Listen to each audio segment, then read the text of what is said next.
cast under his spell. Welcome, cursed ones.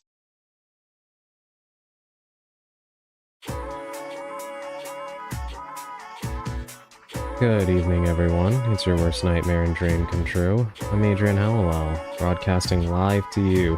And this is the first time I've been 3D in a while. I apologize that I'm a little bit late. I was supposed to be live at 5:40.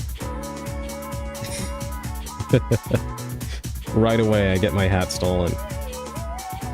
I think I've been spoiled. I forgot that when I'm like this, it's a smash and grab. Yeah, it's been a while, and I do apologize that I'm late by like 20 minutes. I had some technical difficulties at the last minute, and it was very, very frustrating.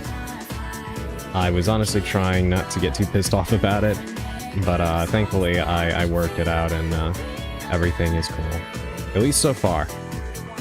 I probably shouldn't have said that because now I'll jinx myself, but we proceed anyway. Good evening, everybody. How is everyone doing? Welcome in, Augustine. Welcome in, Sally. Welcome in, Wilby. Did I miss anybody? Okay, good. Our hat, yeah. Yes, my hat belongs to the cursed ones. You all just let me borrow it sometimes. I'm an artist. I was crazy beforehand, and I'll still be crazy after. Crazy talented. Also, can I send you the sketch version to you before finishing? I want to make sure I get things moderately correct. Yeah, of course. I don't mind at all. Thank you.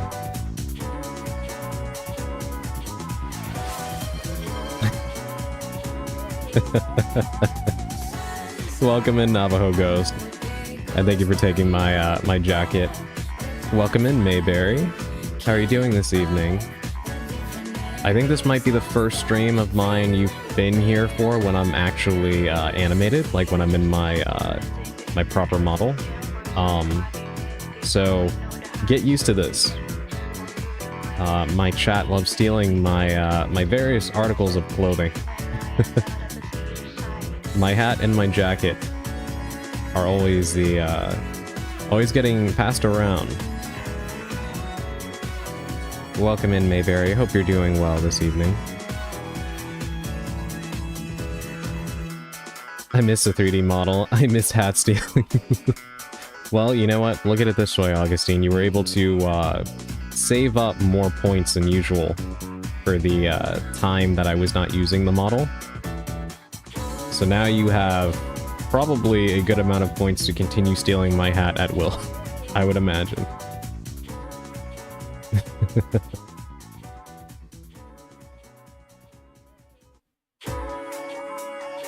But I've been quite busy today.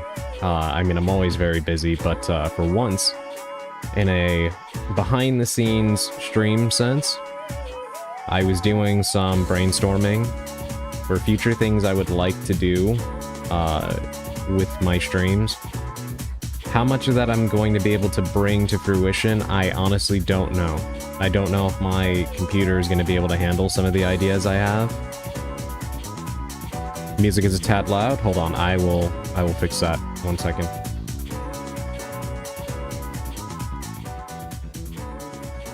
How's that? Is that a little bit better? In fact, you know what I think it might also be? My mic is slightly turned down, but I will leave the, I'll leave that volume right where it is. Bit better? Okay. Here, I'll turn it down even more, honestly. There we go. Yeah, thank you for letting me know, Augustine. I really appreciate whenever the audio's out of whack, whether it's my microphone, the game audio, the music, don't hesitate to let me know. I want to make sure that you are all comfortable and it's not blaring your eardrums out. I'm okay, and yes, this is a first. You look wonderful with this model. I like it, and your other one too. Thank you very much, Mayberry. I appreciate that. Thought it was my music at first. Yeah, no worries. Yeah, I appreciate it. But yeah, I was quite busy today, working on some stuff. I don't know if some of the ideas I have are going to be feasible with my laptop, but I'm going to try my best to make some of those things come to fruition in time. I also finished the second episode of Chronicles of a Cursed Witch. I just need to proofread it, and then I will release it possibly tonight on my Ko-Fi as a blog again. So for those of you that are in the Discord server, you'll be able to see it. But yeah. I also, speaking of the Discord server, some of you may have noticed, I swapped out the bot that I was using for the stream alerts for another one, and that one actually does seem to update with the YouTube stream link. So that was a success. I'm happy to see that. I also went ahead and updated Nightbot and my throne list. I removed some stuff and then added some other things. Not that I expect anything from anybody or that I think those things will be funded or anything like that, but you never know. I figured why not. So I threw some things on there. Rearranged a lot of stuff. I'm trying to get a little bit better about managing a lot of the background aspects of the stream, so that things flow a little bit smoother, and trying to get a little bit better at automating some of these processes with the use of the bots and such, to prevent myself from forgetting things, because I'm usually on top of stuff, but things have a tendency to go wrong at the last minute, just as I'm about to go live. So anything that I can do to take a little bit of that off my brain is very much appreciated. Still no word back from the artist yet. Working on the piece for the that I need to be able to give to a modeler for the new model that I want to have created. I don't know why they're taking so long to get back to me. Hopefully everything is okay. I've reached out a few times, but we'll see. Give them a little bit more time. But yes, how's everybody doing this Tuesday evening? Hope you're all doing well. It is actually pretty cool today, temperature-wise. So for once, I'm not burning up, which is much appreciated. And as you can see by the stream title, we're going to be playing Kirby 64 today. I've never played this game before. In fact, I've actually never played to completion a Kirby game. In fact, I think I've only ever played the demo for one of the Kirby games. I've been wanting to play several Kirby games throughout my life, but never had the opportunity to, so I kind of figured I was wanting to use my 3D model, so I wanted to take a break from PC games, because I've been playing a lot of them lately. And I figured this is probably a pretty short game, so why not? Cooler weather is a blessing right now? Yeah, absolutely, Augustine. Yeah, I'm glad it rained a lot. Welcome in, Shuri. How are you doing this evening? Kirby 64, keeping with the horror theme, I see. You know, I have heard that there's supposedly some creepy elements in this game. So in a manner of speaking, yes.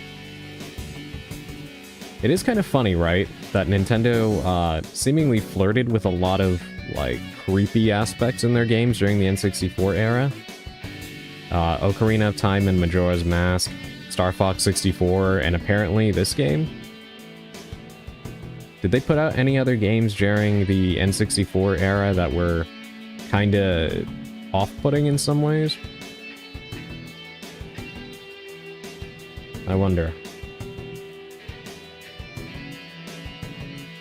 But yes, I guess we should probably get into today's news, gaming-wise. So I read that evidently, Jet Force Gemini is super gory. Really? I wonder. I have to look into that. In fact, maybe Jet Force Gemini is a game I should play on the channel. Never played it before. I tried it briefly when it came onto the NSO, but only like the first 10 minutes or so. But yeah, so Sony made their first social media post since dropping the very unpleasant stink bomb on everybody that they will be discontinuing disc production in 2028. And it was not addressing the elephant in the room at all. Instead, they decided to promote a fight stick that they are making. And they were promptly clowned on by many people, including the Domino's Pizza official social media account that asked them if the fight stick is how you order a digital pizza. So things are going well. There is no war in Ba Sing Se, in case you can't tell.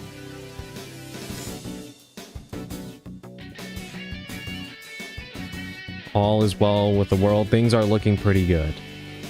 Right? But I don't think that they're going to reverse course on this. I don't really think they can at this point, given that they have already retrained their factory workers and have removed the means by which, I guess, mass production of the disc is possible. They cannot reasonably reverse course on this, which is infuriating. But, you know. But I did think that was pretty funny that they thought a good follow-up. I mean, what choice did they have, I guess, right? But, their first post in like 5 days, I think, was about a fight stick. I just find that kind of funny. I mean, I could fuck up some digital enchiladas right now.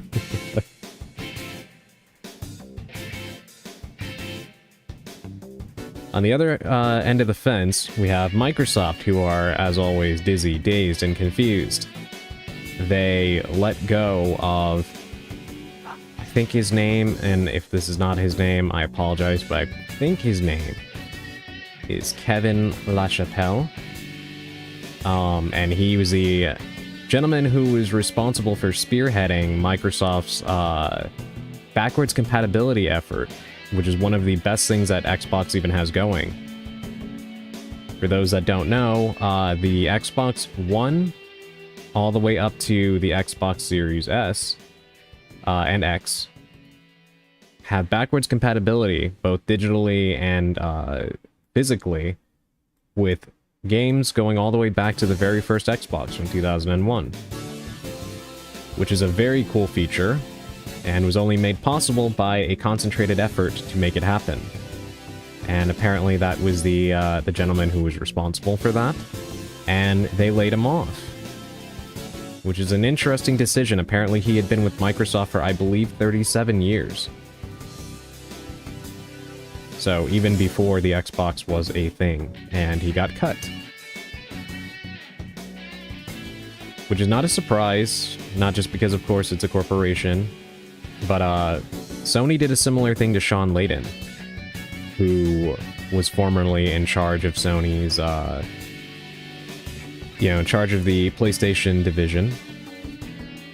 And he was with Sony since the 80s, I think? Again, long before the PlayStation was a thing, so... Again, not a surprise, but just very, very interesting the way things are changing so fast. Additionally, apparently, what was it that I read about Microsoft? Yeah, evidently, under Asha Sharma's leadership, she wants their prime single-player games to remain only on Xbox to try to drive players to the platform. And you want to know what I find funny about that? That's not a bad thing, right? Like, I've said this before. Yes, games being available on the most amount of platforms is great for players. However, to have a healthy ecosystem where these platforms can continue to exist, exclusives are indeed important. And this is not just the case with video games, it's the case with streaming services, right? That's the reason why Netflix exclusives are one of the big reasons why people subscribe to Netflix and not, you know, HBO Max, right? And vice versa. It is important to have things that draw people to your platform.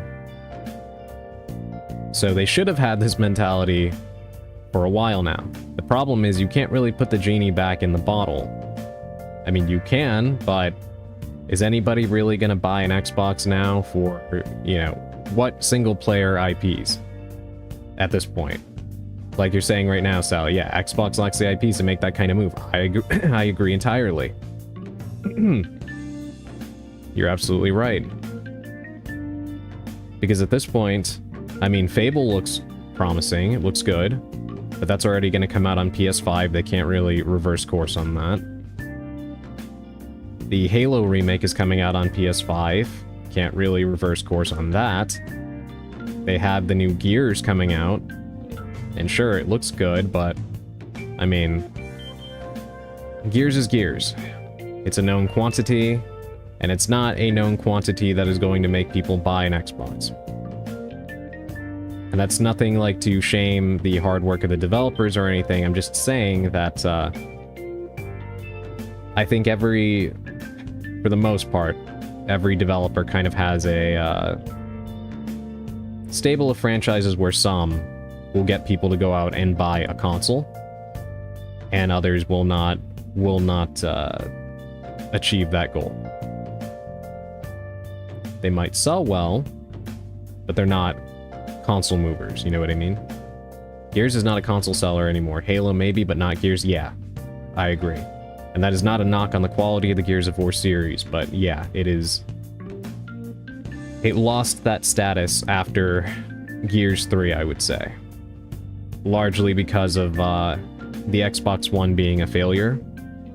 Because even Halo took a ton of damage as a franchise during that era, but that was kind of a... That was the case of one, the Xbox One being a failure, and two, Halo 5 being a massive disappointment. With very troubled development and misleading marketing. But Microsoft at this point really does not have any system seller series left. Honestly, I wouldn't even count Halo amongst a console mover at this point, which is sad to say, because I like the Halo series, but it's really not anymore. I would say, funnily enough, it's probably Forza Horizon. And they already put the newest one on PlayStation 5, so there goes that. If they would have been properly developing new franchises, and also resurrecting ones that they own in their stable of IPs, and I'm not just talking about the ones that they got along with the Activision or Bethesda purchases, but, you know, maybe if they would have nurtured Banjo and Kazooie, and Perfect Dark, and the other Rare franchises that they got when they bought them back in 2002, they might have had a different kind of outlook right now. But, that is not the reality that we live in. So with that being said, do I like the decision? Here's the thing. I feel like a lot of times people often like look at these things that happen in the gaming industry from one of two perspectives. Either one, purely as a player/customer, which makes sense, right?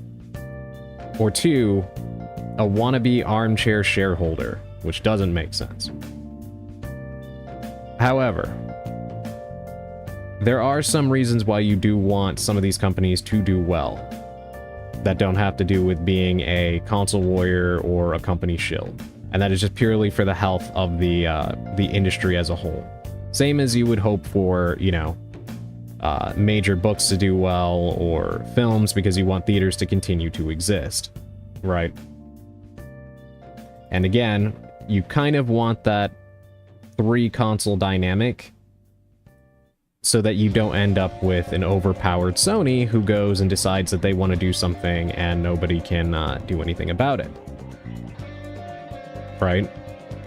Same reason why people, you know, way back in the day when Yamauchi was running Nintendo, kind of with an iron fist, and he was not the nicest individual to some people. Having Sega and eventually Sony throwing things out of whack helped to kind of humble them when they needed it. You know what I mean? So you kind of do need to support some decisions to hopefully establish a certain dynamic that will keep keep these companies wanting to impress you, the customer. Hold on, let me read chat. I still laugh when I remember how people said Blizzard would go back to their golden age with Microsoft's money. Yeah, that was never gonna happen. I'm late, yes. Why? Because work was shit. I'm checker pattern now from burns. I blew my calf and now have shin splints. Someone help. Purple, first of all, I don't mind that you're late, you know, you're never late when you join the stream, you know, whenever you choose to, so that's okay. You don't have to explain yourself for that, okay? But besides that, and more importantly, I am so sorry that that happened to you. How exactly did that happen to you? And are you okay? Don't know, I'm trying to figure out where the F it went wrong. I am so sorry, Purple. This is exactly why I always say you and Bulgare are always getting hurt somehow. Please, please do your best to take care of yourself. And given that that happened to you, is there any way you can take some time off of work, maybe?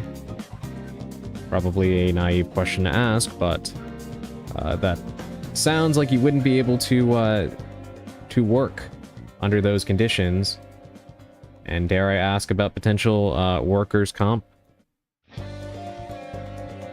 If that happened on the job, and I presume it likely did.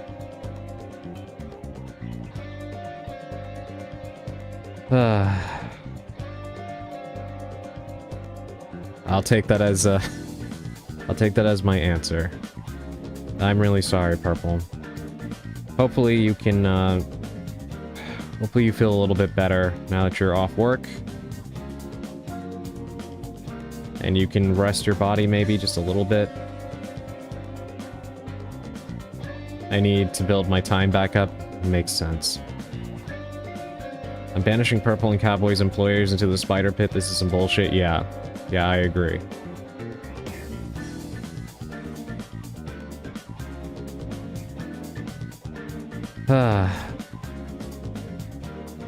But yeah, welcome in, Purple. Hopefully you feel a little bit better just hanging here with everybody in the chat and getting off your feet. I'm gonna take a few days to see my sister. She moved, and I want to go to the bars in the city with her. So maybe I'll get my break one day. Hopefully so.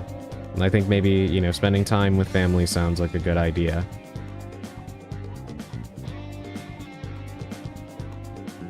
That sigh wholly encompasses my opinions on this? Yeah. Yeah, absolutely. But yeah, Microsoft. Yeah, long story short on this is, thank you for the lurk, Purple. Yeah, long story short on this is, I don't disagree with Asha's idea, but this is a wrong time to do it, and they do not have the franchises to do it. And I think it's probably too late for this, honestly. But it does make me curious, right? They're saying major single-player franchises. What does that mean for Bethesda? Like, is the Elder Scrolls 6 going to be exclusively on Xbox? And probably PC. Which is another thing in and of itself, right? Because to be honest, I'll put it this way. Something that could be fun is if Microsoft wasn't themselves, because I don't trust them not to do this, right? But let's just say the next Xbox has a disk drive, and they keep the Elder Scrolls 6 exclusive. That would be a hell of a way to punish Sony for what they're doing. I would actually kind of like that.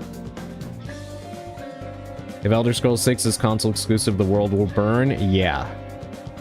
Yeah, absolutely. I think the only thing that would probably throw a little bit of water on that fire would be that it would inevitably also be on PC. Which I think is fine. I do think that Microsoft having their games on PC also hurts this initiative they're trying to do, just like it was hurting Sony as well. But, honestly, I feel like Microsoft gets away with it more because they're Microsoft, and of course they're intrinsically linked to the PC. So it's not as weird as it was for Sony to be putting their games on the computer.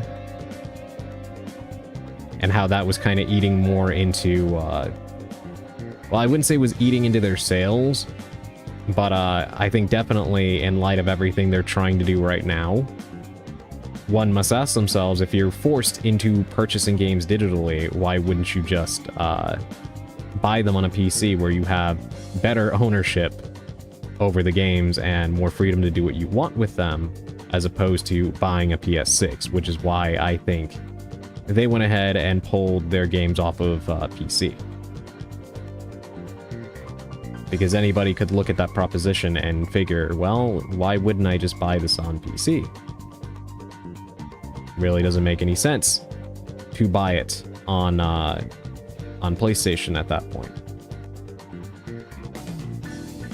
Whereas with the Xbox, you're probably still better off having a PC than an Xbox, but at the very least, again, the inherent appeal of a console is that it is plug and play.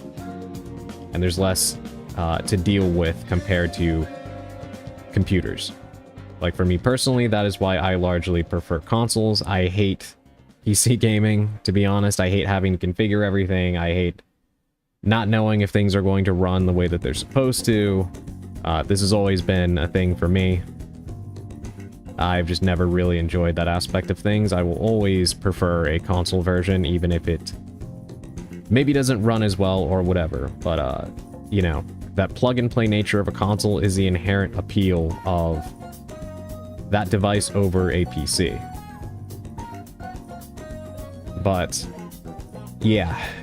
If they really do intend to commit to this strategy, it would make for one hell of a final Hail Mary for the Xbox brand just to see if it works, and I don't think that it will.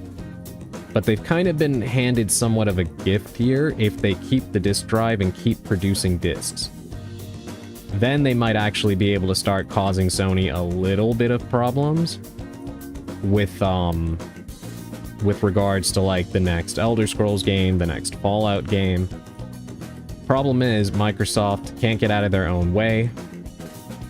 And I do not see them committing to that strategy or any strategy at all except firing more people and likely dismantling the Xbox brand. That would not surprise me at this point.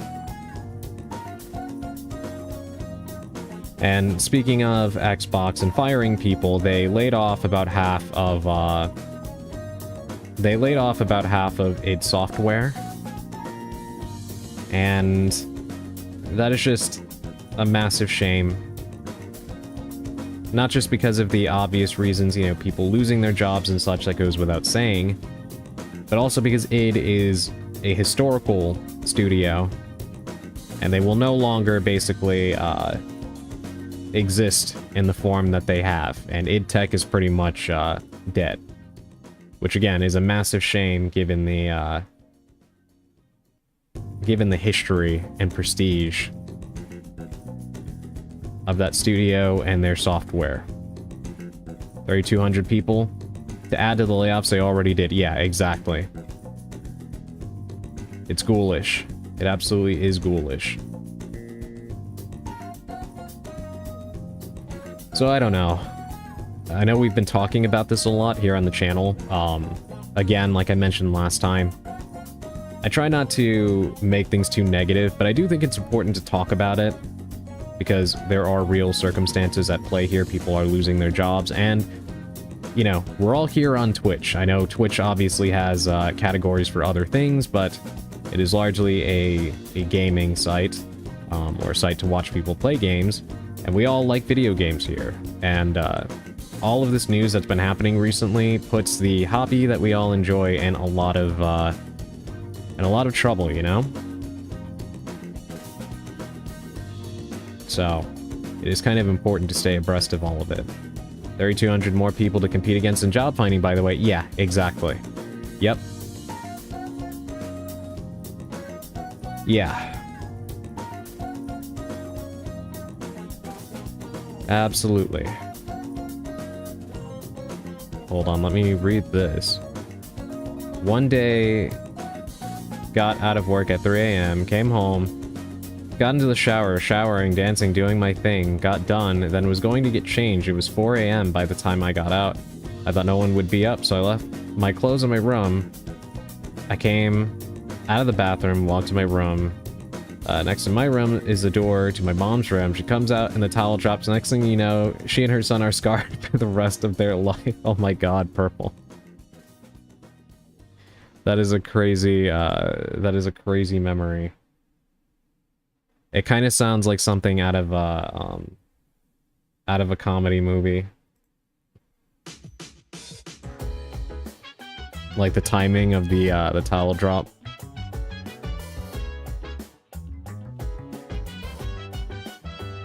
But yeah, that seems to be where the industry is at. Not great. However, in one little bit of positive news, even though it's a very small thing, but I'm kind of excited because Escape the Backrooms came out on the Switch 2 today, and it has crossplay. And that is a game I have been dying to play on this channel. But I could not do it because I know that's too much space. It takes up too much space on my laptop, so that was never going to happen. So now I can actually play the game. So I just got to find some people to play it with. And once I do that, I do intend to play that on this channel. So that's something to look forward to. Escape the Backrooms, Augustine. Mari and Callisto actually recently played it together. And it just came out on the Switch too.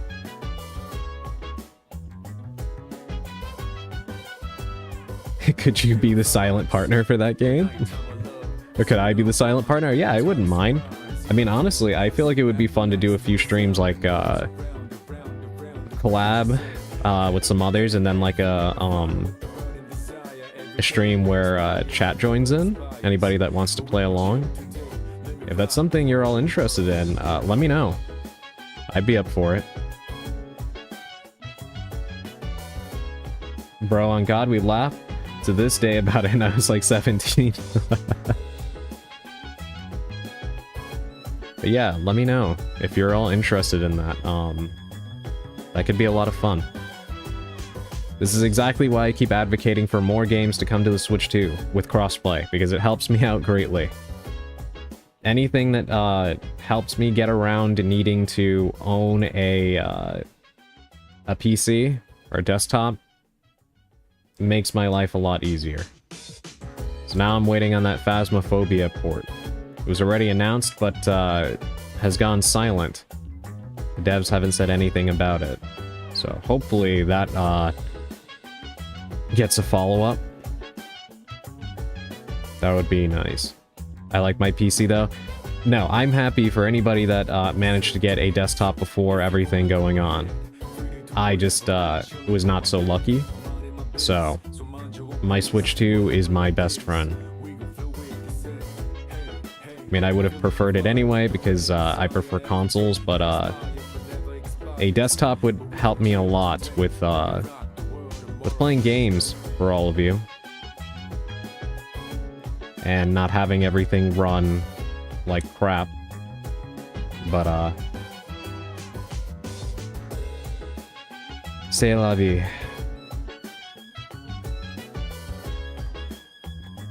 Still play Faz on console though, because I can't transfer my data. That sucks. They should have, cross-save. But I don't know the technical, hang-ups with their code that might prevent it. Good lord, I feel you on that. I hate lack of compatibility for specifically Mac. Why does nothing work? Yeah.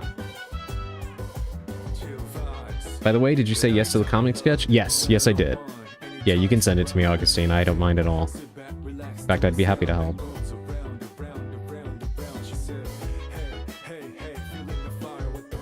But yeah, that made me really happy to see. I will hopefully pick it up soon. I actually got... you want to know what's crazy?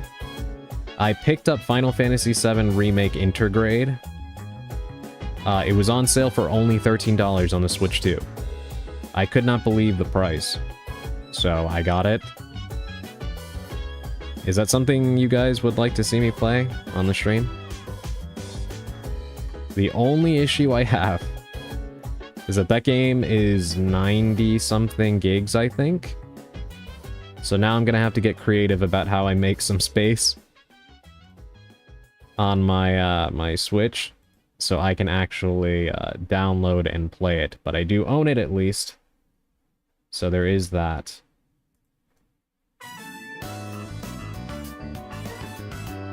I would if you're interested in it. Yeah, I'm definitely interested in playing it. I despise that game, but I'll watch whatever you play. Well, I'd be interested to play it to see, you know, see how it goes. I've heard all kinds of opinions about it. I liked the demo, at least from the gameplay. I liked the battle system, but yeah. Did you finish Rain Code Wet Boy Investigations when I wasn't looking? No, I actually didn't, Shuri. We will be continuing that. For sure. In fact, we actually talked about it yesterday? Yeah. I think when I was playing Mecha Chameleon, or after, I did mention that I will be continuing that game. I want to try, because I have a couple of PC games that I want to play. And of course we have some console games to play too. I want to try to see if I can get a little pattern going where I switch between the two. But that would also entail me having a consistent schedule, which life doesn't like me very much. So it's very hard for me to commit to a perfect schedule. But we'll see how it goes.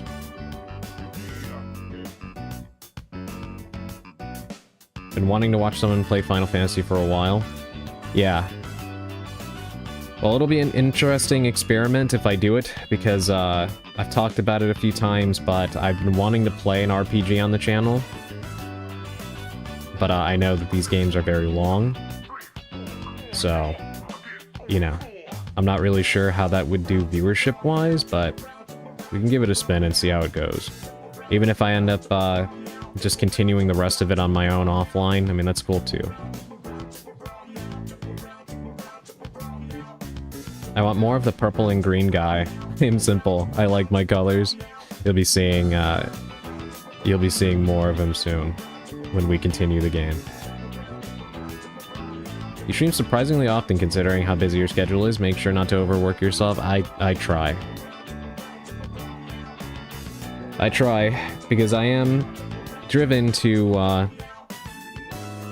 I do this for fun, first and foremost, and I like spending time with all of you. But I do have the delusion, at least, of trying to be successful with all of this. And, I know, for me personally, unlike most other streamers, I lack a lot of the things that I need to succeed. I don't have great PC hardware, which limits my abilities to play certain games and also to do fun creative things because my laptop will explode. I don't have any kind of great skills I can show up on stream. I can't draw, etc. I'm pretty limited in what I can do. So, one way that I can kind of at least try to do something with this is having a consistent schedule, which, you know, is still hard for me. But I try to stream as much as I possibly can. You know what I mean? That's the one thing I can do, at least. Such a shame that Claire Obscure is not on Switch. It would be the perfect RPG to stream. I know, right, Sally? I want to play that game so bad. I've been trying to avoid spoilers like crazy. Thankfully, the longer a game is out, the easier it is to avoid spoilers because people aren't talking about it all the time. But, I've had to, like, completely avoid certain streamers I enjoy watching because they're playing the game. Like Mick Hext, she's playing it, and I haven't been able to check out any of her streams at all for a while now, which sucks. Because I don't want to spoil anything about that game. And every now and again, I come across a meme for it, and I just have to dodge it completely because I know it's going to be full of spoilers. I am hoping it gets ported to Switch too. This is exactly what I mean when I say having a desktop would help in some ways. For any of those games I cannot buy on Switch 2. Like that and Silent Hill F, for instance. It's not delusion, I got you. As the head of your marketing team, you shall win at stream. I certainly hope so. But, you know. I'm not under any illusions about my capabilities. I was summoned. Welcome in, Bolgay. How are you doing this evening? Purple is here, and Purple got hurt again. I hope that you are not hurt. Because you two are often hurt at the same time.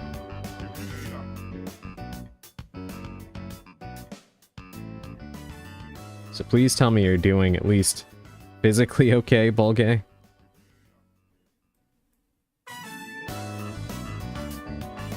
And bad connection. Damn it. No worries, though.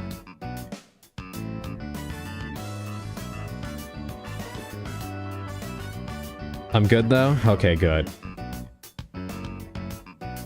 That much at least makes me happy. You take the good news where you can get it. But yeah, yeah, we'll see what games we end up playing moving forward, but I can confirm we will continue Rain Code. I almost decided to play that today, but I kind of figured we've been running kind of a gauntlet lately. We did the Alone in the Dark games, of course.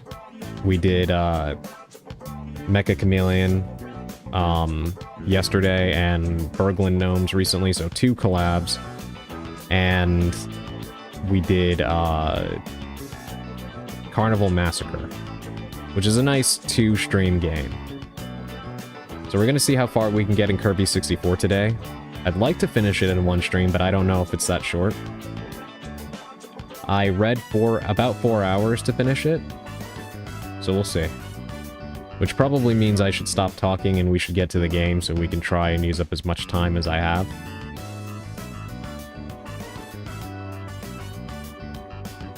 But we'll see. And yeah, potentially Final Fantasy VII Remake in the future. I just gotta figure out the storage situation, since that game is massive. And, again, once I figure out who would like to play with me, we can play Escape the Backrooms as well. I wish I could stay, but I have to go stream. No worries, Wilby. Thank you. Thank you for being here. I appreciate you as always, and have a great stream. In fact, you know what? Hold on. Let me do this for you before you go.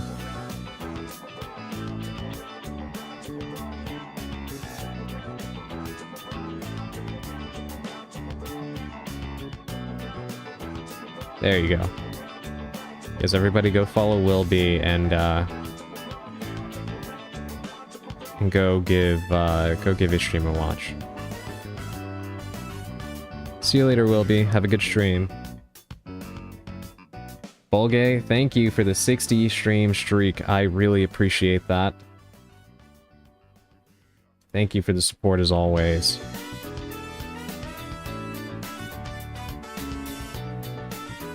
Oh yeah. Also, while we're talking about games to play, I should mention that Friday I will be collabing with Callisto, and we will be playing Super Battle Golf. So I'm very much looking forward to that, and I hope you all are as well.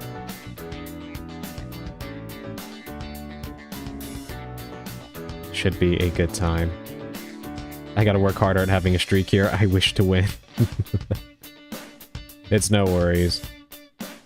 No, I love the seeing the streaks in the chat, but I don't want anybody to feel like they have to be here for that and stuff like that. You know what I mean?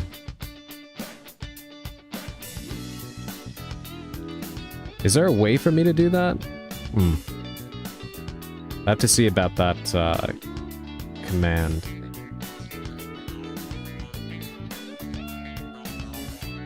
You know, I do want to play more Mecha Chameleon as well. No, I think you need another bot. No worries. Okay. Yeah, I want to play more Mecha Chameleon as well. That was fun.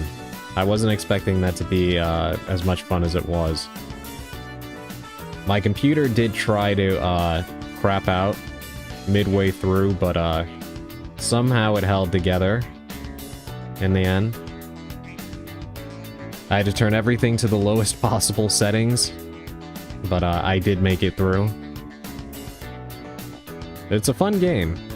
That could be something else fun to play with those of you in the chat if you are interested in doing that as well.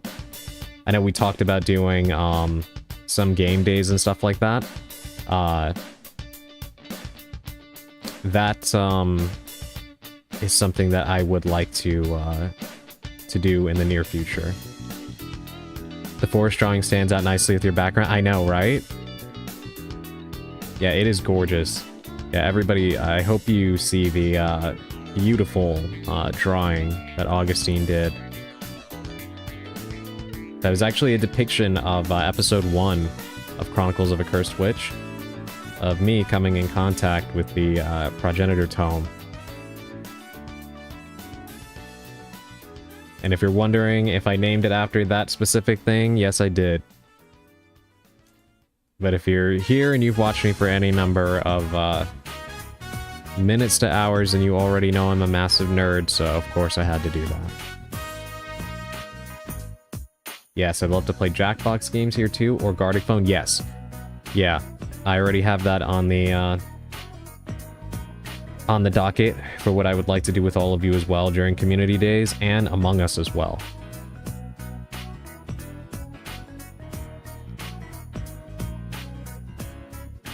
Kind of building up a little bit of a repertoire in my mind.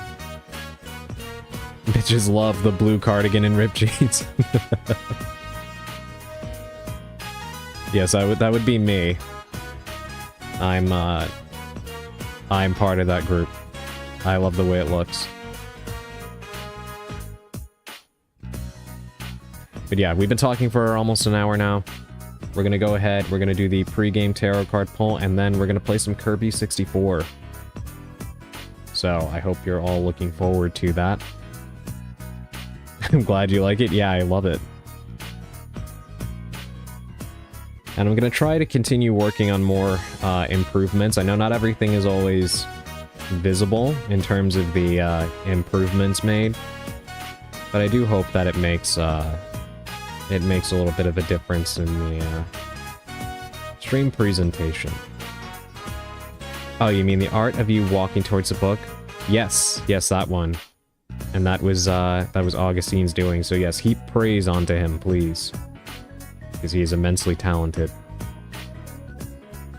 And he deserves it. It's so pretty, right? In fact, you know what? I know I have actually managed to pick up a few new followers recently. So for anybody who doesn't already, please go follow Augustine. Because not only is he an immensely talented artist, but he is also a streamer himself. So yes, please hit that follow button. It would make this witch very happy.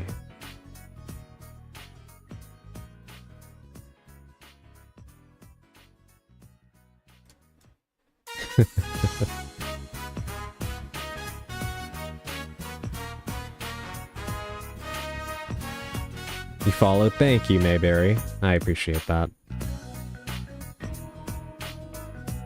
No praise, I'm stocked for the week.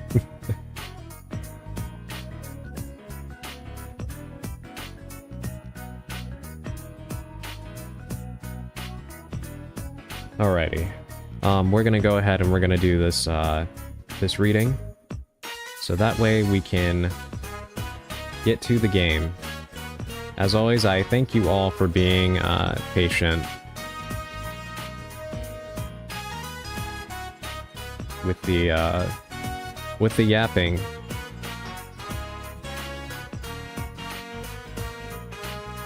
Thank you for being so nice and thank you for the follow.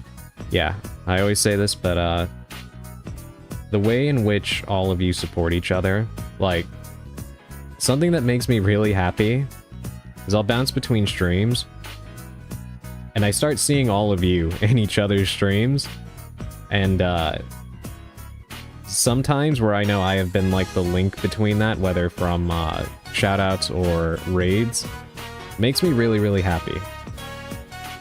You're all very supportive of each other, and I thank you for that.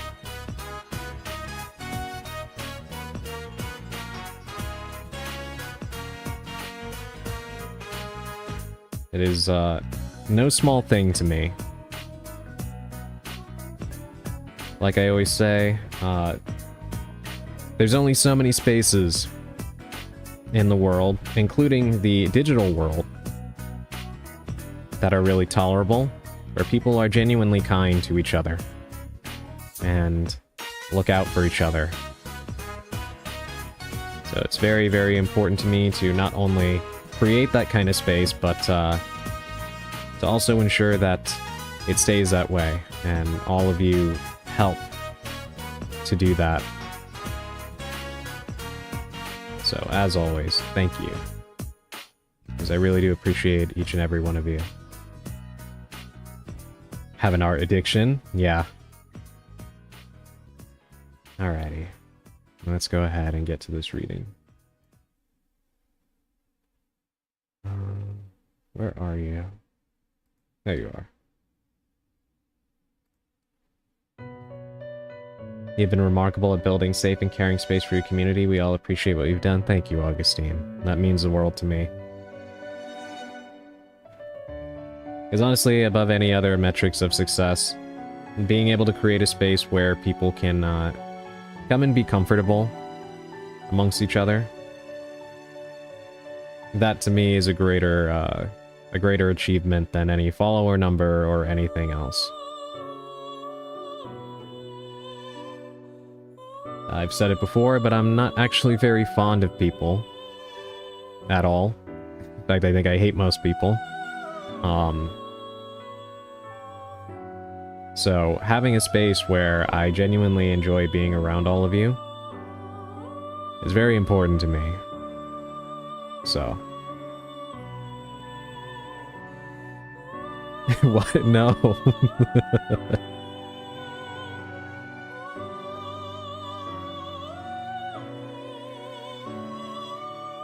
Think I hate most people I've never related harder? Yeah. Yeah, absolutely. So all of you, being who you are, it's very special to me. So I know I may sound like a broken record when I am thanking all of you and just showing my appreciation, but I am a firm believer that things in life are very hard to come by, and they disappear very quickly. Especially good things. Mostly good things. And so I find it very important to cherish the things that you actually love and appreciate. Especially when they are people. Because anything can be gone in the blink of an eye, and, you know, anything that actually makes you feel better in life is worth celebrating and holding close, I think.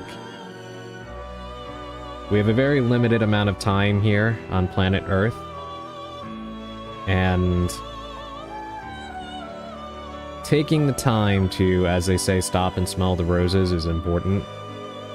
And given the nature of our lives, in which we are ushered very quickly from one thing to the next, with barely any time to truly appreciate anything or relax, means that we start to take things for granted, even if we don't mean to. So, it's very important to, you know, to share with people how much you appreciate them, or how much you love them.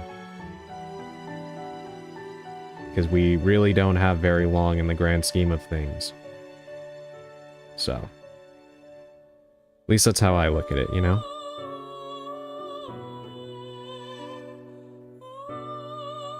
There's plenty of time to be upset or annoyed with things, and we spend so much of our time like that every day.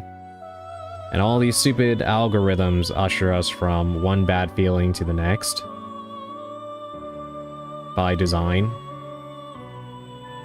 Because anger and hatred and even misery are very addicting feelings.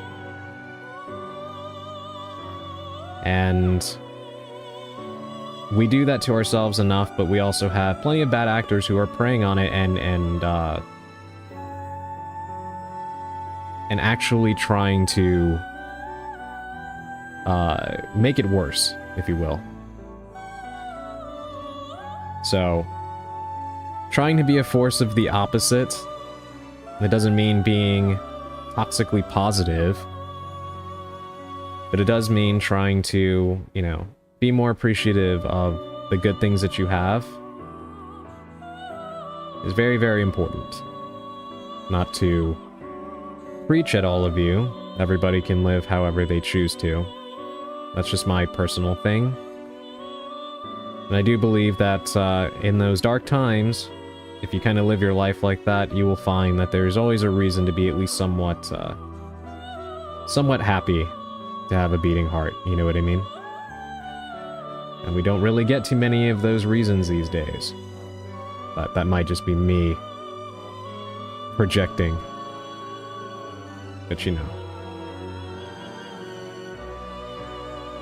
Art fight, I really need to become more invested. I've been so caught up in other things, I never had the opportunity to keep up with the times of things. Yeah, we actually have a few artists here in the chat that have been participating in art fight. Which is really, really cool.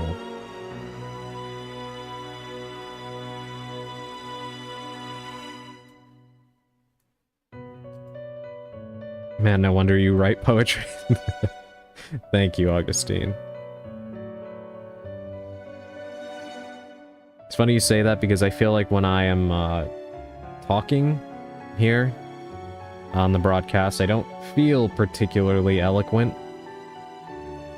So, thank you. That makes me feel a little bit better.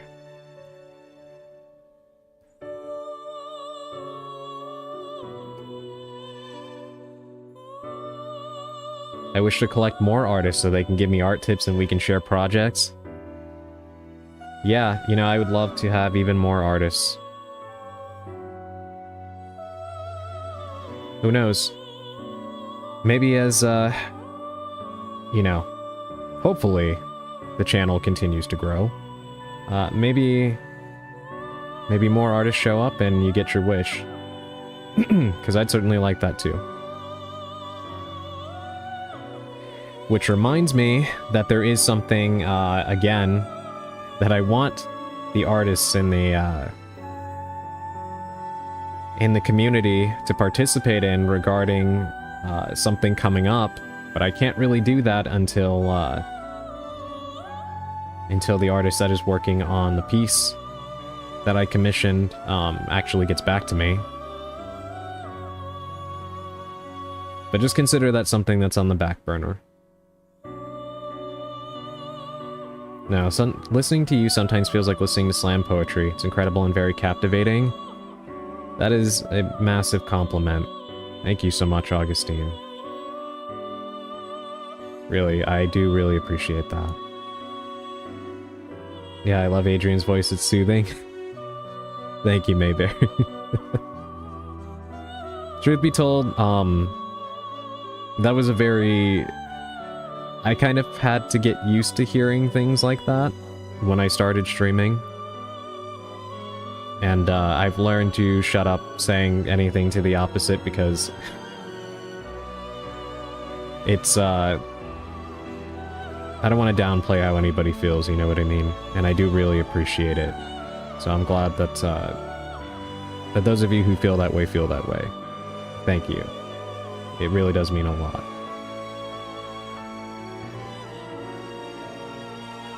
But speaking of talking, let's get to that reading. We've had Aria of the Soul playing, and I have not been using it for its intended purpose. Alright. Here we go. Today's card is the Ace of Pentacles in the upright position. And I'm actually really glad about that. Kind of fits a little bit with what we were just talking about. So the Ace of Pentacles, as always, aces represent potential. A great burst of potential. But it's important to say that because for the positive connotations that aces have, at least in their upright positions in most cases, it's important to remind you all that they are just that, potential. It's up to you to see it through, right? Think of it like a tailwind. It will help to get you there faster, but you do still have to do the flying, right? But the Ace of Pentacles is a very positive omen for any endeavors that you seek to begin, especially if it pertains to money, because this is a Pentacles card. And I know I always say it, but currency can mean a lot of different things to a lot of different people. Pentacles usually pertain to money, but this can also be positive relationships in your life, or any other thing that gives you a sense of happiness. So it could also be something pertaining to your favorite hobby, because it makes you feel whole inside, you know what I mean? Money for a lot of people is a thing that makes them very happy, either because they're greedy, or just because, unfortunately, even though people say money can't buy happiness, let's be realistic. In a world that is gripped by the unyielding, shitty grasp of capitalism, money can actually buy you happiness and good health. So, naturally, money is a thing that people hold very close because it can mean, you know, the thing that keeps them and their families fed and healthy. But again, this can also be indicative of a hobby or a relationship that you value very, very highly. But anyway, in saying that, yes, the Ace of Pentacles is a very positive omen for any endeavors that you are beginning or wish to begin that will bring you that thing that makes you feel whole. So again, in terms of something like money, this could be a new business venture, a new job, a new idea for something that may potentially bring some cash into your life. It's a great sign that things will go your way, and you will end up with more influx of wealth, in whatever way that that means to you. But again, this is a card that also asks you to put in the effort to achieve it. So don't take this as a sign that's just going to flow for you. You do need to work hard for it, naturally. But it's a good signpost. You definitely do want to pull this card if you're striving for that. So, for those of you that are seeking to bring some abundance and good fortune into your lives in whatever way that means the most to you, this is a very, very good sign. So, try to do your best to make it happen. Have faith in yourselves. And also, take whatever you are given by the universe and try to give it back as well. Because whatever you give, you will often get. And I know that people will kind of disagree with that, and I don't blame them, because I think some of us try to abide by a sense of karma, and sometimes karma shows up and sometimes it doesn't. But even regardless of any superstition or anything like that, generally when you are good to people, they will be good to you. And if they're not, they are not worth having in your life. You know what I mean? So just try to be the best person that you possibly can be. And you never know, good fortune may come your way. Sometimes if you're struggling, just smiling at the right person can come back to help you out, because sometimes a smile is something that somebody needs to make their day even better, and they appreciate that. You know what I mean? A little hyperbolic, but I think you get the sentiment. But yes, that is our reading for the day. A nice positive one. And I hope that you all enjoyed it. Because you're wrong and you have a great voice and nobody inherently likes their voice. Especially in recordings, which has scientific evidence to back it, yeah. Yeah, because we sound different being recorded than we do when we are speaking. Because we hear our voices through through our bones, pretty much. The way it resonates. So when you actually hear yourself on a recording, it sounds alien. And it took me a little while to get over that, to be honest. It was a very weird feeling, like to actively like start recording YouTube videos and like looking over my streams to make sure that everything sounded okay. Because it is important for those of you that are streaming in the chat, always make sure you go back and at least watch a portion of your VODs, because it's very important to making sure all of your settings are okay. And, you know, if you can't hear yourself, then you need to fix that, or if you're kind of blowing your own eardrums out, then, yeah, you know you need to fix that too.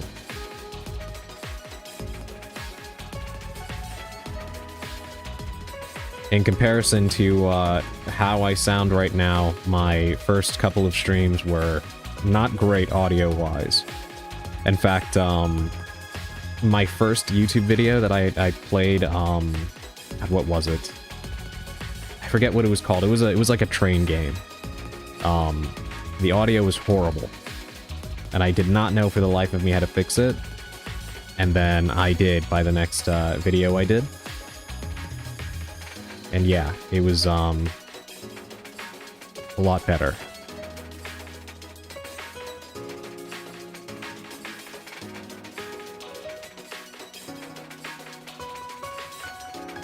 I still hate it. You have a great voice, Augustine.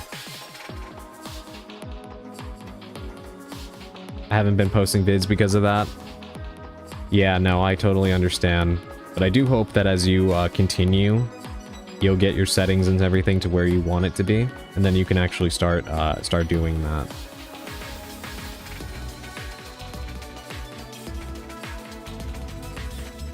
Oh god, I pray it's not telling me what I think it is. Part of it is dysphoria, and I have to remind myself that that's the problem. No, I understand.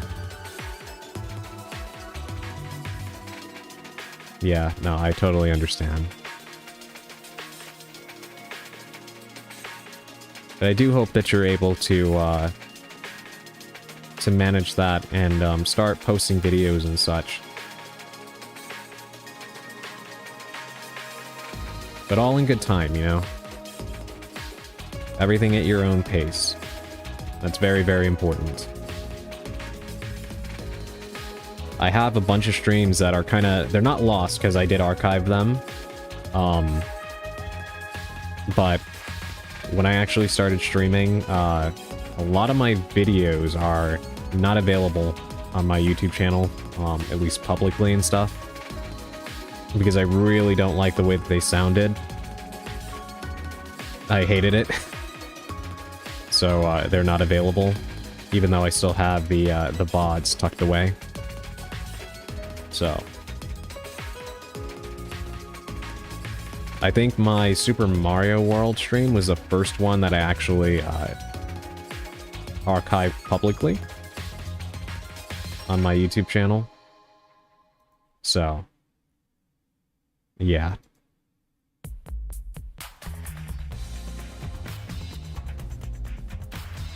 I honestly just have to call my insurance, but phone calls are scary and I'm scared they won't cover HRT.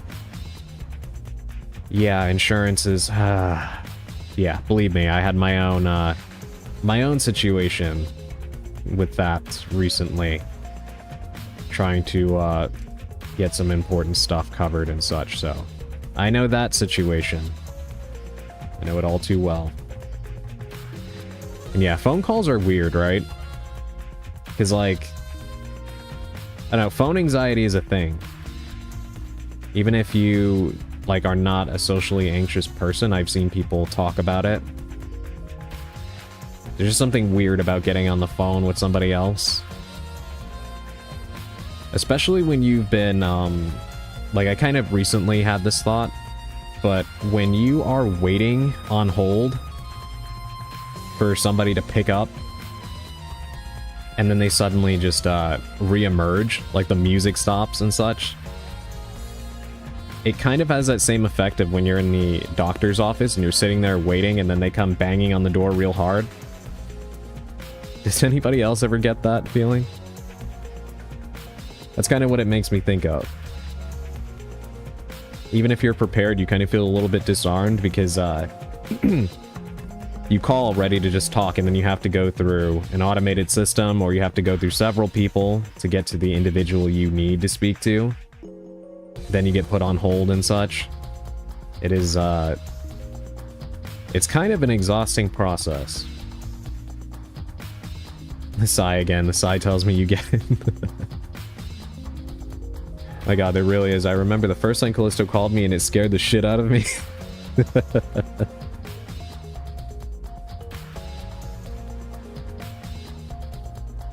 Alright. We're gonna go ahead and get to the game now. Now we're in 20 minutes. Not the longest I've yammered on, but I apologize nonetheless. Alright, let's play some Kirby. And we'll continue to talk, of course. Alright, here we are. Yeah, I've had some pretty bad interactions with customer service over the phone, too. Thank you for the hydrate.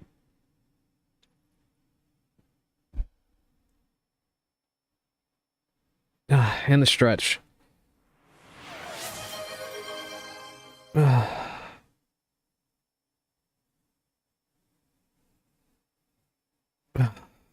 Thank you. Get the stretch in before you're locked in. You know what? You're right.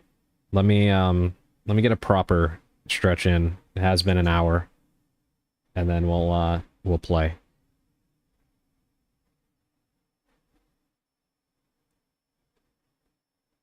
Just a moment. If you've all been sitting around, I do encourage you to get up and stretch too. The frequent stretches have actually been helping me to feel a little bit better when I stream. So yeah, stretch or get up and get a snack or water or go to the bathroom, whatever you have to do. I'll be right back. I'm just going to stretch real quick.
Okay, I am back.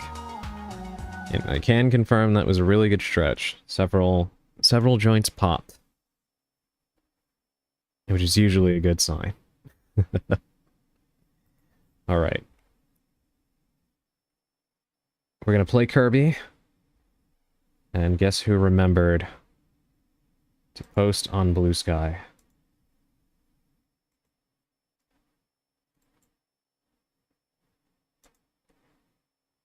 Good stretch. I am now so very dizzy. I'm glad I'm not the only one that gets that way when you get a really, really good stretch in.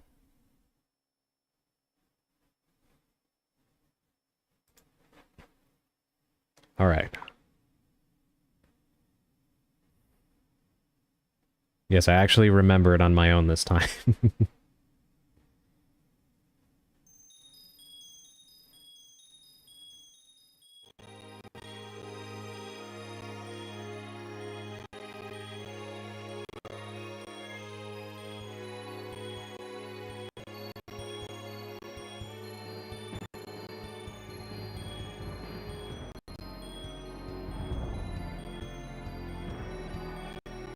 I shall BRB, need to make dinner, no worries, Mayberry, take your time. And, by all means, let us know, what you make. I don't think I'm off when I say that most of us here are foodies, so... we do appreciate that kind of information. But yeah, do what you have to do, no worries.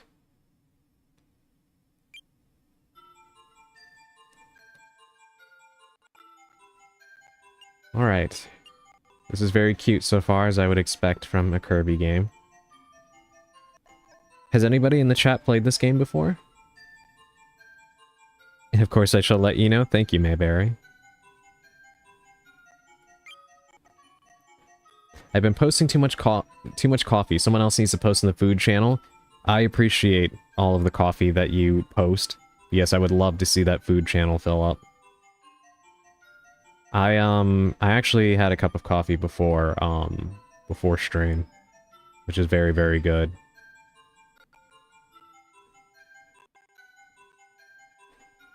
I think that's one reason why, even though I've had to clear my throat a few times, I've been feeling a little bit better than usual.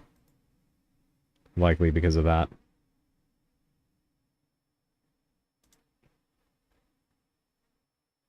I make so much coffee, it's all coffee right now. Do you know how to use Kirby's copy ability? I think so. I mean, it works like it does in Smash, right? You swallow an enemy and then take on their abilities, I presume? I just don't want to go through a tutorial. We're gonna say yes. Hopefully that's not a mistake.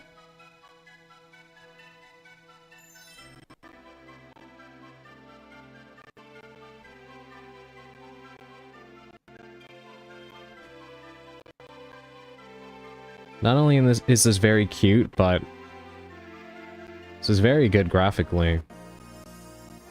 For an N64 game, you can tell that the art style was, it helped it age very, very well. I think it's my time to call it a night, guys. I'll be seeing you. Have fun and take care. Thank you very much, Sally. Please get some rest. Sleep well.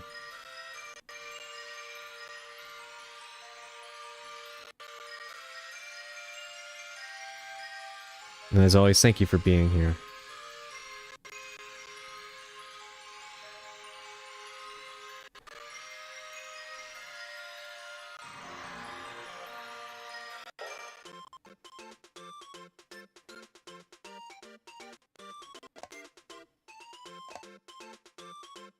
Is this like a level selection?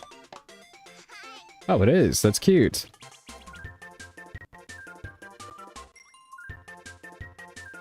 Oh, okay. So D-pad only. Alright, A jumps. If you... Okay, so just like you would expect from Kirby.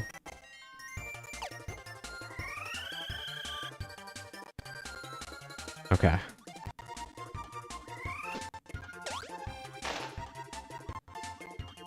Alright, simple enough to understand so far.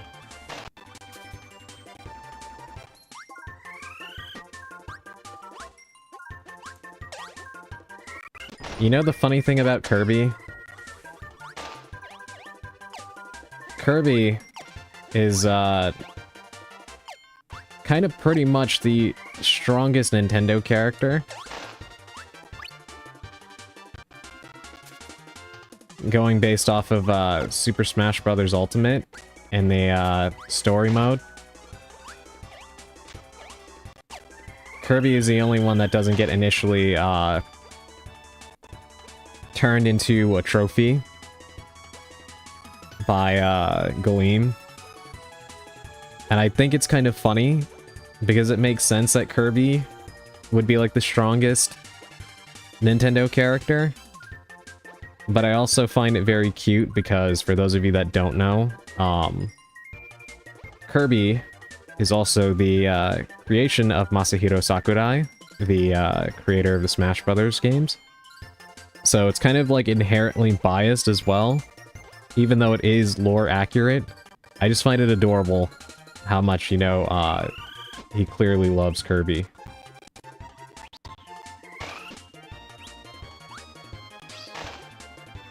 Alright, I'm getting a little bit better at that.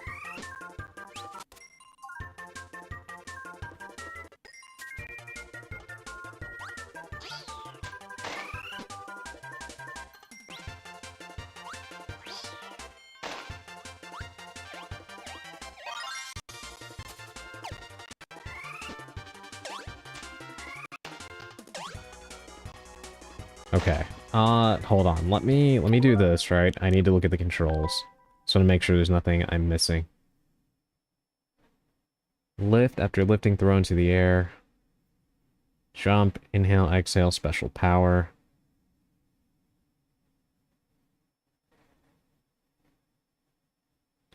Don't forget to swallow to copy. Yeah, I'm trying to figure out how do I swallow? Oh, okay. Down. Okay, got it. Yeah, I probably should have looked at the thing before, but I didn't want to go into a tutorial. I think it's probably the old school gamer and me But,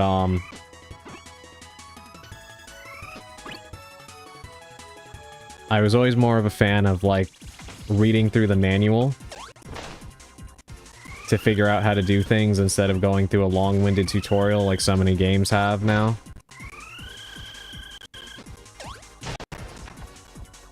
Which they do make sense in a lot of cases.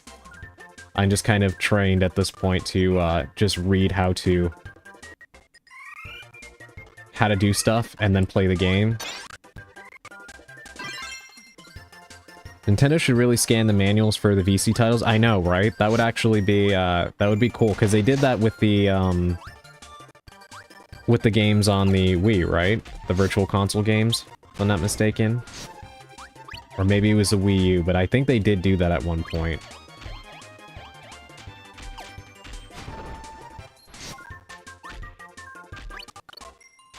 Ow.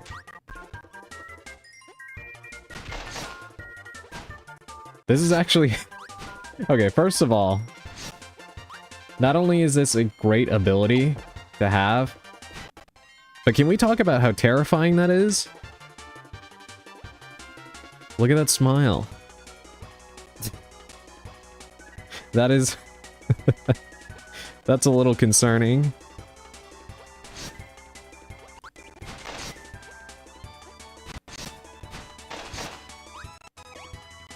That smile is the last thing you see before you die.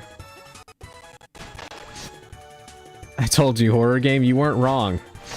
You were absolutely right, Churi. I was not expecting body horror in my cute pink puffball game. But here we are.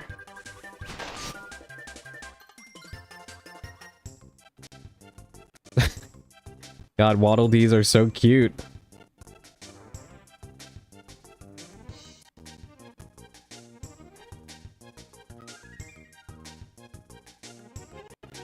What is that thing?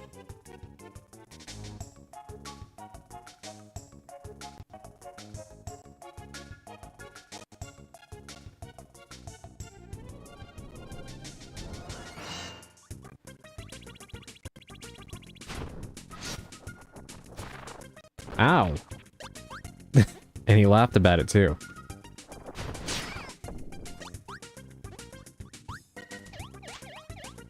All right.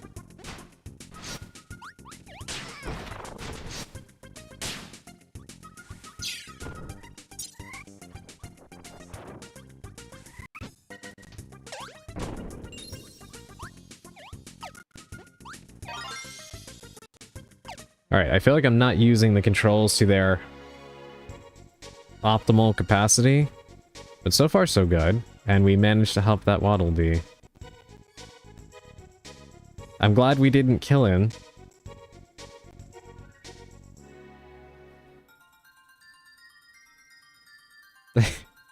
Eating a rice ball?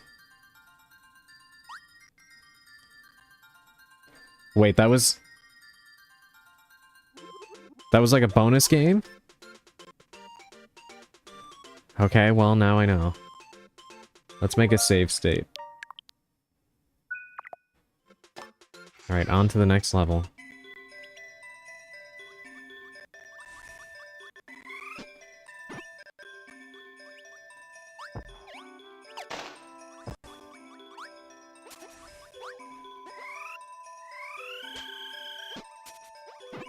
Is there a way to, angle upwards with the swallow? Because I think I did that before. Somehow. Ow. Oh my god, that took a lot of health.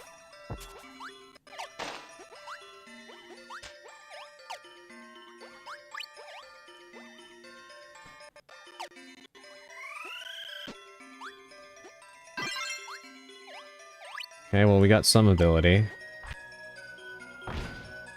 The ability to turn to stone? Oh, wait a minute. Is that like in Smash?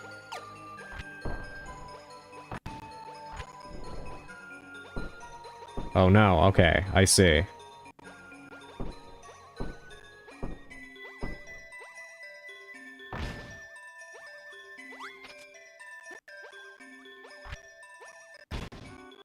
Alright, let's... Yeah, let's do that.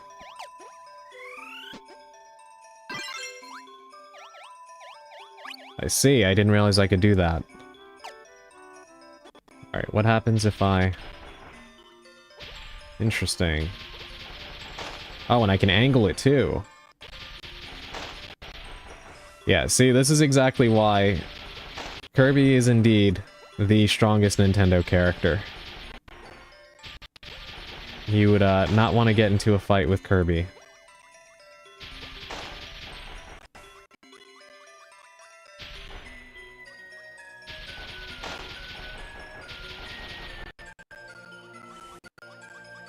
Alright, we want that tomato up there.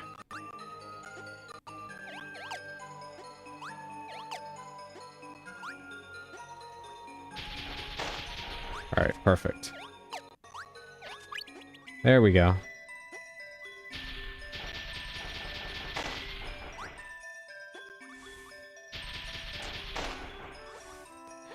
Rosalina gives him a run for his money. That is true. That is true. I think the only thing that would probably contest that is that he would just swallow Rosalina and take her power.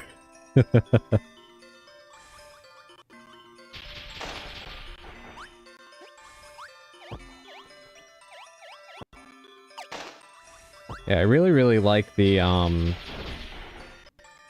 music and visuals of this game so far. I think that, like, naturally, the longer that a console is out, developers kind of figure out how to use the power of it more, and you end up with better-looking games. But definitely towards the tail end of the N64, you really got to see some games with, rather beautiful visuals. The first Paper Mario, Perfect Dark, Conker's Bad Fur Day. All games that have actually aged quite well for the hardware. And of course, Ocarina of Time and Majora's Mask.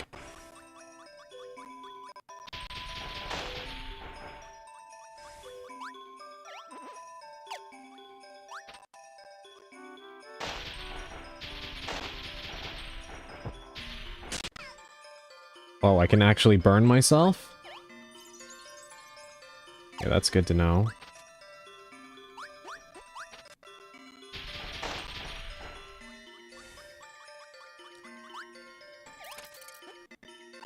You know, I find this so fascinating because, I absolutely love the Smash games. And way back in the day, I was really into, Super Smash Bros. Melee. And in the adventure mode, looking at some of these platforms and such, I now recognize that they came from Kirby, and I didn't notice that. Like with the little, swirl pattern and such. But I never played this game or any of the other Kirby games, so I did not know that.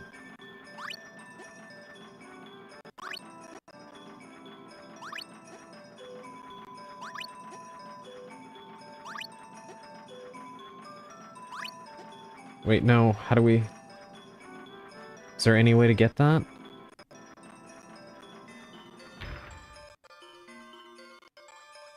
Probably.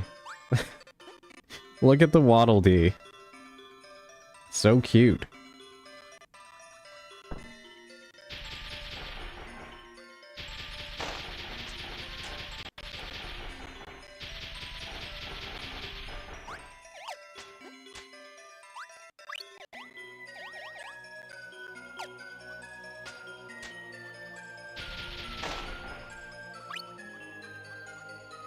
I just can't figure out how to get that one up there, but we should be fine regardless. Unless... Okay, perfect. There we go. Yeah, I think I'm starting to get the hang of the controls a little bit more as we go. The main thing that was kind of throwing me off... Okay, not what I meant to do. The main thing that was throwing me off is that you can only use the D-pad to move.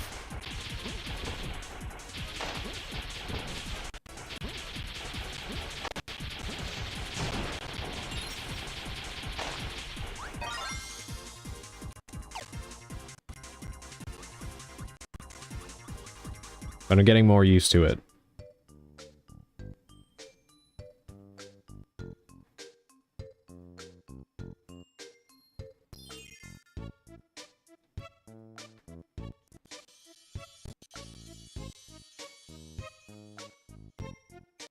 God, everything in this game is so cute. Maybe except those things.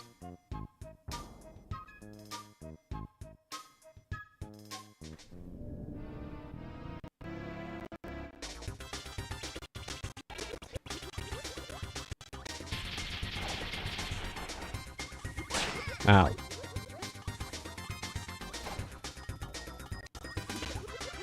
He's got the,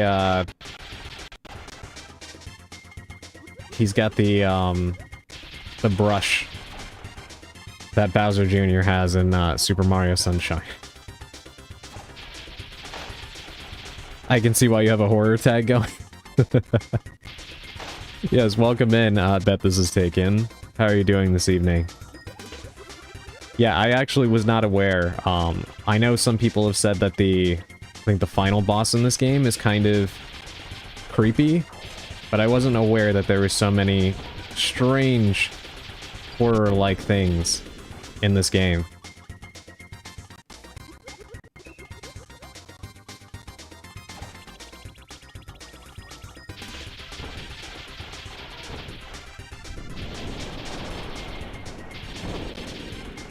That thing did not stand a chance at all. I like how he's just resorting to hitting me with the brush now.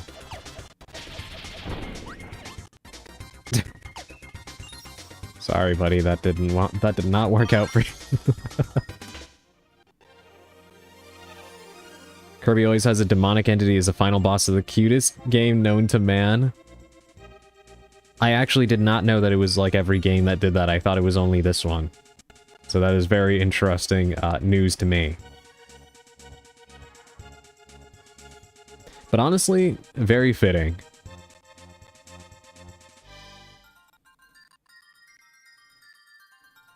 Alright, let me try this time. Okay, I got one. I'm not really sure how I'm supposed to do that. Alright, let's save.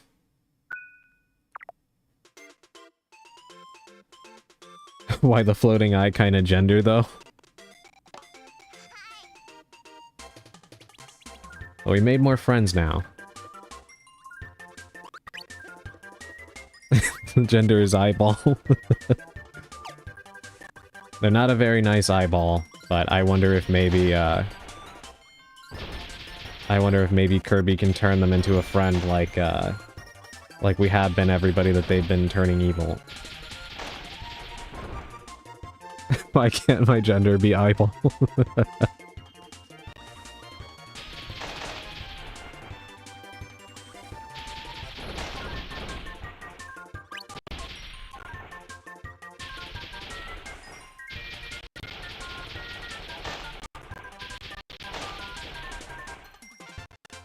It's a hold and release. Hold to choose direction and release for distance based on his arm swing.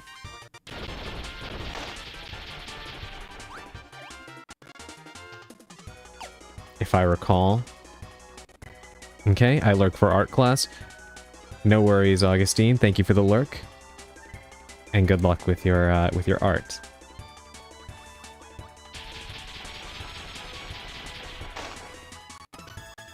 Whoa, whoa. Almost ran right into that.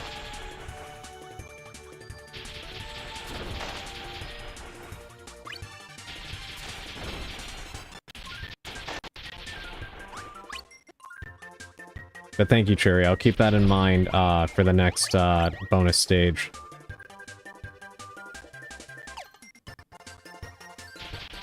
Today's assignment, draw Kirby. That would be adorable. I would actually love to see Augustine's take on drawing Kirby. I know Kirby is a relatively simple design, but you're looking at somebody who would botch drawing Kirby. So, I'd still be very impressed.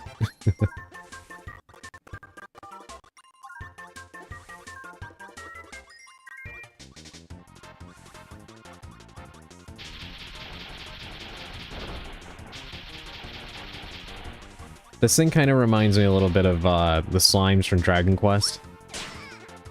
Ow. Okay, I see. So you gotta get them to try to poke you, so they don't raise their shield. Got it. I also never realized that this game was, like 2.5D. Well, I kinda did, but I thought, like with the way things are here, I thought you could actually, like, move into the background and such. I didn't realize that it was, pretty much a 2D platformer. Just with, 3D graphics. Ow.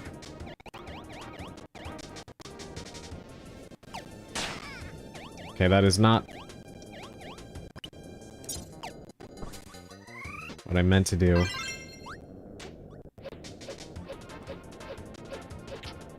Wait, am I throwing my face? What's going on there? Hold on.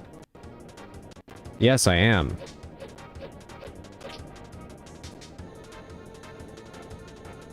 Chat, is Kirby body horror?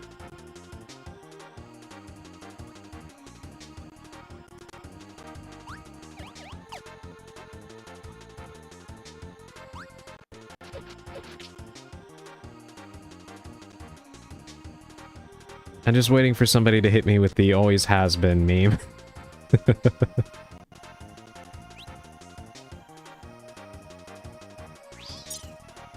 Alright, not what I wanted to do also. Is there no way for me to, drop below that platform there? Oh, there we go.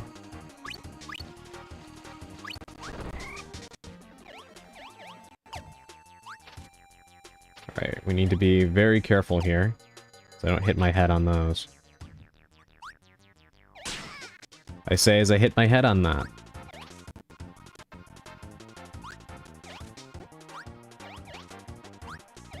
There we go.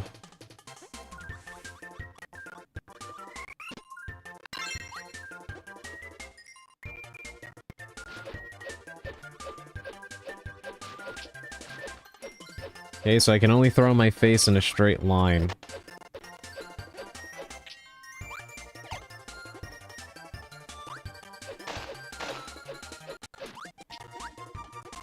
Still quite useful, though.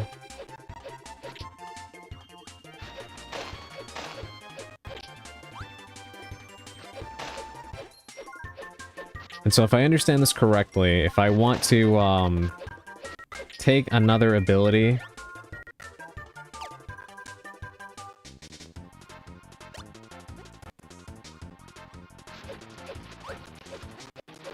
I take the little, crystal out, and then I throw it at somebody else, right? Because that's what I did before.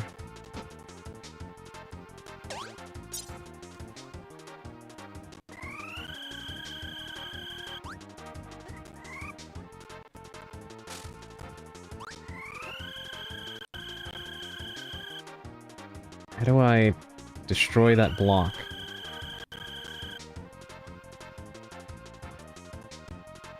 Let me look at the controls again. I apologize to all of the Kirby pros that may be in attendance. This is my first Kirby game, in proper. Climb up pole, ladder.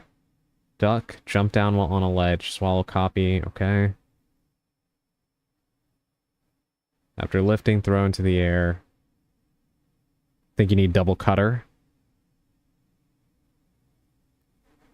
Okay.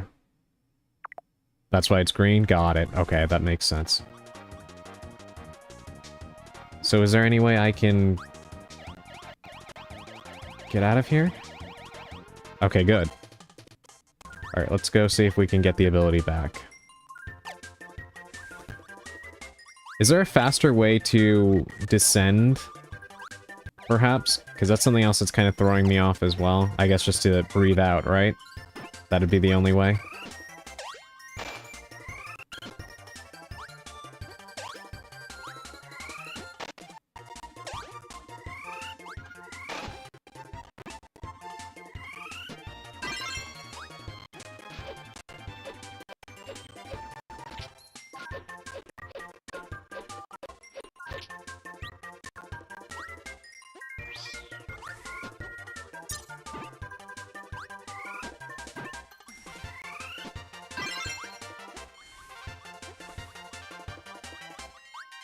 Alright, is there another one over here?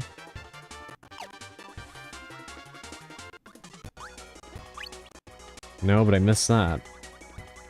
Alright, let's drop down here again. And then go back up.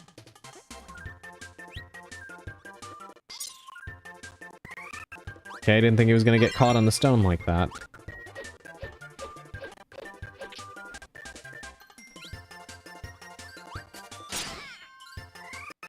Ouch.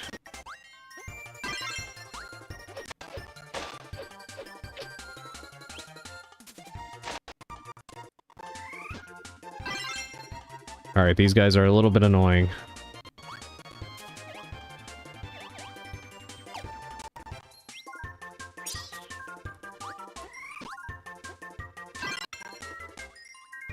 Alright, let's go off screen, and then will that guy respawn? No. Which means we have to go this way.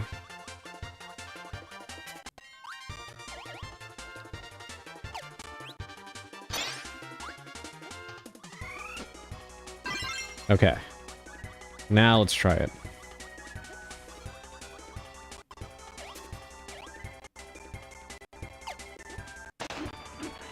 Oh, wow. Yeah, I do think this will probably do it, right? Perfect. Thank you, Churi. Big face? Yeah, very big face. With saw blades attached.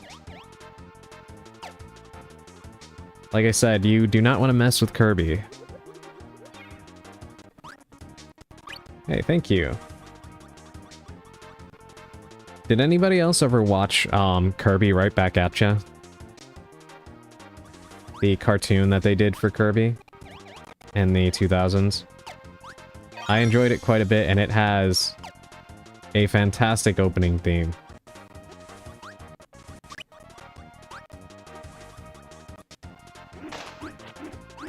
Yeah, that shield is not going to help that guy.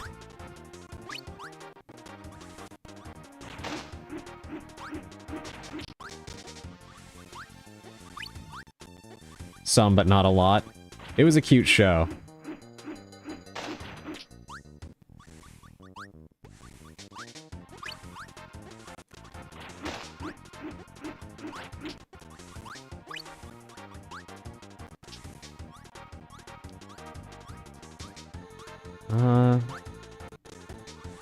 Let's go this way.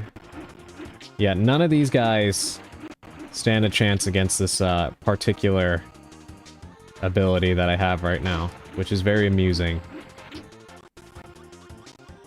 Dan Green played the sleazy salesman, I believe. Yes. Yes, otherwise known as the voice of Yugi, Yu-Gi-Oh, and Knuckles on Sonic X. Okay, those guys just respawn, so we'll go up.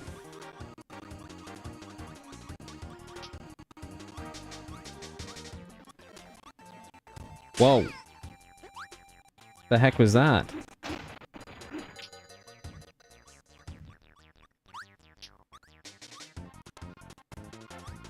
A punishment for climbing the wrong chain? There's King DDD.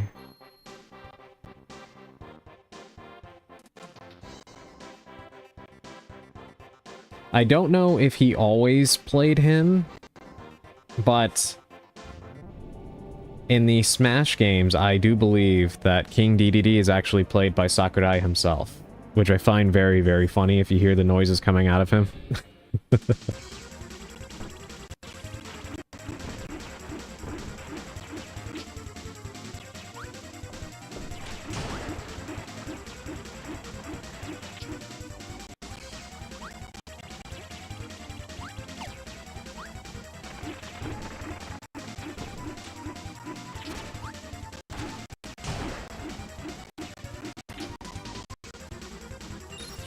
That was shockingly easy. I didn't think fighting DDD would be simple.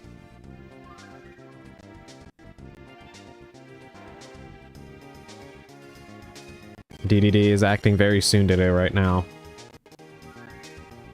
Come on, you know you want to help. Exactly. Come with us. Okay. Let's see.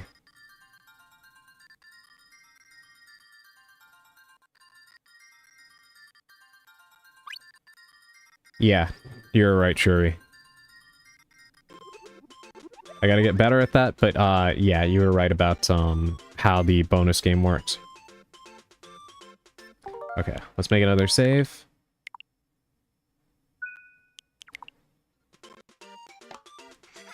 Did anybody play the newest Kirby game, the Forgotten Land?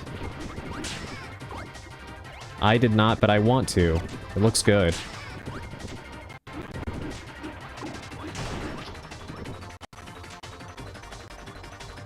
I played a video game or two in my life.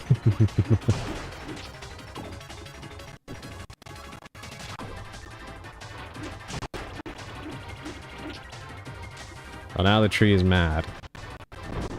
Wispy Woods, right? Okay, yeah, I'm getting a little bit better now that I kind of know how some of these mechanics work.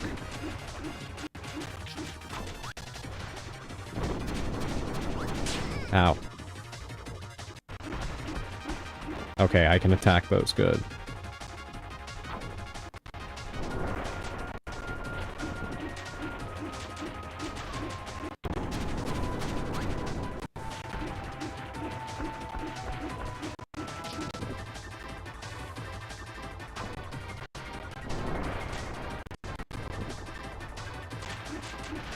Yeah, I'm interested in playing,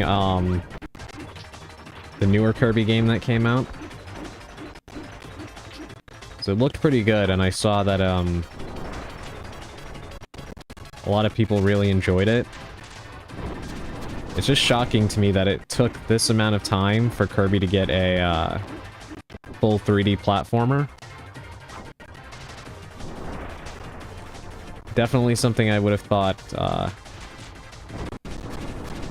would have happened sooner. There we go.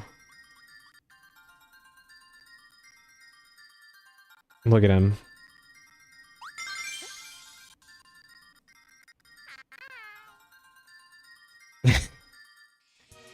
God, Kirby's adorable.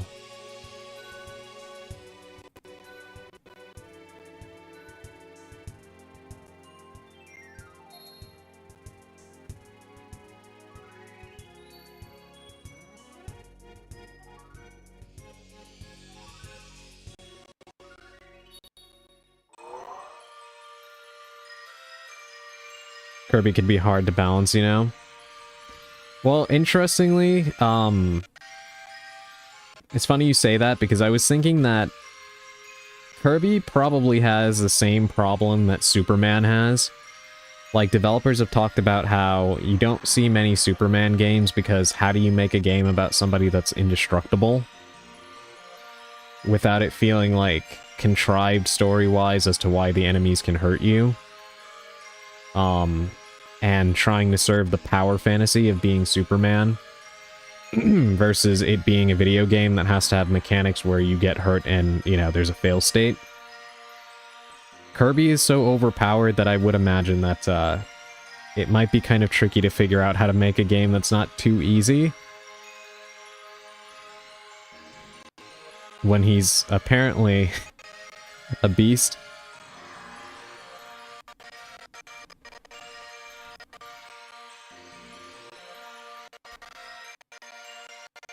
So it is kind of funny.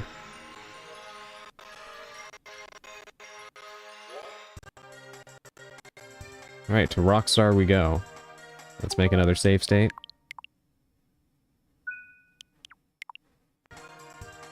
But yeah, Forgotten Land is good. Fun walkabout for 90% and 10% completionist challenge. Interesting. I think there might be a demo for it. Maybe I'll try it. If I'm not wrong, that is. 1 second, I just need to drink some water.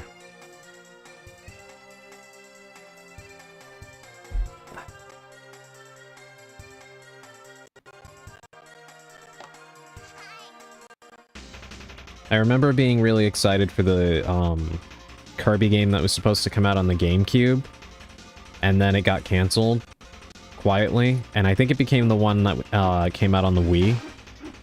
eventually.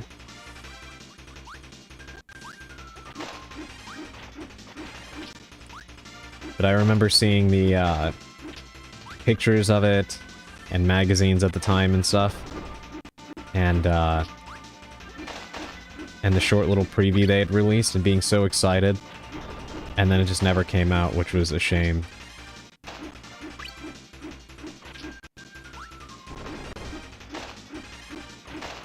The final years of the GameCube were very interesting in the games that Nintendo put out. Dance Dance Revolution, Mario Mix, Odama, which was a crazy game. It was like a pinball game based on, like, I think historical Japanese battles or something like that. That you could control with your voice. Because in the final years of the GameCube, there was a microphone that they came out with, primarily for use with Mario Party, one of the GameCube entries, and you could also use it with Odama, and of course, like, karaoke games and such at the time.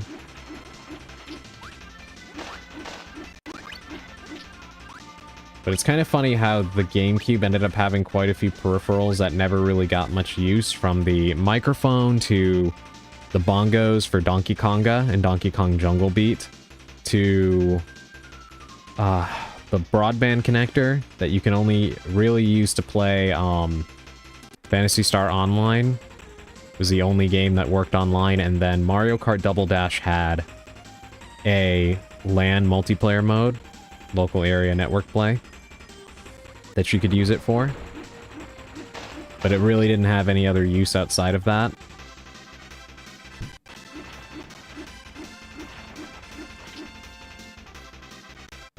Okay, so it doesn't work on this guy.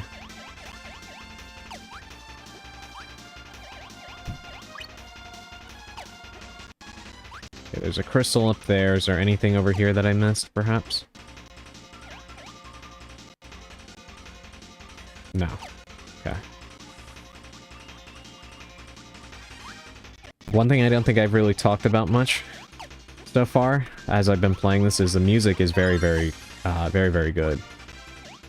Really liking the soundtrack so far.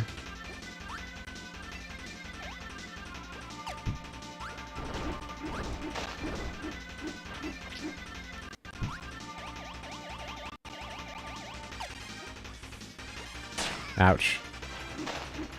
Back with dinner, and today's menu is tacos. Welcome back, Mayberry, and tacos sound delicious right now. Oh my god. Hey, wait. Taco Tuesdays, huh? A good choice.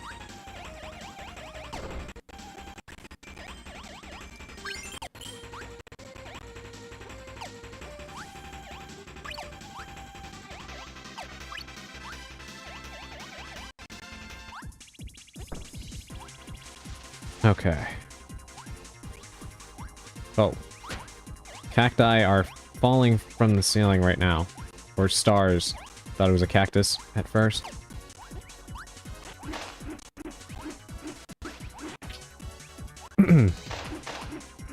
Oh, tacho. Basically, it's a nacho slash taco. What I did was make taco meat and eat it like nachos with Cool Ranch Doritos. Oh, that is smart. That's pretty cool. It sounds delicious too, right now, honestly. Okay, so I wasn't wrong. It is the cacti or whatever, but they start rolling. There we go. Give me the crystal.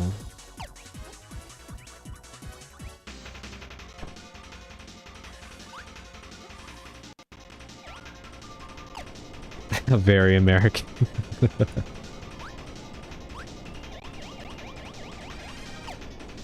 Where are you from, Churi?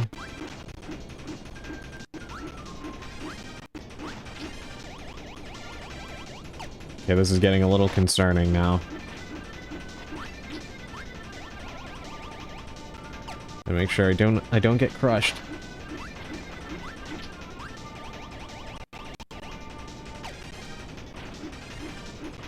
Alright, I guess as long as I'm in the right area, I don't need to really float up. Just make sure I don't get squashed.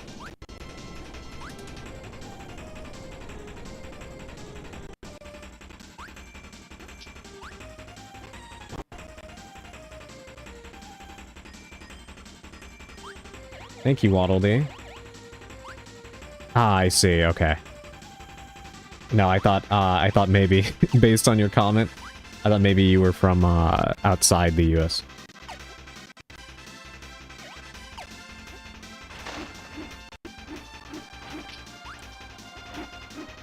Okay, that thing is really cute. Is that an enemy? Never mind. I take it back.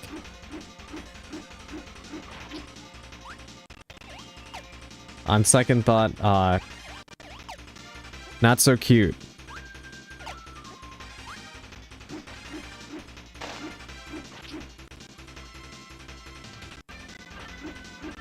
I cast my shade from a place of knowledge. Amen. Relatable.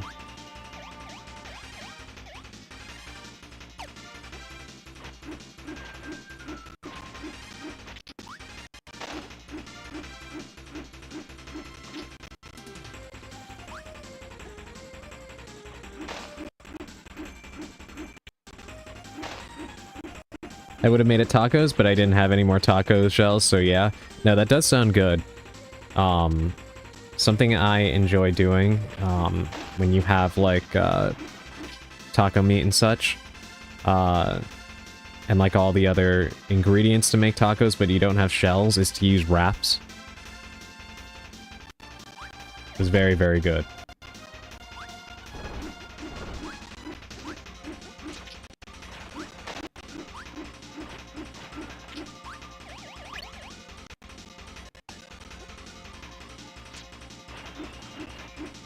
Can I bait him into attacking him?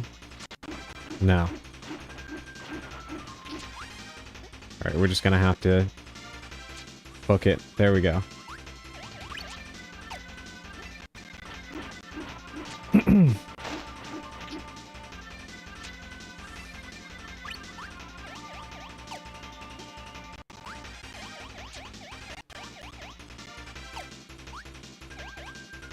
Yes, we can take the high road this way.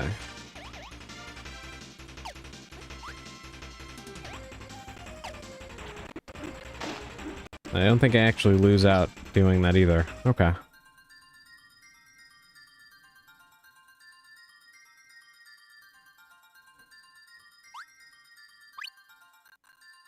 And we get a star. I want to get one of those one-ups, but I can't figure out how to do the jump right. Alright. Let's make another save.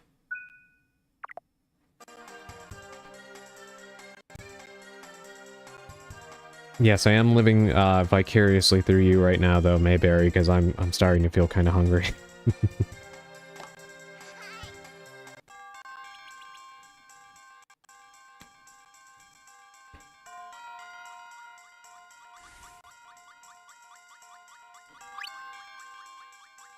Always make sure to check the, check behind me. Maybe I should probably try to see if I can get a new ability. But this one just feels so OP. You know? I think the game just saves. You can test by resetting now that you have the save state. That is a good point.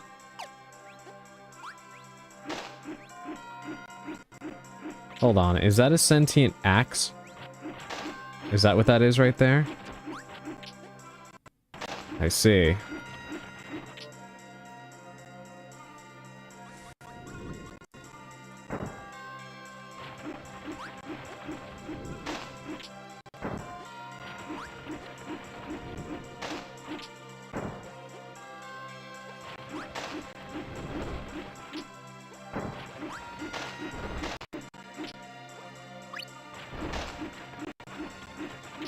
I kind of wonder what ability I'd get from devouring one of these, if anything. Hmm.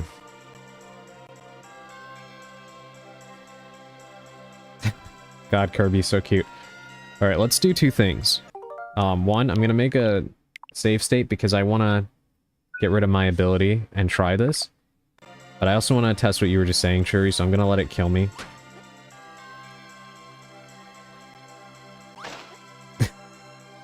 Never mind, I popped him like a balloon.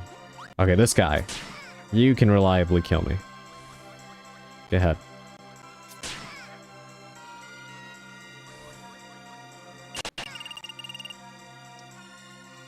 Okay, I was not expecting that. You'll do. So where would it restart me? I see. Okay. Alright, let's go back here. Now let's get rid of this. Come here. Never mind.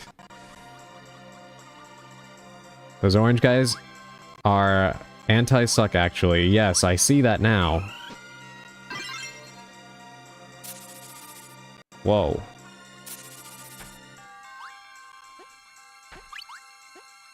I wonder why they're immune. That's interesting.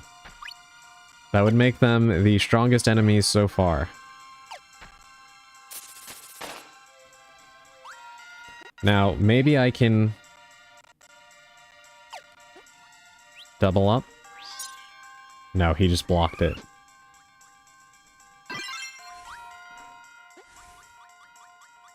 Alright, let's go back. Did he respawn? Yes. So if we get him to, jab and then throw it, maybe we can double up.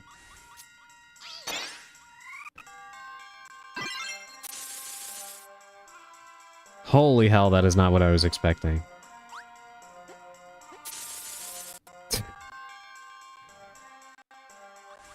I do think this is a body horror game. Oh my god. I like how one of them is a needle. Look at that.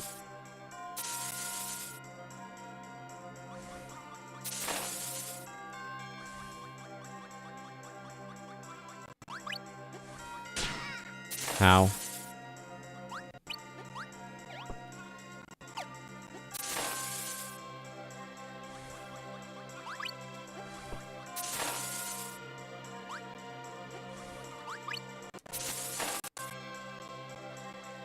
Yeah, with this, they can't even get close.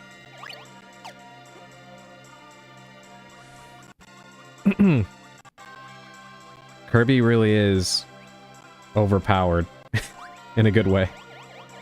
I can understand why, I can understand why villains fear Kirby.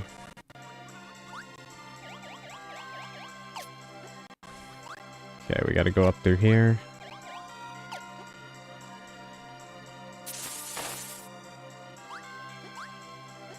Ow. That shield is not going to work on that, apparently.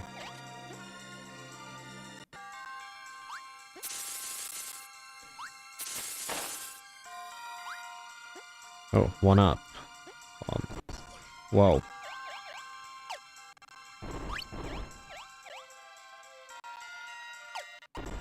Okay, thank God I did not fall for that. I had a feeling they were going to try to do something like that. So I tried to float and pull back a little bit. And I'm glad that I did.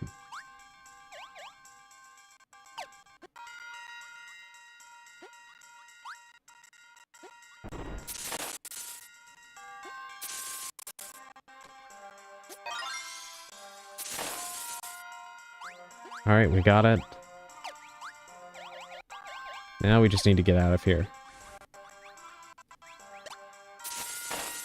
I unfortunately never had a 3DS, which feels like heresy to me. Because as most of you know, I am a huge Nintendo fan. But one game I wanted to play, I never had the chance to, and I do hope that it gets a remaster, or potentially remake at some point. is Kid Icarus Uprising.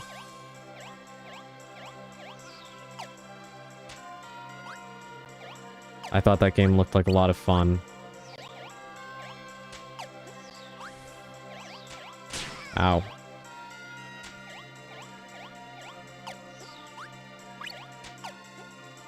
And I loved the animations that they did for it.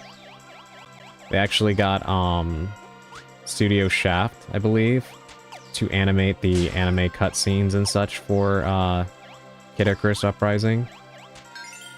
Which you will know them from anime like Madoka Magica and the Monogatari series. Nisekoi, for those of you that know that. They're a very talented animation studio. I really like their work. They have like a signature little like stance that they put a lot of their characters in, where they kind of like lean and like arc their neck to the side. And I believe that Palutena ended up having like a moment like that, so you could kind of tell it was their little signature thing. Which I just find very interesting.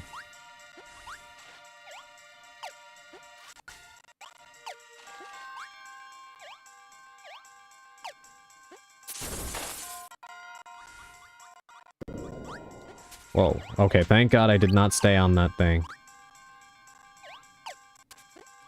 Is that a Kappa? I'm kind of starting to get to a point now where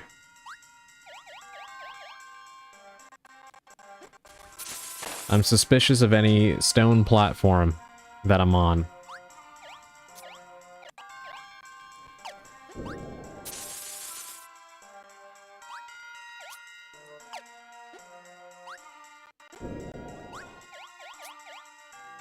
There we go. No, no, no, no! Ah!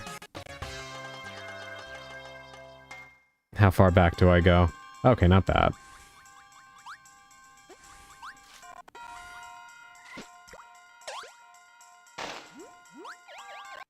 I can see that I did lose my ability, though, which is a shame.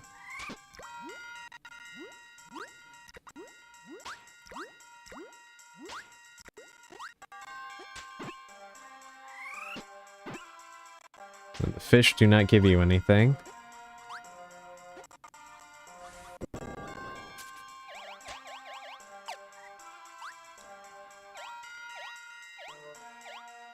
No more cake, so we don't need to bother going up there.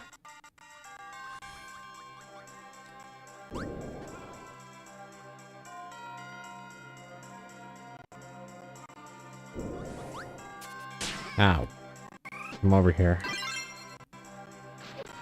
Okay, so they give you the same ability as the other guys.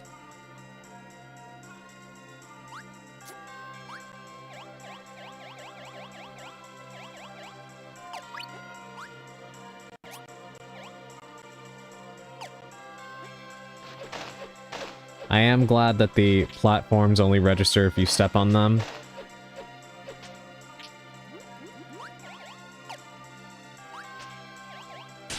Ow. Okay.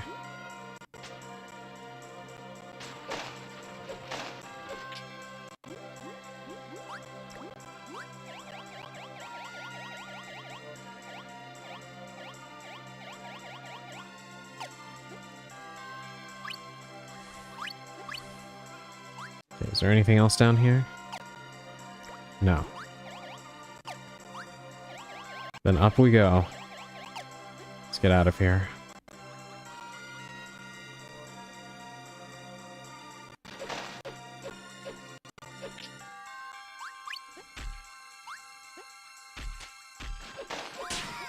Ouch.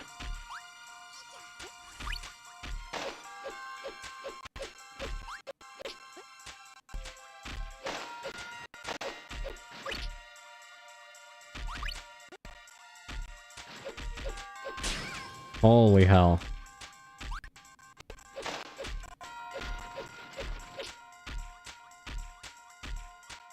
Alright, let's just try to take our time going through this area.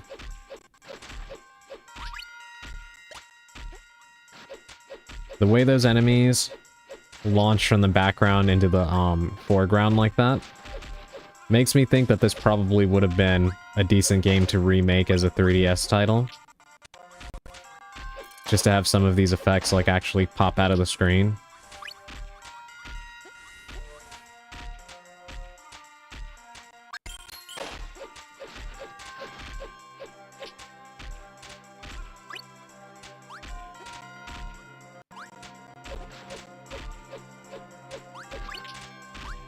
Ow, ow, ow. Alright. Let's just... There we go. Hey, welcome in, Dandy. How are you doing this evening? Thank you for checking in. Ah, man, I've been missing Adrian playing Kirby 64. Yes, I have been playing this game. This is my first time ever, playing it. Oh, DDD's gonna give me a piggyback ride?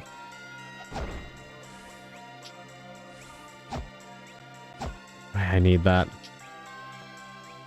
I am hot. Today, for once, I am not, so...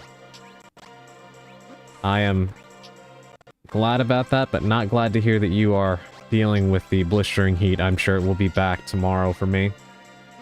Unfortunately. Oh.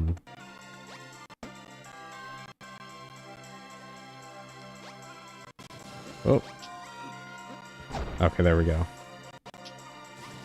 Alright, we gotta worry about these guys now.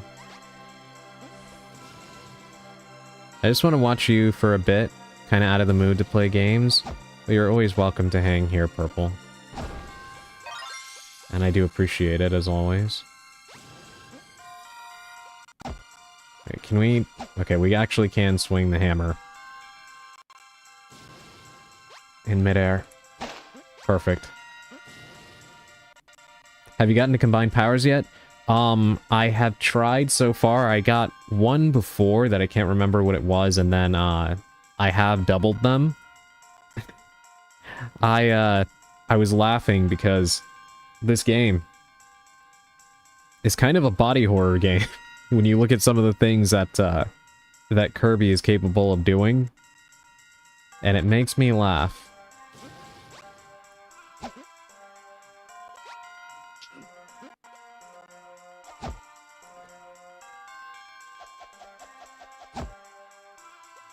How do we... Did I miss a breakthrough spot? Yes, I missed several, actually. That makes sense. Let's get that. I'm always hanging here, just lurking. Well, thank you, I appreciate it.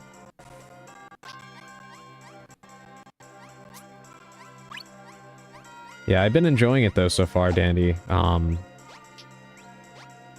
It's very fun. And, graphically, it aged very well. Very, very well. Honestly.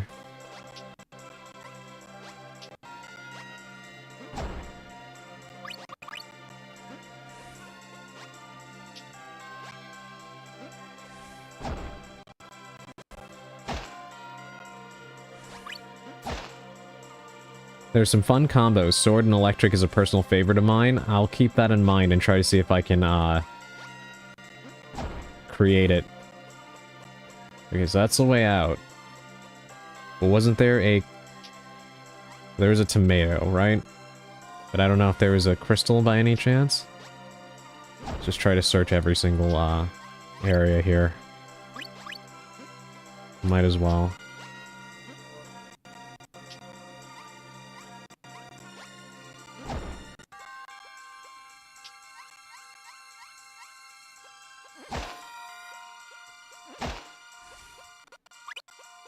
Alright, there we go. Oh, I think you can throw your absorbed power at an enemy to create a combined power. Yes. Actually, figured that out by accident. You got the crystal already? Oh, okay, thank you for reminding me. Alright, then we get out of here then. Oh, yeah, you're right. It was in that area with the pillars. There we go. Look at DDD just chowing down.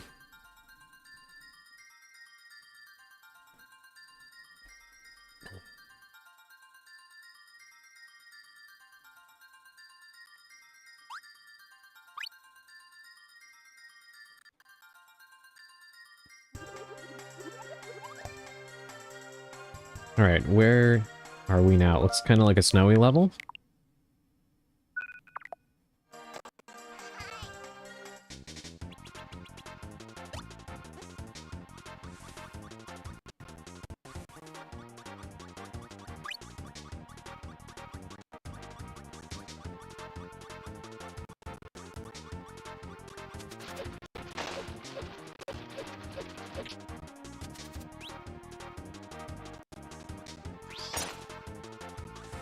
Do any of you give me powers? No.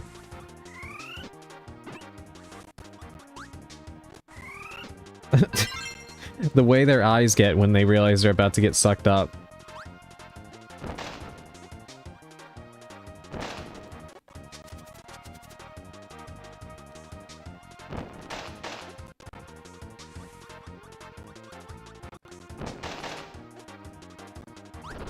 To be honest, after playing this, I think Kirby kind of qualifies as a power fantasy game. Like, there's moments where you, obviously, they can get kind of tricky and you can get, hurt and such. But my god, do you rarely ever feel like you're in serious trouble. It feels honestly like we're the ones scaring the crap out of them.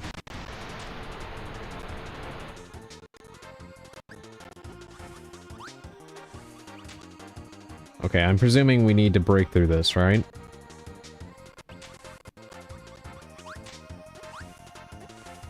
To get to the crystal there. So maybe those enemies over there that burrow.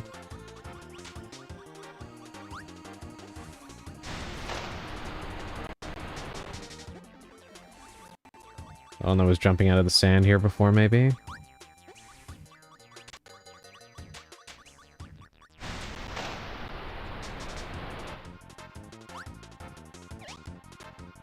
Okay, can I...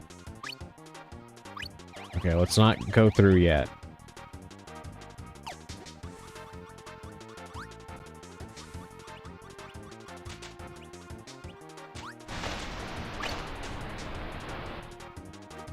Almost fell right into it.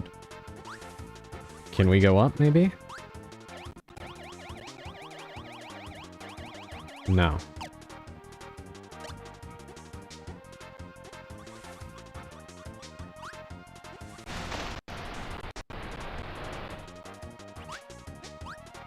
Alright, is there an enemy that I missed that we can actually absorb, maybe?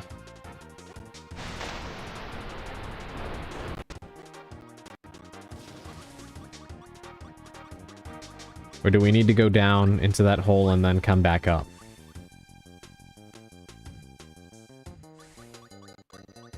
Could that be the case?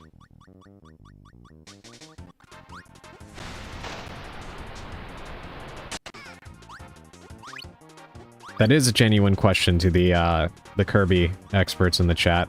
Should I go down, or should I, is there an enemy here that I should absorb to, break the spine piece here?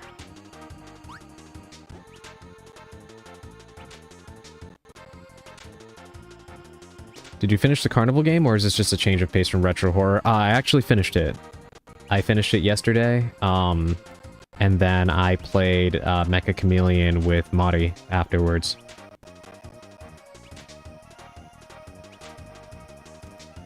And we hung out for a bit. But I figured I would change it up a bit because we had them playing, we played the Alone in the Dark trilogy and then Carnival Massacre. So I wanted to do something a little bit different. Afraid I only played this a bit in the past. No worries. So what I'll do is I will, just in case. I mean, I know the game will let me go back anyway, but we'll make a save state. And we'll drop in and see what happens.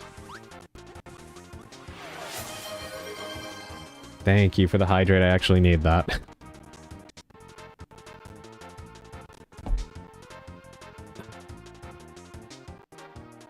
The soothing effects of the coffee I had earlier on my throat are wearing off now. So I did need that hydration.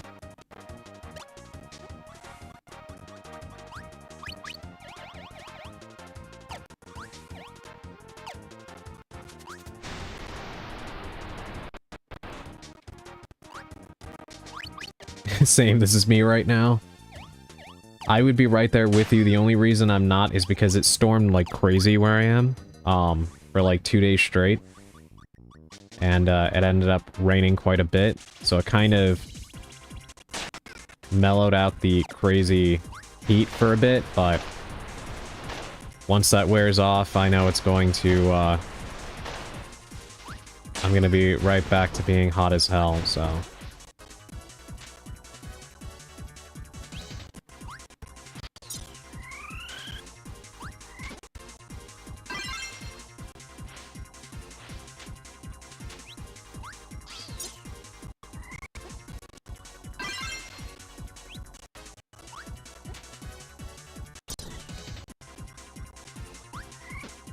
I'm getting through by the majesty of fans.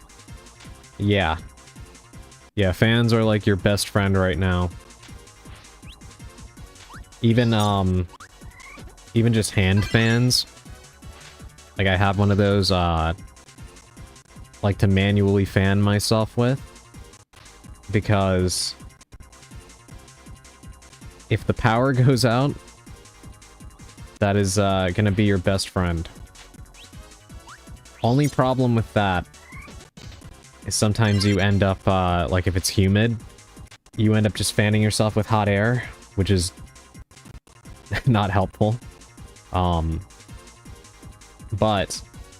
in that particular case, what I do is I have a squirt bottle that I will fill with cold water and then just keep pouring it on myself as needed. Anything to get by. If I ever get rich enough to hire scantily clad fan waivers, I'll also get them some fans too. You'd have a never-ending chain of people having to fan each other in this kind of weather.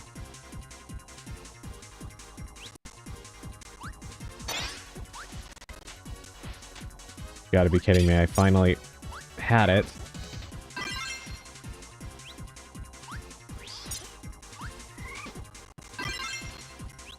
Alright, we'll get this.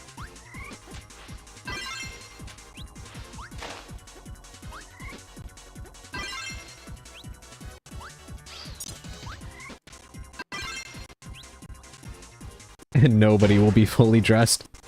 I did not mean to fall down. But I did get a crystal, which is wonderful. Let's go back up, because I want to test a theory. But these guys are gone now. Because of course they are. And I can't actually go back up? Interesting. You know, I wonder if maybe I need to enter the level with a specific ability to break that, spine. That may be the case. Or I take out a second loan to buy a Walmart AC and live in permanent 50 degrees. I mean, to be honest, with the way things are going with the summers, thanks to global warming and such, that might pay for itself in time. You know, with not being dead from heat stroke and all. It could be a good idea. Or even just having like a smaller AC, and then just having it for a specific room to have like a cool room, you know what I mean? 50 degrees is too much.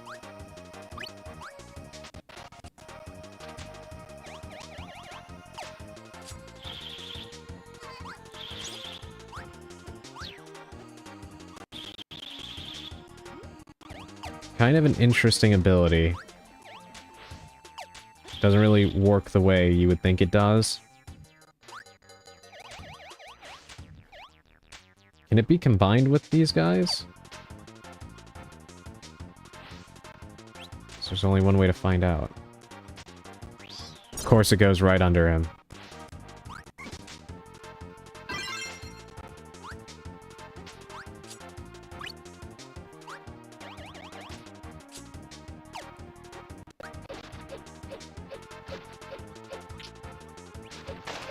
You know, it's funny using that emote, Dandy. It makes me wonder, in Akira's lore, does she like the heat?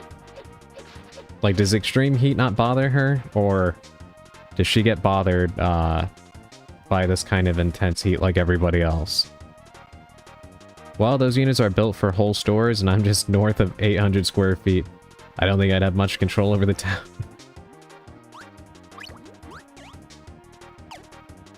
That poor fish in the background, just suffering, it kind of reminds me of a Magikarp out of water.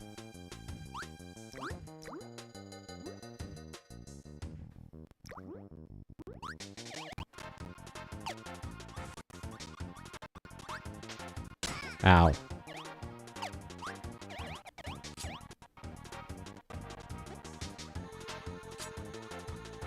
I bet the homeowners association would hate me for it until I hook up all their units to it too.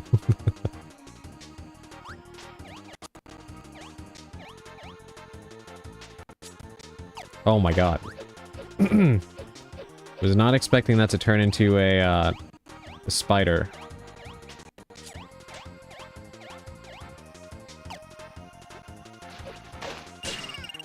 Ow. He actually managed to damage me posthumously. Impressive.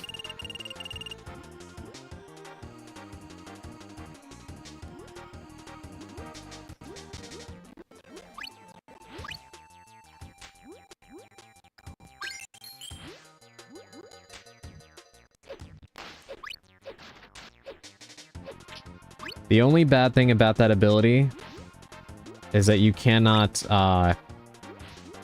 float while Kirby does not have a face, which, to be fair, that makes a lot of sense. But it is not helpful at all.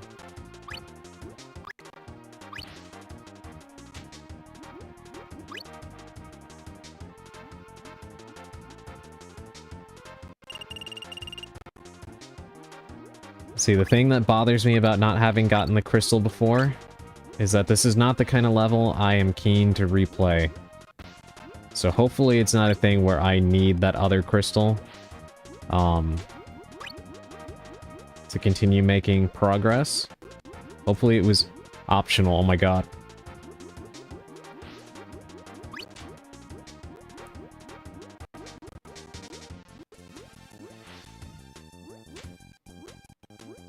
Yeah, you know what I find interesting?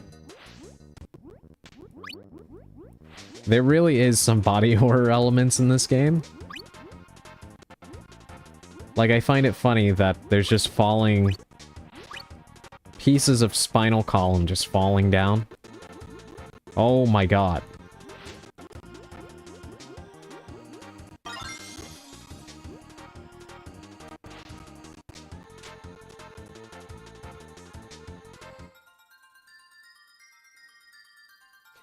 I want that tomato.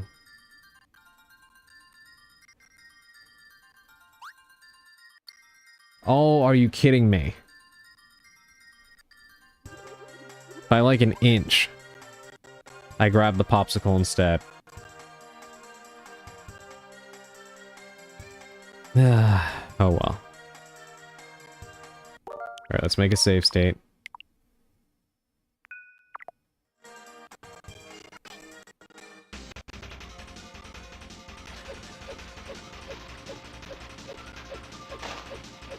Kind of interesting to start the level having a missile lobbed at me.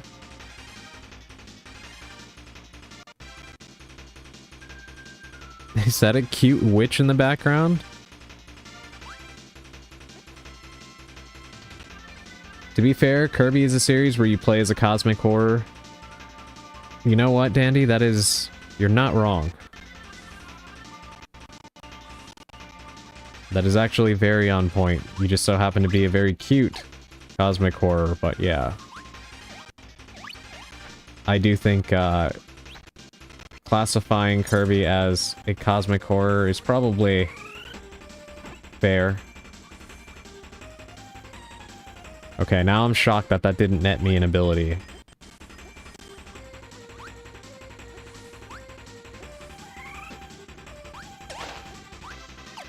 There's some enemies you would think would, give you a transformation that just don't. Which I do find fascinating. Ow. Okay, that took away a lot more health than I was expecting.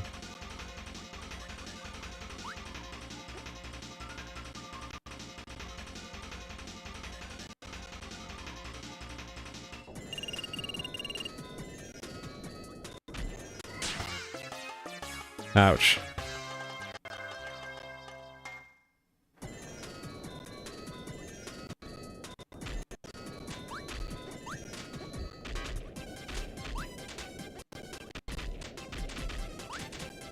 You know something I find interesting?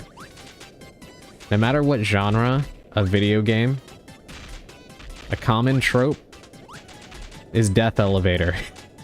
There's an elevator where they lob tons of shit at you trying to kill you. Because I can think of several games that all do this. Anywhere from rated E to rated M.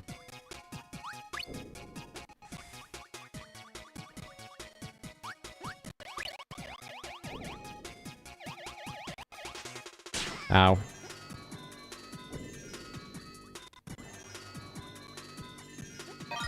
Okay, got the crystal.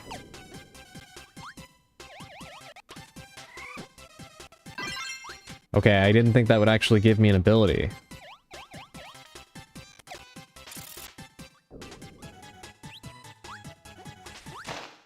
God damn it, I wanted to double up.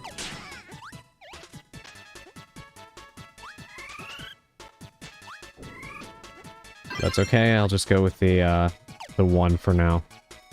In Dark Souls, the thing they throw at you is gravity.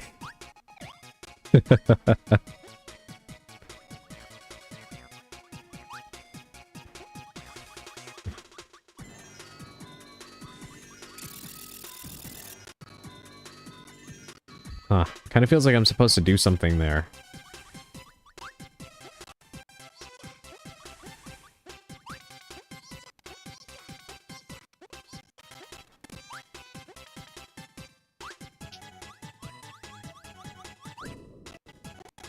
That definitely feels like something I was supposed to interact with. Do I need certain abilities, or...?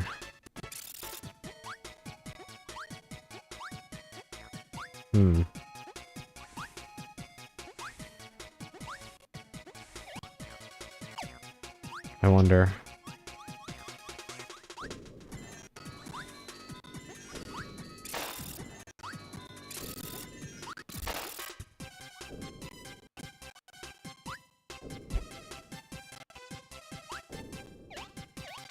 Kirby would probably be an absolute nightmare to, like, if you're the bad guy, and you're trying to strategize what to do, where do you even begin? Because look at the things Kirby can do. I don't even know how you plan to fight Kirby, besides just praying.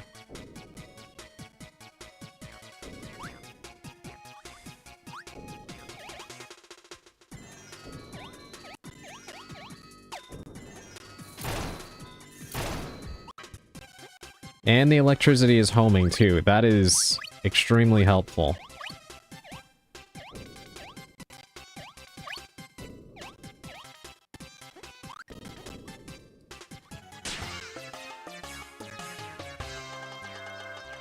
That was the unluckiest thing that could have possibly happened there.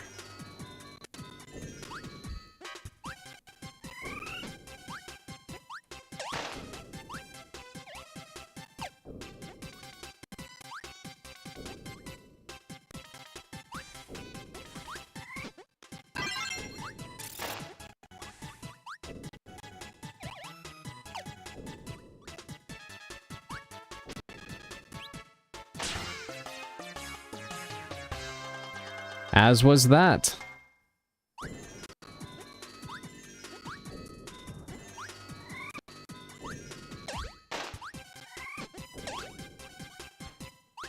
Okay, note to self, watch the edges of the boxes. Because you do not have the clearance that you would assume you would.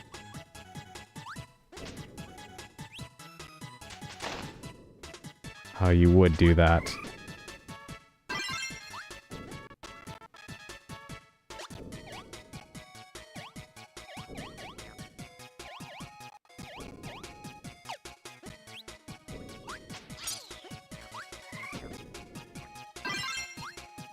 I want the, double electric back.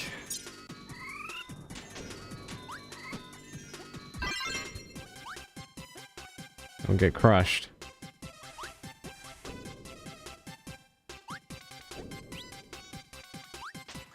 I do admittedly find it a little bit funny, though, that we can get killed by being crushed when Kirby kind of already crushes into himself. When you squeeze down like that.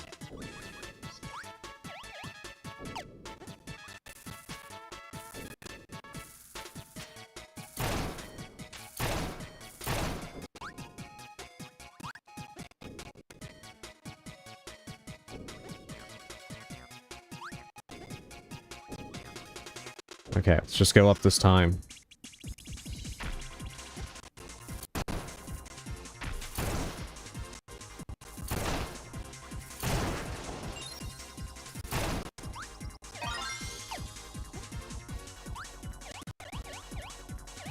Yeah, the electric ability, incredible.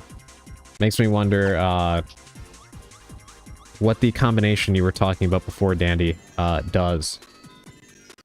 Because as it stands, this is a really powerful ability.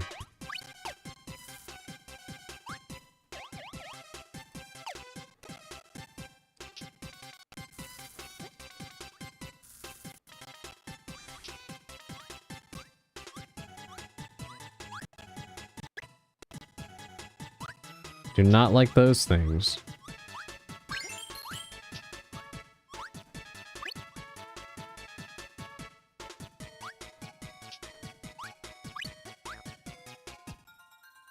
Alright, we made it.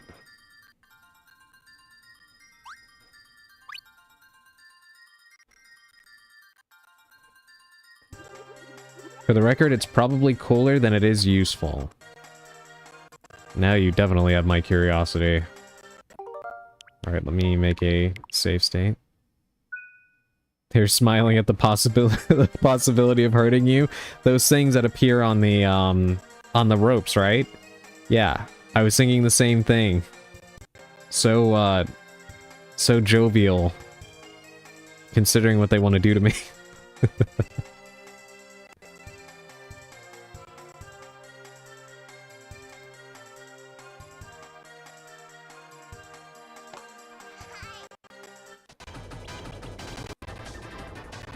Yeah, smiles of death. Cute little sadists.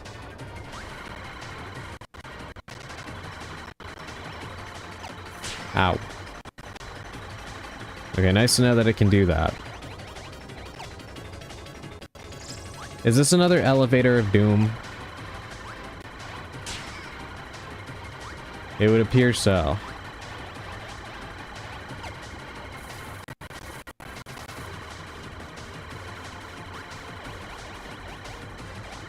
Baring teeth is only a sign of joy in humans. You know what, Dandy? That's fair.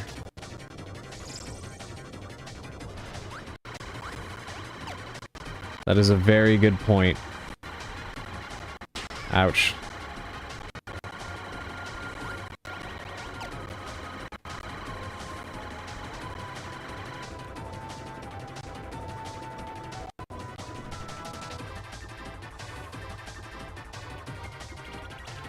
Okay, and here's the boss, right?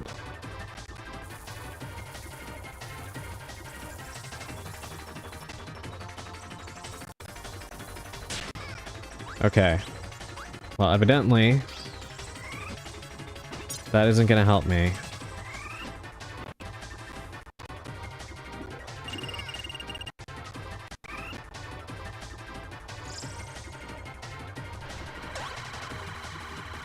what I presume we ought to do.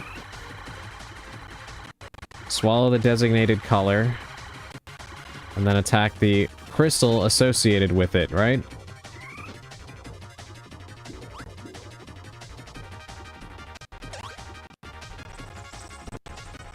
Yes. That is what it appears I need to do. So let's try this again. Wait, do I have to start the whole level again?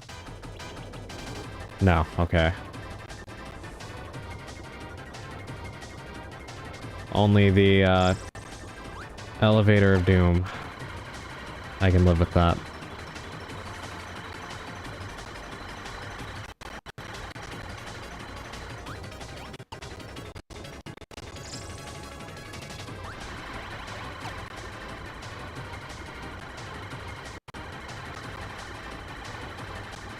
Ow.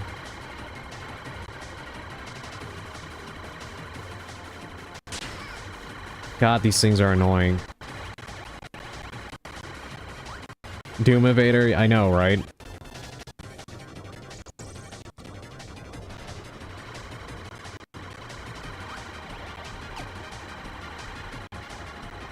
The thing that kills me about this too is like... I think that playing the original Star Fox on the SNES has made me develop a phobia. Not seriously, I'm joking. But I think it's made me develop a phobia of geometric shapes in early 3D games because all you see is just pain coming your way. Oh, you actually don't need to specifically use that color. Any of them work. Okay. That's actually good. Thank you, Sushi. Welcome in. Thank you for the redeem. It's good to see you again. How are you doing, Sushi? Did you, Are you off work yet? And I'm glad that I do not need to, ask because I saw that you ate earlier.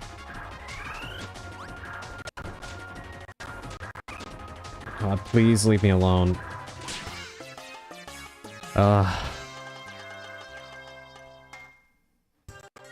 Just got home. My Pete's. Well, if you can, try to get off of them for a bit. Hopefully they feel better. I mean, obvious statement. I don't need to tell you that.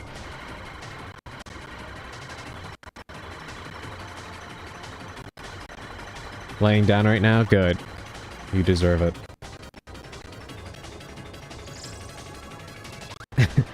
Sushi 8, alert the church, the miracle has occurred.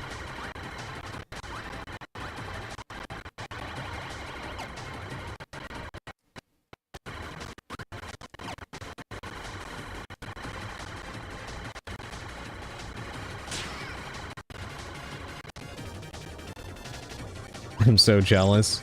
Yeah, I'm glad you're off of work. Hope you had a fairly decent day.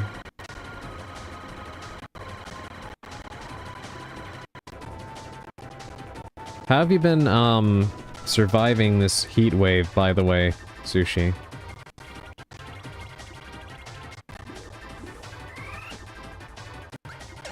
Hope you've been managing.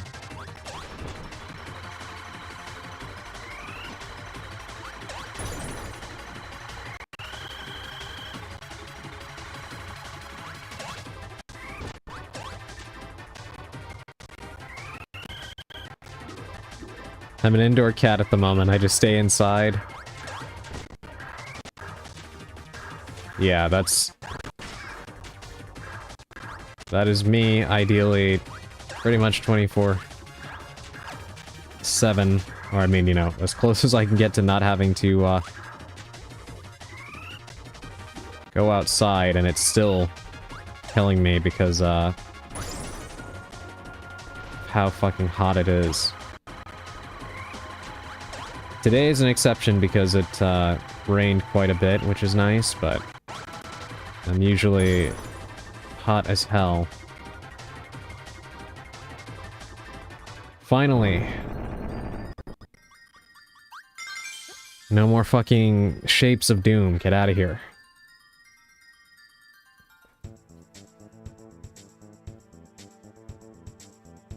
Yeah, I don't have a couch yet. I'm sitting on a folding chair with a seat cushion. Not ideal for the dandy man.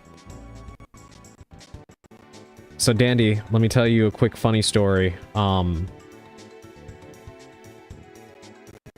actually have had people tell me that I'm crazy because, how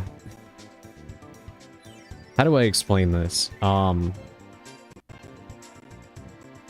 During a period of time where I had to really lock in and study very, very hard for Kirby.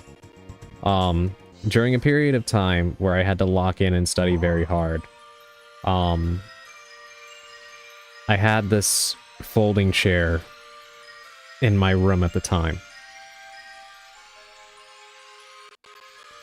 Right next to my desk, which was by my bed. And when I needed to take a nap, because I couldn't afford to, like, truly sleep, because then I wouldn't get back up.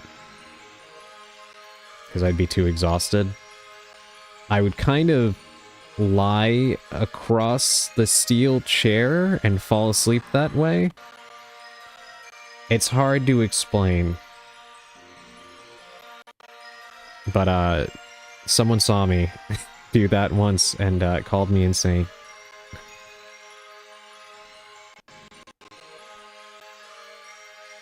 Was it good for my back? No. Did I do it multiple times? Yes, I did. Bring on the mega building, arcology, so I never go outside again. It's raining today, too.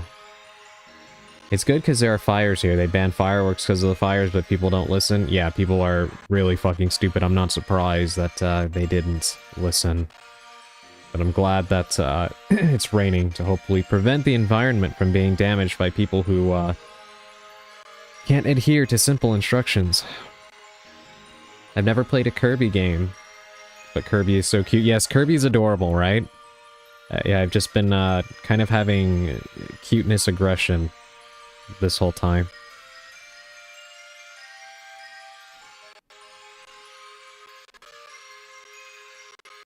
Sorry, I'm trying to read all of the messages in chat, but the commercial break that's playing right now keeps bouncing my chat up and down when I'm trying to read messages. This is a good one, but Nightmare in Dreamland is probably the best. I remember wanting that game a long time ago, but not having the funds for it. It sounds harder to sleep that way? Yeah. And here I was expecting some crazy Locktober lore drama. Welcome in, Valko. I hope you're doing well this evening. So, like, you just hung off, like, your head and feet just dangling?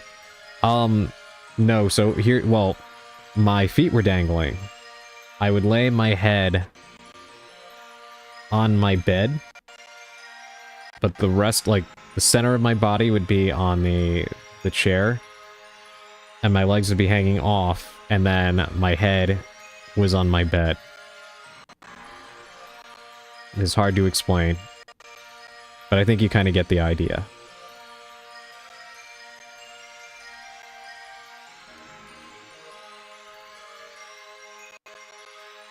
Just lay in your bed.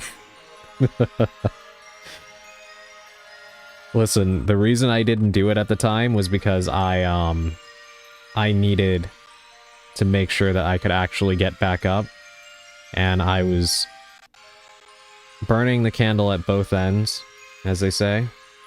So if I would have actually gotten in bed, I could not trust myself to actually, get back up after I fell asleep. So I had to resort to, stupid tactics like that or falling asleep on the floor. I'm doing good, not as hot today. Always a good thing to hear. I'm glad that it seems like for most of us in the chat, today is a little bit of a relief, which makes me feel all the worse for Dandy. I'm not happy that you are still scorching today. Hopefully you get a little bit of relief in your area soon, too. Even though I don't have faith that it's going to last very long in my neck of the woods, but I hope to be wrong about that. Alright, level 3, Aquastar. Does anybody know how many levels there are in this game?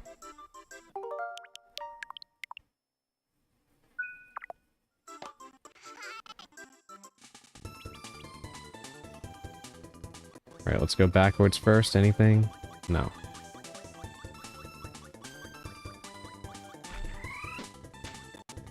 I dodged that narrowly.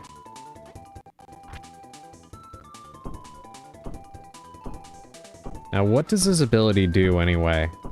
Can I just walk into enemies? Yes, I can.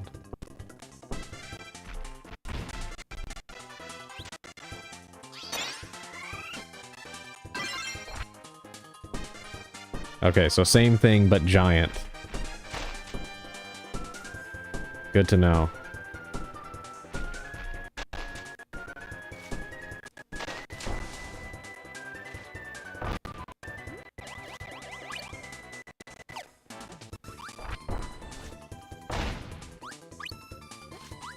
Okay, that is actually pretty helpful, too.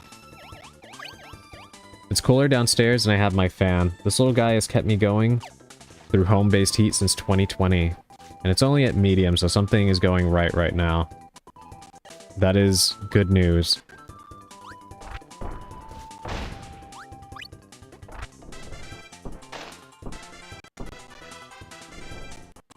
Oh my god. Back again, couldn't sleep. How's it going, Sally?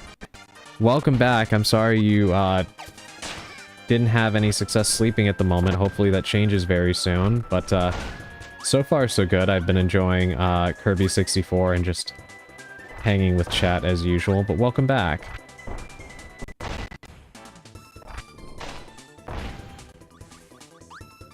Alright, I'm off to game. Have a great stream. Have a wonderful stream yourself, Sushi, if you're gonna stream. I'm not sure if you're gonna play offline or not, but yeah. Do have a good time, and thank you for thank you for dropping by. Always happy to have you.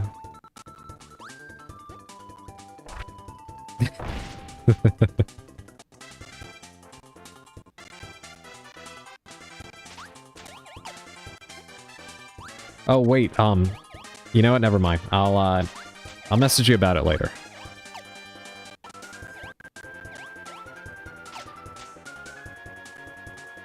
I'm gonna play Moonlight Peaks. Very excited. I have not heard about that.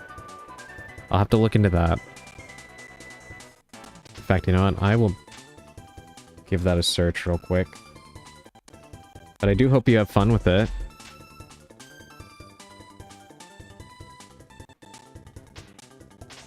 Okay, I see.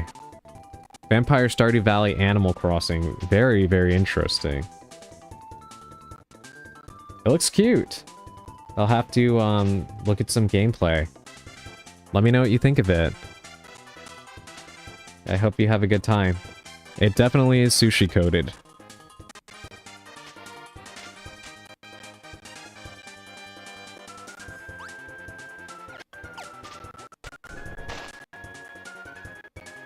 I was about to burn down my work so I could just go home. I mean, honestly... You wouldn't have any witnesses here in the chat. But I had to say hi before. Well, thank you. I really do appreciate that. But don't waste any more time on me. Go enjoy your game. You deserve it. You've earned it. Thank you for thinking of me, though. I appreciate it.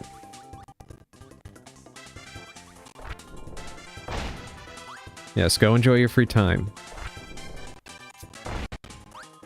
And we'll talk again later.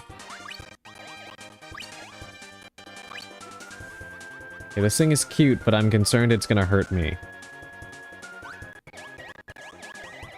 Oh yeah, there's more than one. It will hurt me.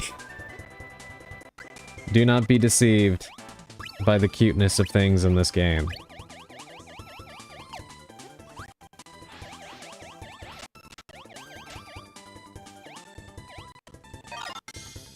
Alright, we got the crystal.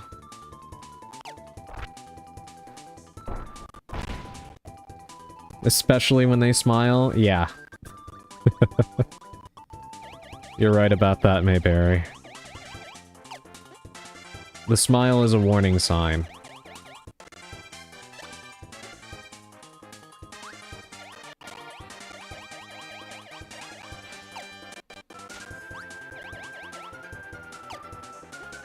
That platform is kind of deceptive. It looks like you'd be able to get on it, but you can't.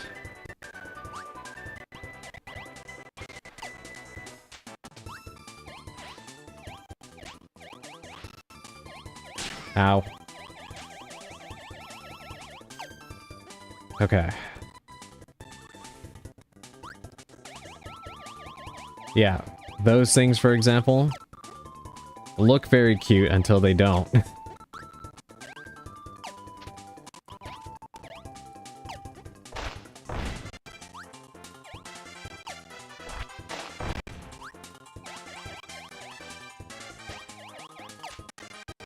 I do think I like this ability so far.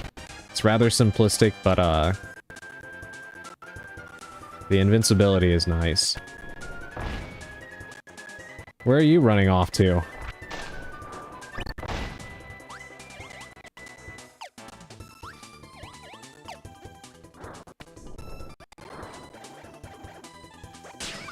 The frog ate me. It's a shame that Sushi wasn't here to see that. I think she would have gotten a kick out of that.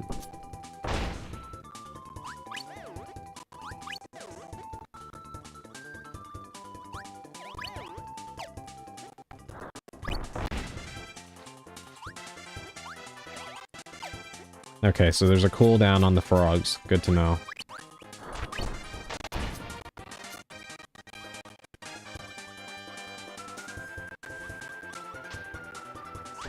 What do you think you're doing?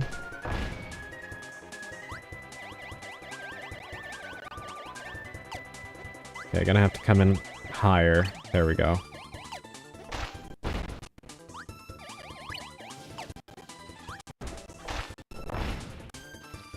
And we definitely want that. Hey now, I like to give Adrian the hat back, so any thieving of hats wasn't me. Yeah, no, it was Augustine. Sadly, this is before Kirby had the cute hats. And maybe your chat stole it considering the hat themes we have here.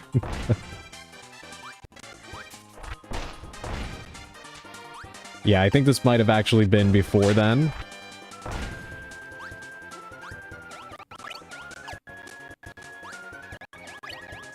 Have you played any of the Kirby games, Sally?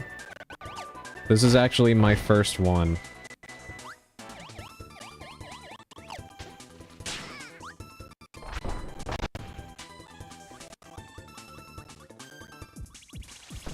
What is that thing?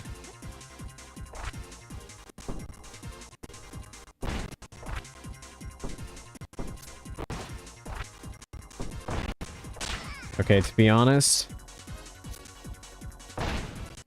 I think I have the perfect ability right now.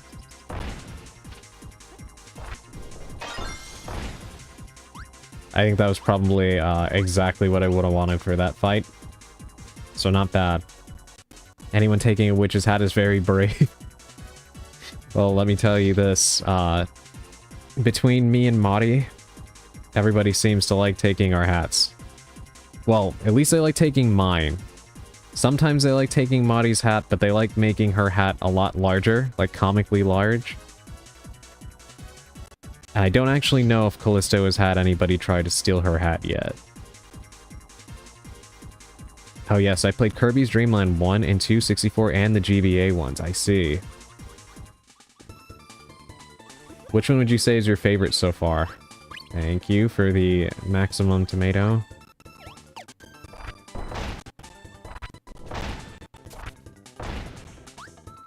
That's adorable, though. It is fun when they take my hat. I do find it, rather humorous. In fact, Augustine, in his stream background, has a collection of hats he's stolen from me. Which I find very funny.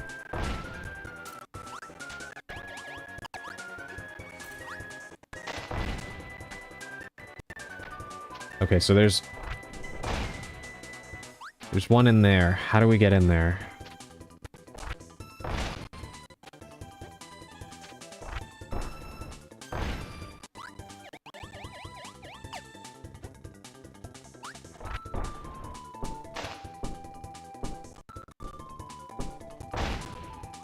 Those things up there look unhinged. I can't lie. Most I know about Kirby is they're OP as shit in Smash Brothers Melee. Well, you know what, Valko? After playing this, I can definitely confirm that Kirby is OP. Like, don't get me wrong, there's actually... Like, there's some things that can threaten you in this game. But my god, I don't even know how, as an enemy, you prepare to fight Kirby. Kirby is a beast. Sorry, I also played the SNES ones, and I think my favorite is Kirby Superstar for the SNES. I see. I've heard a lot of good things about Superstar. I think that's on here as well, right? Might have to give that one a shot as well.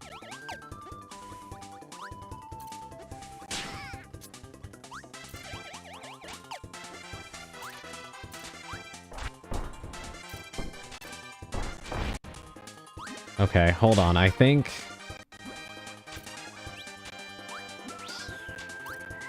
Ow.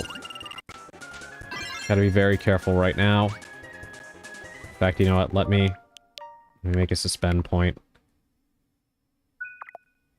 I mean, we've been playing without it up to this point, but I want to try to... Yeah, I knew that was gonna happen.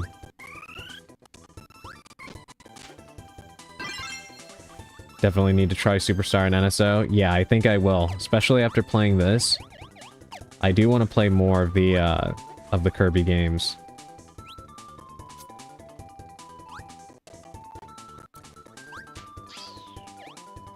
Because I've heard people say that the Kirby games are, like, too easy.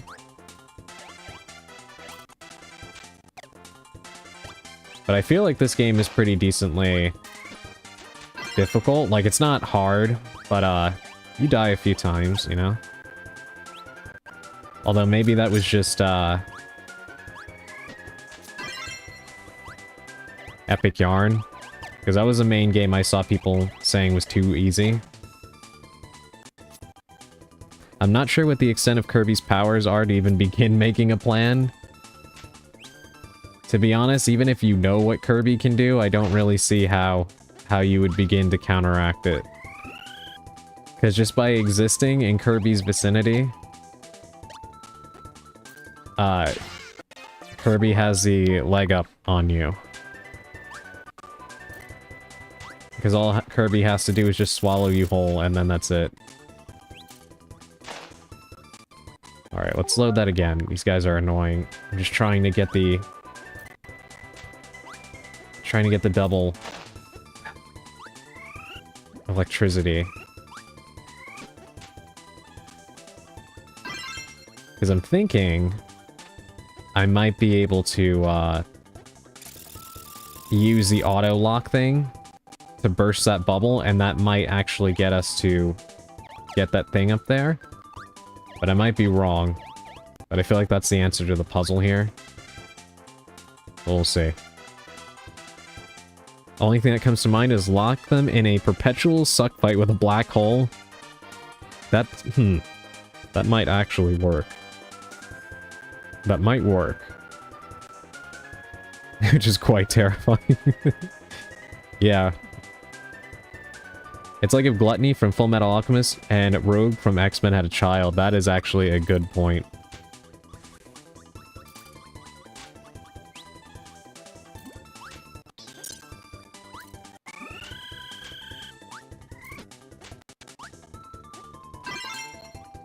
Oh my god, these guys.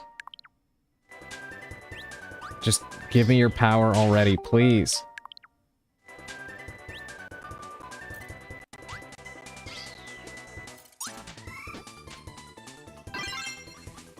I hate how they are always floating just out of range. How far does this go? Hold on. Okay, there we go. Alright, I was overthinking it. Alright, let's go ahead and test my theory.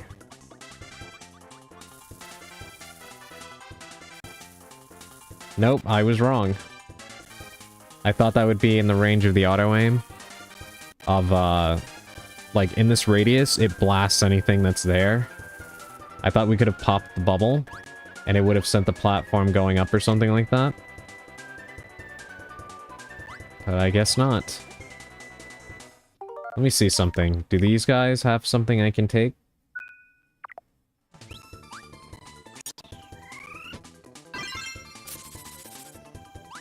Yes, okay. Hold on. Then let's take your ability and see what happens. Oh yeah, it's this. Forgot about this. Can that reach you? No. Alright, well, then I have no clue how to get that.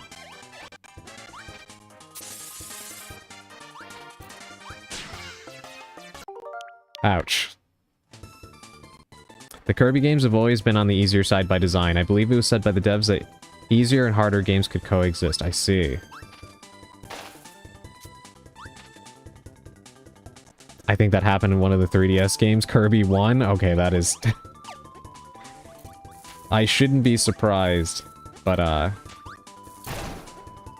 it again reinforces what I was saying before, that, Kirby is probably the strongest Nintendo character, if not the strongest video game character ever created. That made it through the force field? Really? Huh. Kirby, like 40k, relies on rule of cool, cooling their way through trouble. Honestly, probably rule of cute. In Kirby's case. Kirby is just too cute to ever be defeated. Okay, this Kappa is really annoying. Get in here.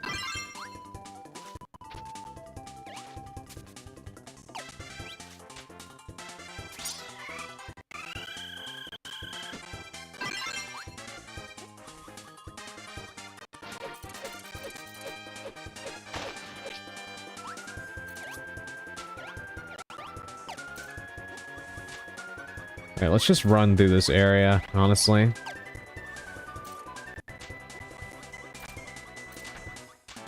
It is hell in that spot.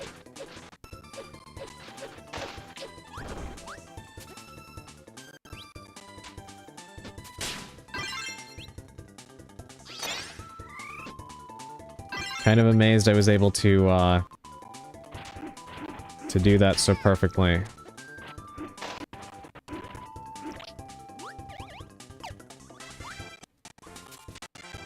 These Kappas are a pain in the ass. There we go. I like how I killed him off screen.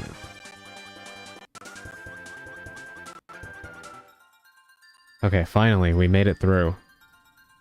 Weirdly, that was probably the hardest level so far. No, I did make it harder for myself trying to get that, crystal. But still. Alright, let's make another save. Sally, do you happen to know how many, levels there are in the game?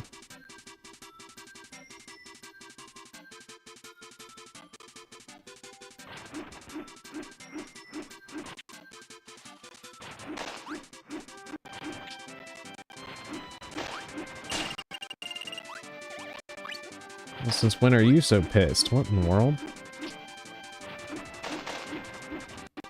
I've been somewhat in the mode of wanting to create super soldiers and lore that could body Spartan 2s.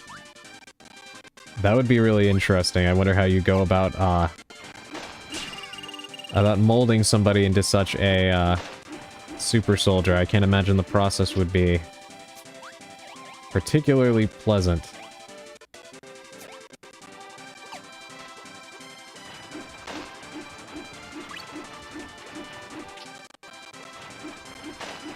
$29 according to Google. Really? Okay.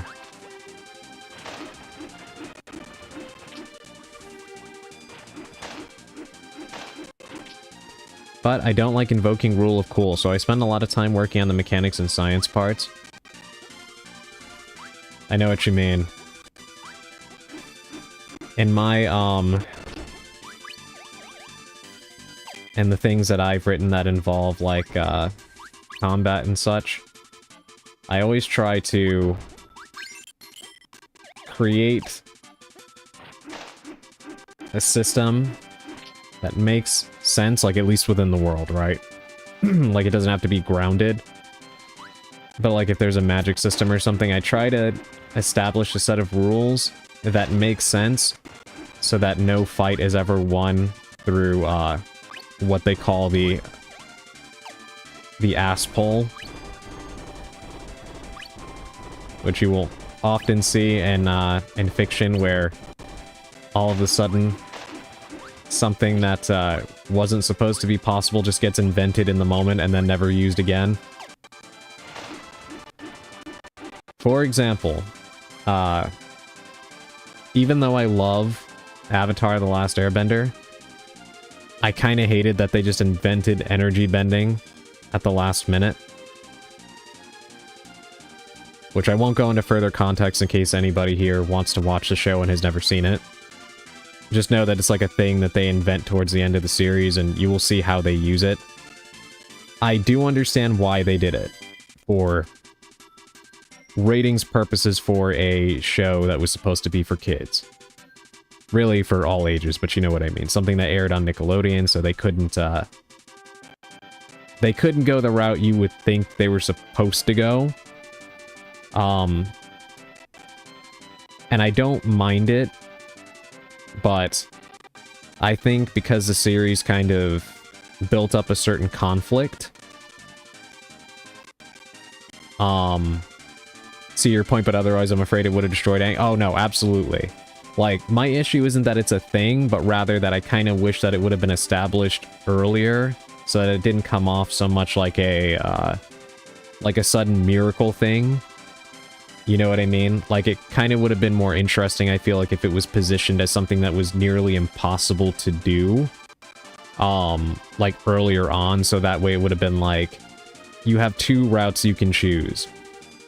Try to do that, and the longer that you spend trying to learn how to do it, the world continues to suffer in peril. Because you know, don't want to take the easier route, which is to, you know, just destroy him, which would be faster and save a lot more lives. I feel like that would have been a more interesting conflict than how throughout the entire series they kind of position it like you're going to have to end his life. And then just kind of at the last minute say, oh, well, actually, no, you don't. It's not really a bad thing. Like, it comes off better when you watch it. But just from a narrative perspective, that's always bothered me in fiction. And, like, shonen will do that kind of thing a lot, which always kind of bugs me.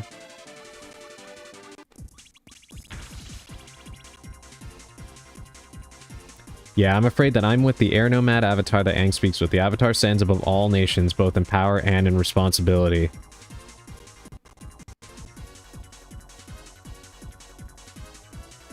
You're probably looking at a full conversion cyborg. While genetic editing combined with a quasi-supernatural energy source, humans have integrated into all aspects of industry. I've been specifically avoiding cybernetics or any other machine integration. That does sound like an interesting idea, though. I like the sound of it. But yeah, no, Sally, I do agree. I like how...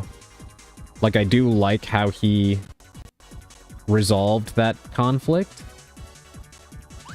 I do just wish that it would have been established a little earlier in the series, you know?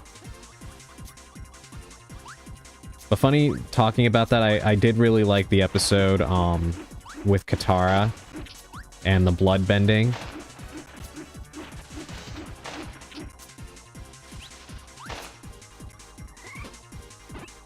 Actually, really like how they did that.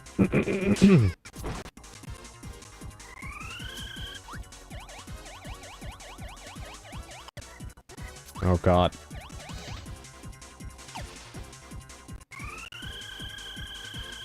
Okay, well that's not gonna work.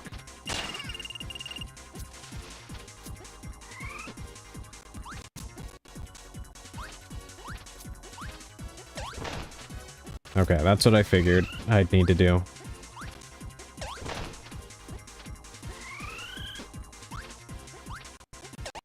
Checking in from art class. Oops. Got caught reading chat. How's it going? It's going pretty well so far, Augustine. I hope art class is going well for you. I'm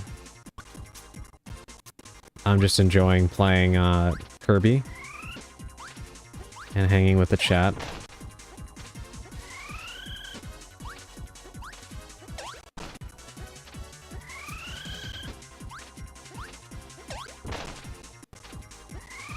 Probably could have just steamrolled this with the boomerang I had, but I thought I'd be able to do something special with the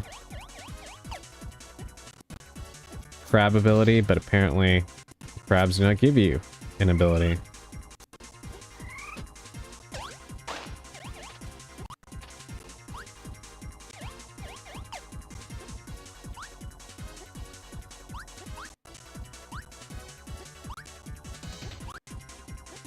Okay, how do I get that?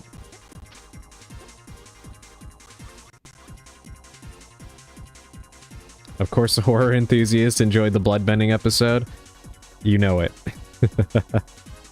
Yes, that is one of my favorite episodes of Avatar. I did really like the tone of it. I wish that there was more episodes like it. There's a few episodes in that series that kind of lean a little bit into the horror aspect. Not a lot, but that one, I'd say the episode that takes place like around Ba Sing Se, showing some of the stuff that was going on, kind of leaned into like an unsettling atmosphere. And there was another one too. Oh yeah, probably when the Blue Spirit rescues Aang, even though it wasn't really like horror, but I did like the unsettling aspect of how silent the Blue Spirit is. Classic Kirby strat, just puke on things. Yeah. I joke, but it was a very effective episode and well crafted. No, you're honestly right, Dandy. The episode with the bloodbending kind of reminded me of, like, they're not the same thematically, but the way it kind of feels like they come out of nowhere with a weird horror theme kind of reminds me of the episode of Cowboy Bebop, Toys in the Attic. That's what it always kind of reminded me of.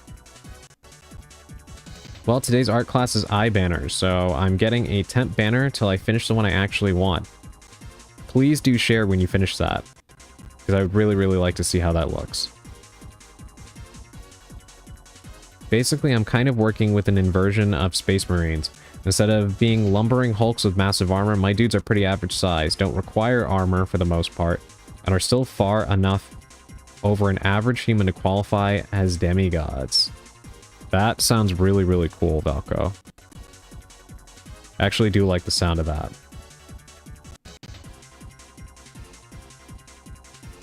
I loved it because it tells you how horrible bending could be used. You start the series believing fire is the OP element with thunder, and then realize that actually water and air are the OP ones. Yeah. Now, it's a great point, Sally.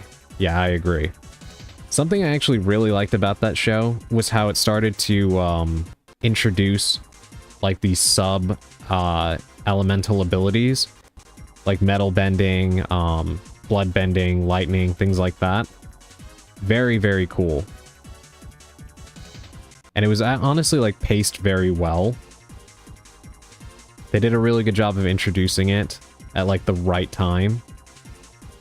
That's why I feel like energy bending is the only one that kind of came out of almost nowhere.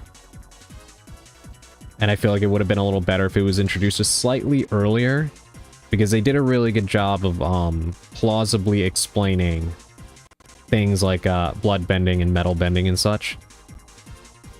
It didn't feel like it came out of nowhere. Yes, the blue spirit being silent, stealthy, and using swords. It's so outside of what we'd seen before since so good. I know, right? Yeah, that episode was so cool. Very, very, very well done. Toys in the Attic, the Alien homage episode. Yes. That episode is so, so good. The fact that it just comes out of nowhere, too. And you're kind of left wondering what happened. But you know what, also, there's 2 episodes of Cowboy Bebop that are kind of, horror-esque. That one and the one in the circus. I forget which one that one is called.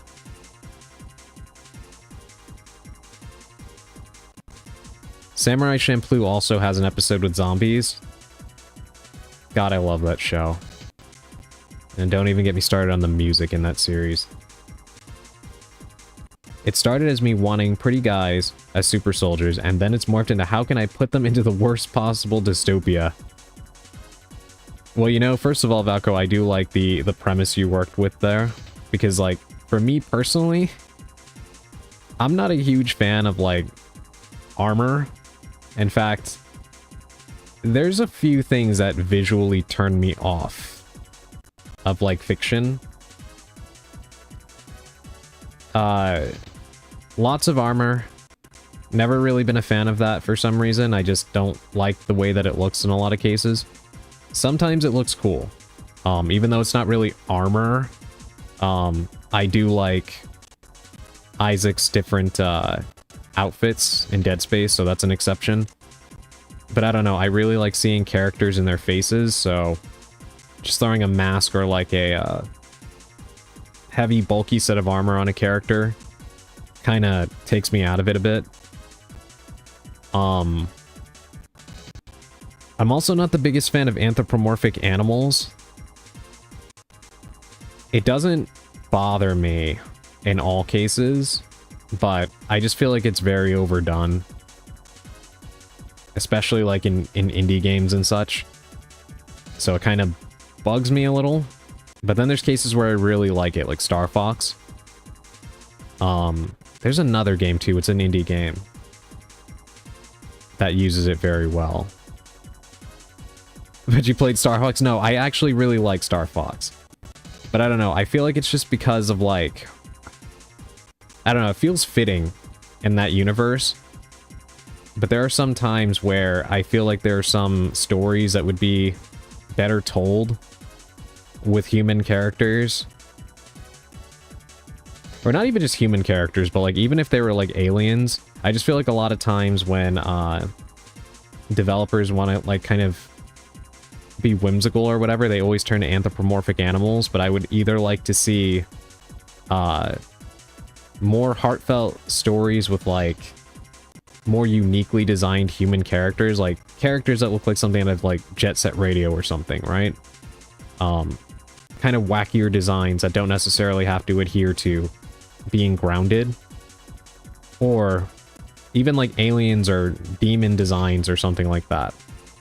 But I don't know, like the whole anthropomorphic animal thing for some reason has just always been kind of a turnoff for me in most cases, but definitely not all.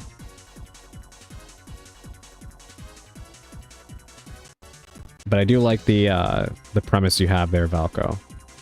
I think that sounds very interesting. Isaac's armor is based on utility, though? Yeah, that is true. I wonder what energy bending is. Does it belong to a single element? Is it primordial, therefore, before every element? Can only the Avatar use it? Could any other bender learn it? I would think probably only the Avatar. Because doesn't he do it in the Avatar state? It's been a while, so I genuinely can't remember. But doesn't he do the energy bending in the avatar state?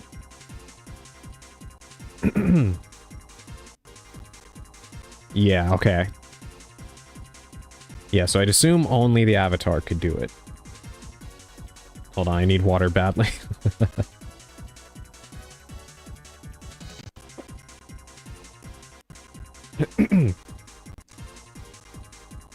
It's also why Valko looks like a male version of Revy right now. You know, I was kind of thinking that, but I wasn't sure if it was intentional, Valko. And I do think that's awesome. Black Lagoon is a incredible anime.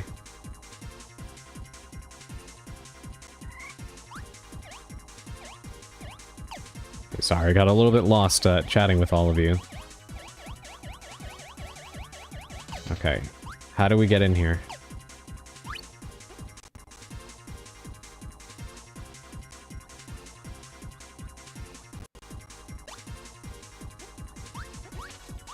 Okay, I'm at a little bit of a loss here. I'm presuming a certain ability, right? Because that thing is red there. Did I miss something? I can't go back now, though. Oh well. Usually the boss should do it. Like he's supposed to break it on his own. When was the last time I saved?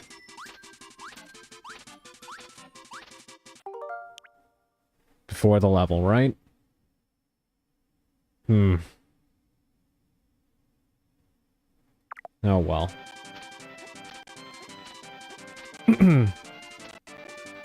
Yeah, but I guess this time is different.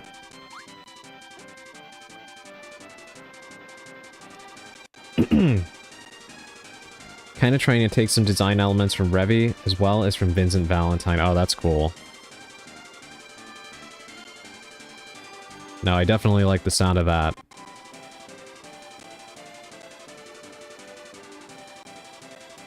Yeah, I like Vincent's design too. I think energy bending is supposed to be a completely separate kind of bending that was guaranteed, or granted, to Aang by the Dragon Turtle. I'm basing that on that pair of episodes from Legend of Korra with the first Avatar. That might be correct, I totally forgot about that. It's been a long time since I've seen either. And the way that I saw Korra was very broken up because of the weird way that Nickelodeon handled the airing of that series.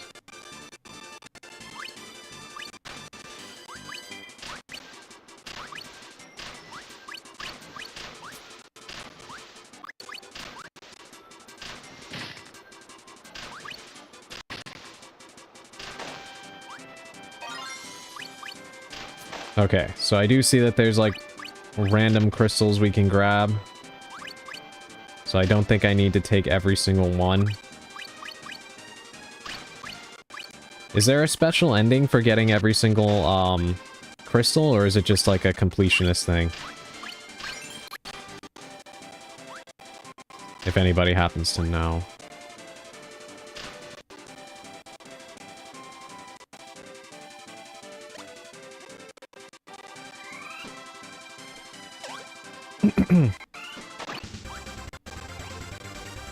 Wait, am I invincible right now? I see, that was like Kirby's version of the superstar, huh?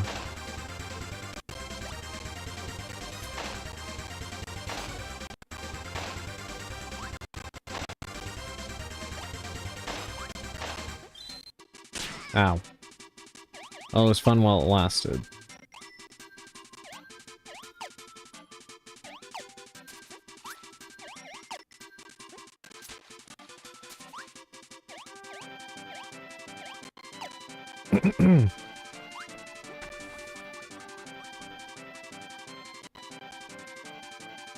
Need to work on Valko's eyes more because I didn't do the crosshairs very well.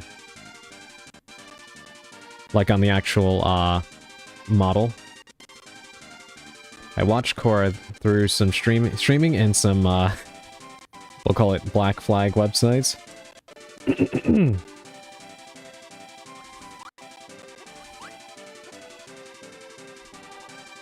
Hold on, I desperately need more water.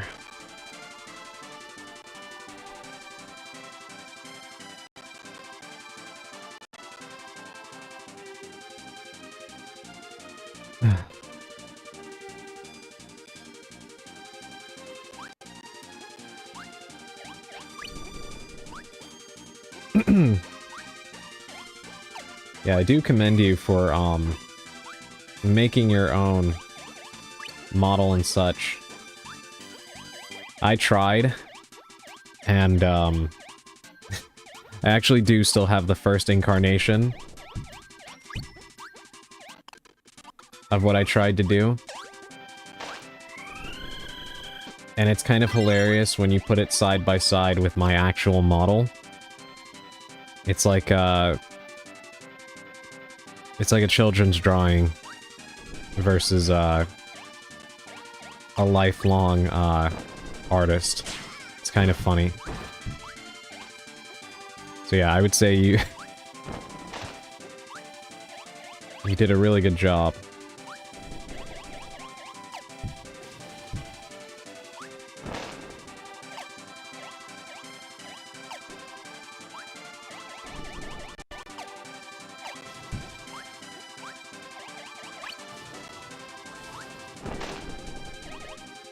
It is really cool also that you continue to work on it, because I feel like one thing that would be rather rewarding for your viewers is to see the continuous improvements that your model makes, you know? Like the adjustments you made the other day. It is cool to see the way that that continues to like build upon itself, you know?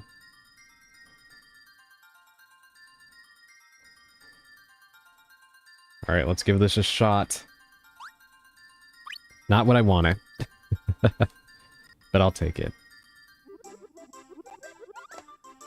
Canonically, he and the others like him have an additional layer between their iris and lens. Oh, that's cool.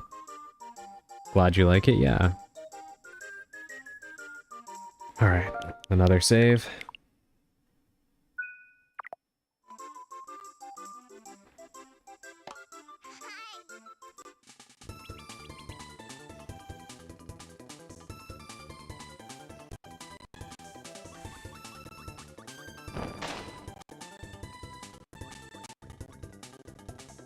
I'm tempted to see if these guys give you anything, but... Ow.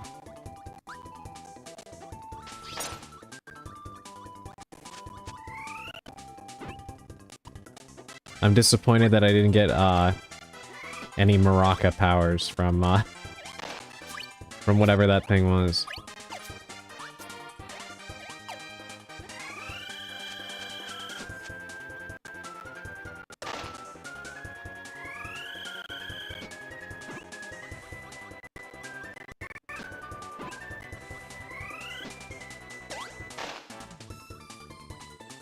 Put a lot of effort into making progress, so it feels like I've been spinning my wheels for a long time. Means a lot when people take note. No, I can imagine. I know exactly what you mean, though. That's why actually earlier, in the stream I was talking about how I've tried to make little adjustments to the,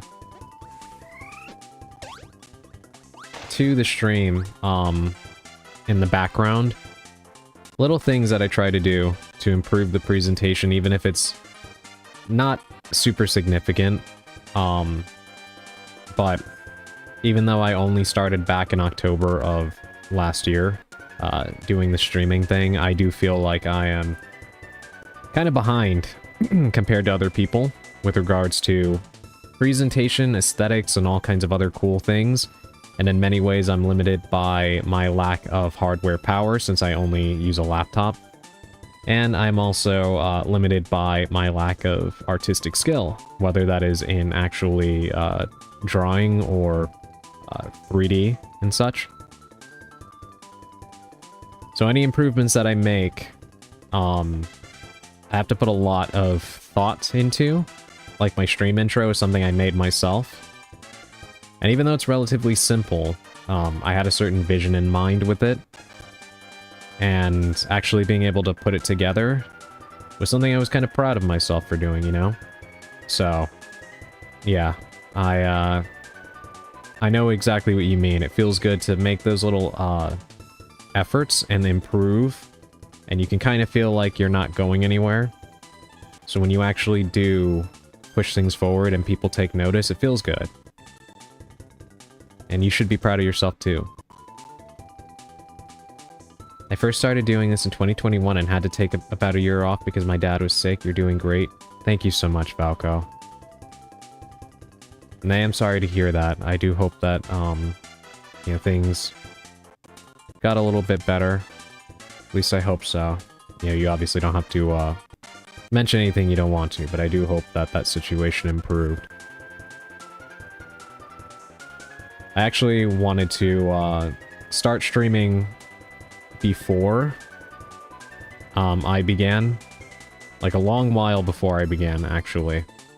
I had the idea and the design and all kinds of things worked up, and, I was going through my own really difficult situation that prevented me from beginning when I wanted to.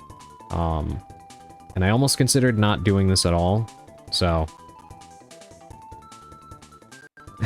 God, Kirby is so cute. I didn't even notice that, idle animation.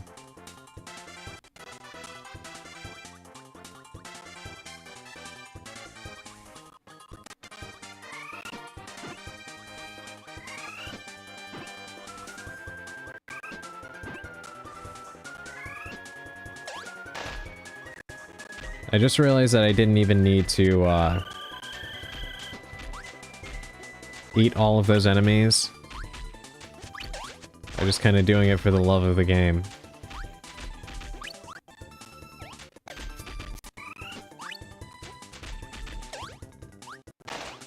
Kind of astounded, honestly, that there are so few enemies in this game that you actually can, derive abilities from. I would have thought that there would have been a lot more, but I do suppose it makes sense. With, the limited storage space on the N64 cartridges, they probably didn't have a lot of room for a bunch of different types. So it's honestly kind of impressive that they even have so many different combinations and such.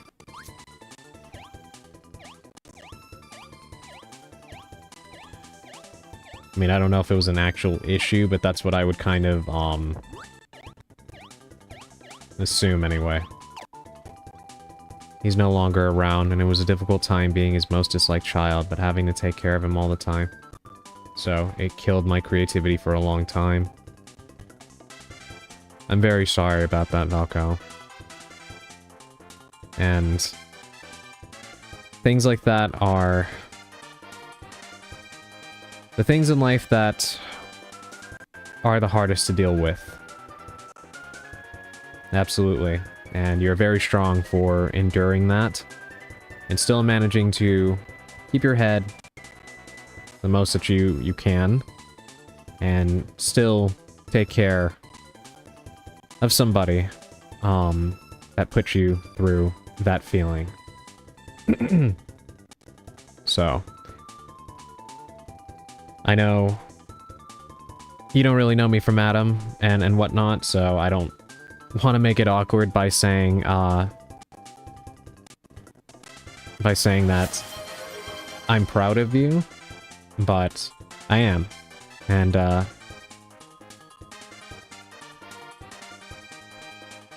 you have been through something that, can break most people.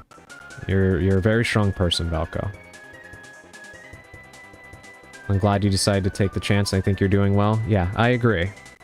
That's what I do think, as well, Valko.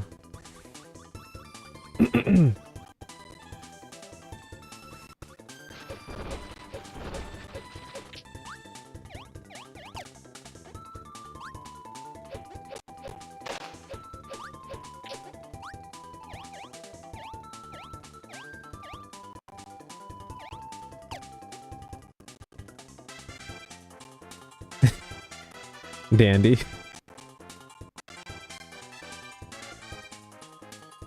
Part of this has been learning to take some pride in what I have accomplished, scant as it might be at any given time. I don't know if you were, there before I did the tarot reading, but I kind of talked about that a little bit, about how important it is to kind of stop and smell the roses in life.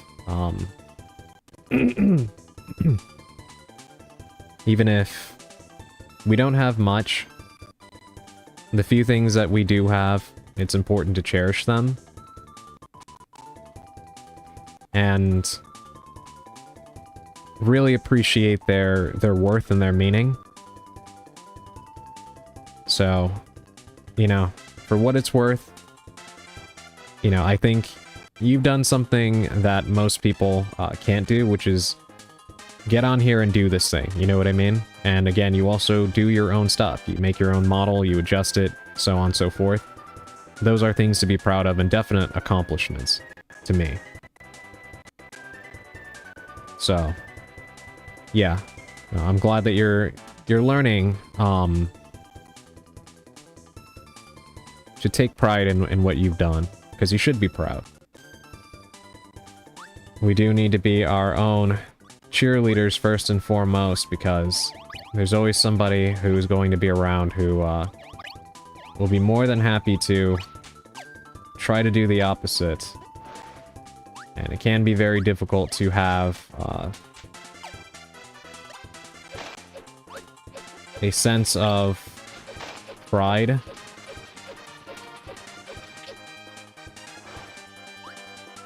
But I do think it's important to value the efforts that you put in.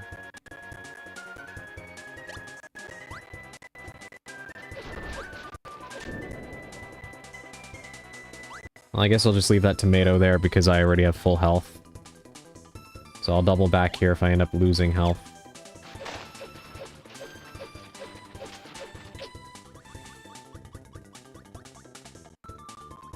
Oh my god, okay. I was about to say, I don't think they drop like the things in Mario. But I should have known that they would have played a dirty trick like that.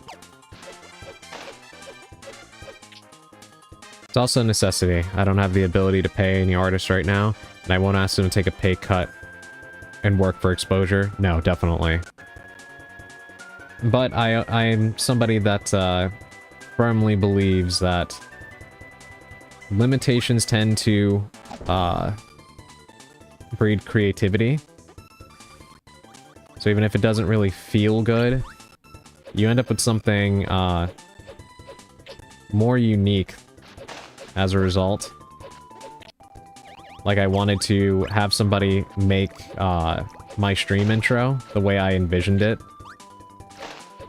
And to be honest, you know, eventually, if either I became successful enough or people donated enough, maybe I could have somebody make a better stream intro that still achieves what I want, but actually looks, you know, more professional. But the fact that I was able to make this one myself kind of makes it more special. You know what I mean?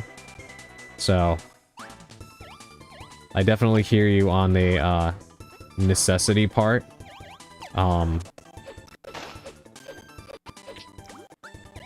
it definitely adds that personal layer to your presentation that no one can take away from you. You know what I mean?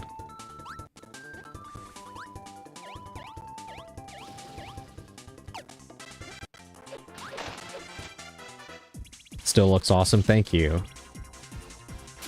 Yeah, I'm actually really happy with it, mainly because it was inspired by the anime Serial Experiments Lain. And I was actually able to get the text-to-speech original, like, Apple Macintosh voice sound to recreate the voice at the opening of Lain episodes. No, I saw that. Let me get it. Or not. Apparently it's on the other side of the wall.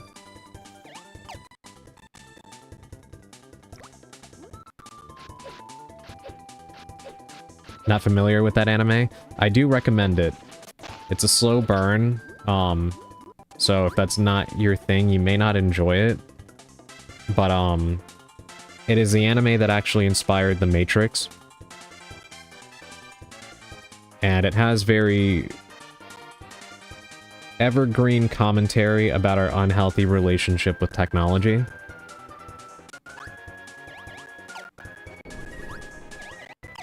So, if that sounds interesting to you, I would check it out.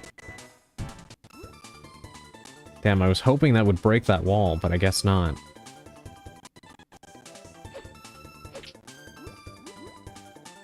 Okay, the fact that the crab is sleeping over there is kind of cute, I admit.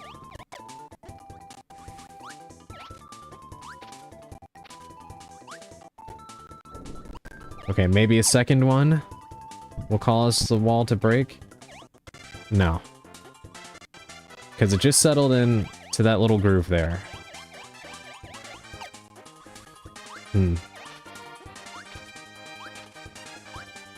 I presume that one will probably settle into the one just above it, right?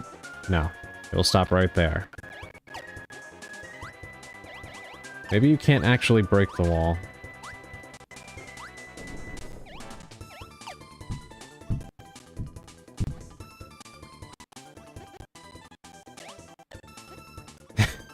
And they just phase into one another.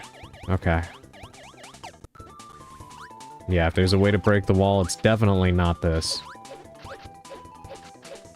My relationship with technology is fine, thank you. We've been going to couples counseling and it's being more attentive to my needs. I'm glad couples counseling is working out for you. Dandy. That did give me a good laugh. Thank you for that.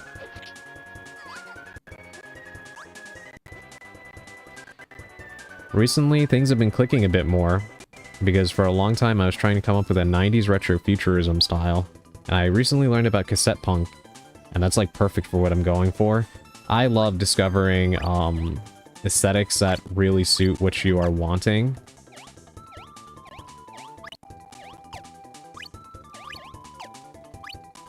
It's kind of interesting for me because I've been trying to incorporate various elements to my presentation as well. Like, as you can tell,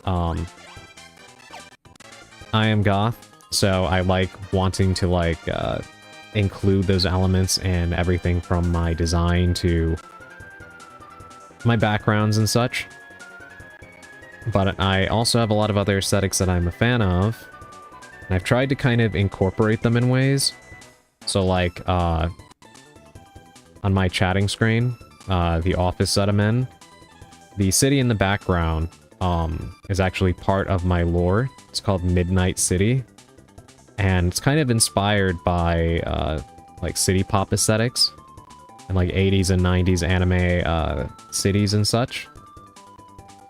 And so kind of trying to merge like a darker horror-inspired idea with something that is typically depicted in like a more like poppy way. It's kind of interesting. I don't know where all of it's gonna land when I actually kind of get more components visually. And I'm trying to kind of just include a bunch of stuff that I really like, but attempt to thread a connecting needle through it all. If that makes any sense at all. It also means eventually I'll be replacing the M16 with some variety of block gun.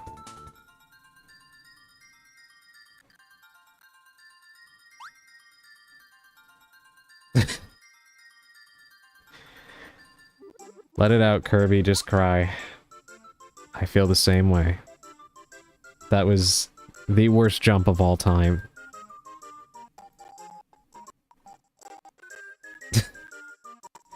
God, what was that?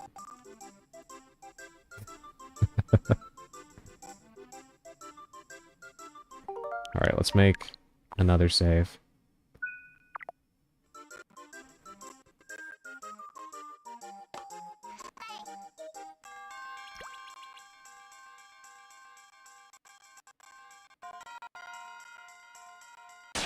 Ow, I didn't even realize I could move. Holy shit.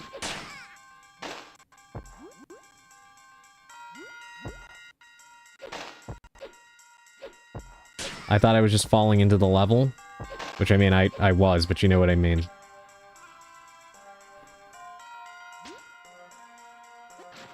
Oh, the TM is really hard to see.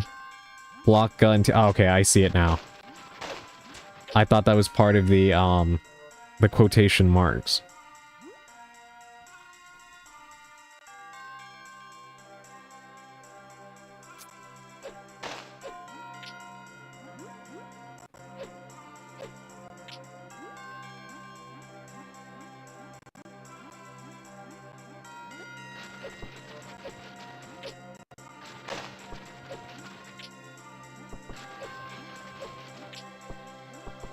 Alright, so here's what I'm gonna do, chat.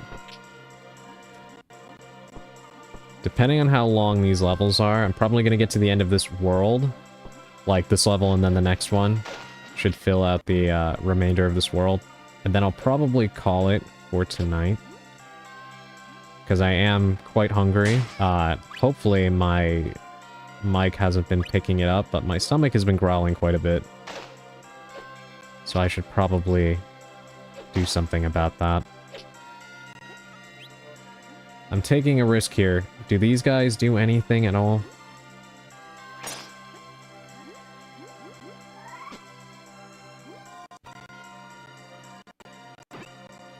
No.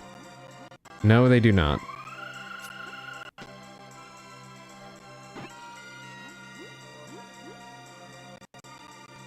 That was a waste. It looks like the way Twitch formats and sizes, yeah. The way Twitch does that, it can be very frustrating at times. A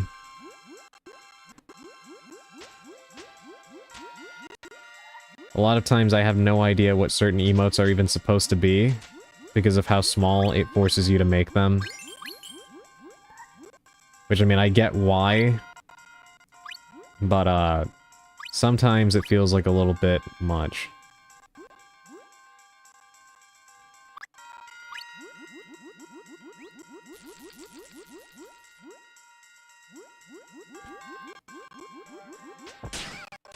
Okay, this level is...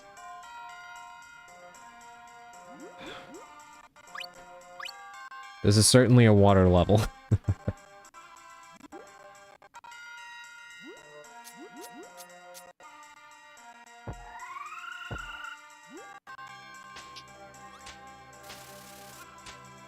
Okay, there's a crystal. Can I please get it?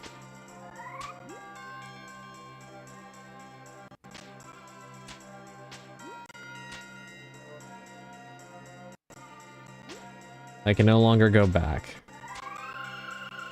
That is infuriating.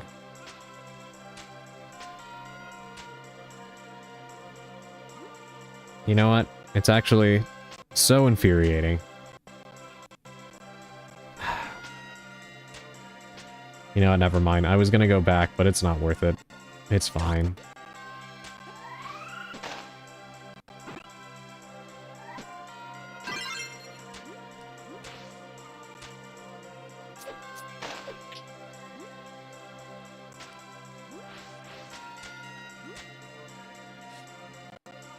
I really don't like how this level propels you forward, because it kind of feels like it defeats the purpose of the copy abilities, because you really can't engage with the mechanic very well when you're being pushed around.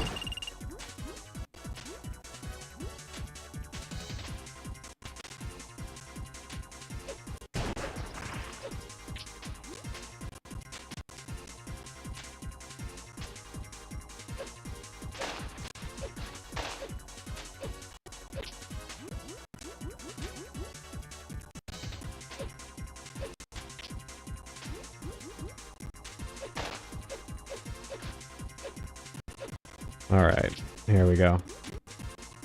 Hey, welcome back, Wilby. Thank you again for the shout out. I got 2 new followers thanks to you. I really appreciate it. Will be, of course. Anytime. I'm happy that, I'm happy you got some more followers out of it.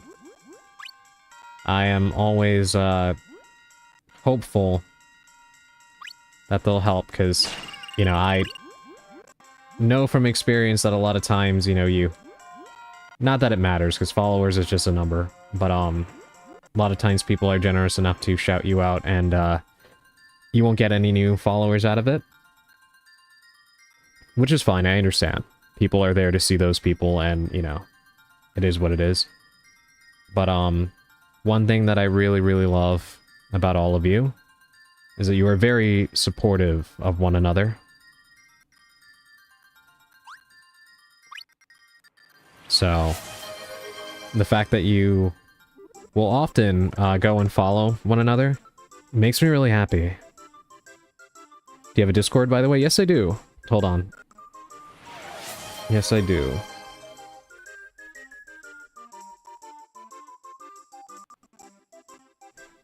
There you go. Thank you for the hydrate and the stretch, Wilby.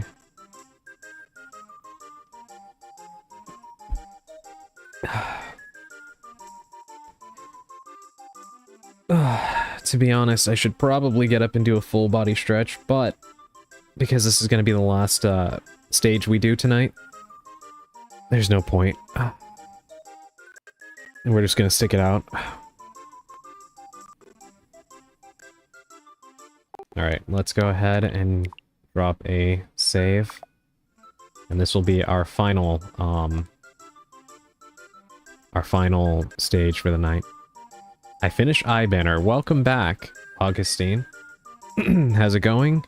Going well so far. I've missed a few shards, but I can live with that. Please do, if you're okay with it, please share the Eye Banner in the Discord, because I really want to see it. Glad you got it done, by the way.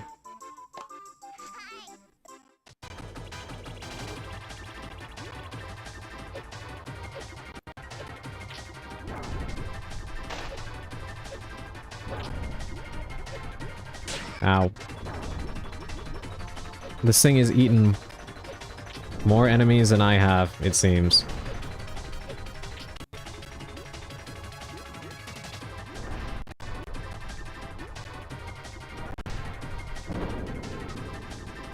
Yeah, you see what I mean? The way that this game plays with, enemies advancing from the background to the foreground. I feel like this would have been a good 3DS remake, and I'm kind of surprised that they didn't do that. Since they did, Ocarina of Time 3D and Star Fox 64 3D.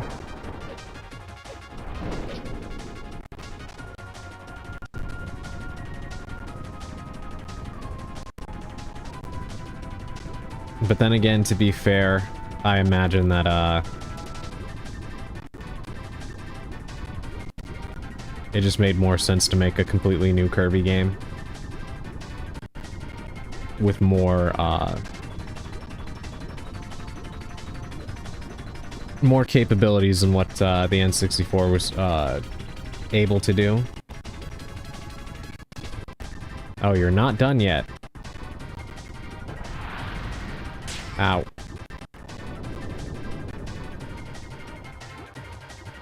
Guess I should have seen that coming. He's shooting torpedoes?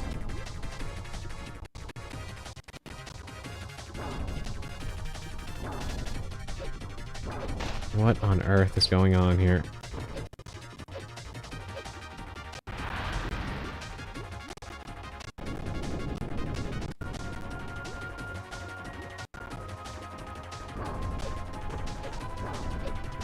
Ow, ow, ow.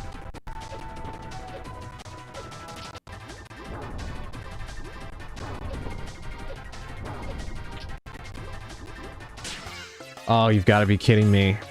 I was hoping that, the boomerang would have hit first.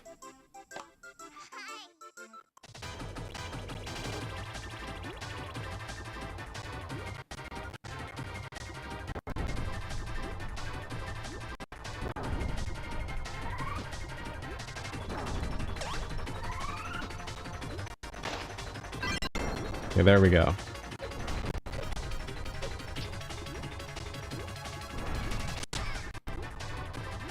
It's been shared? Okay, I will check it out.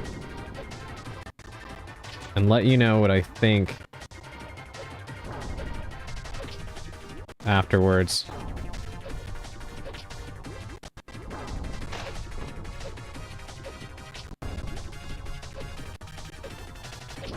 Actually, let me see real quick. Wilby, do I think I followed you, but... No, somehow I did not. Hold on, let me give you a follow as well, Wilby. Apologize for that. I could have sworn that that I did, but sometimes I think it just slips my mind, so you got another follow as well.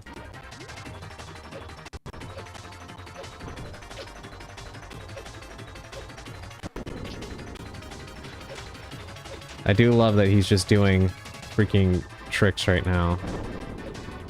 Like, that's supposed to impress me. Get out of here.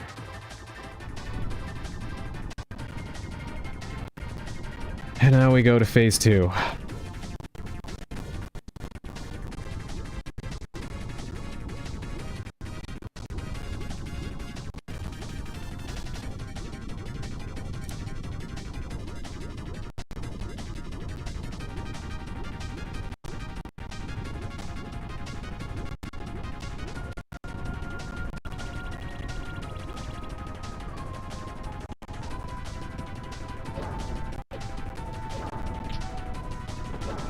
I cannot believe that he's shooting torpedoes out of his mouth.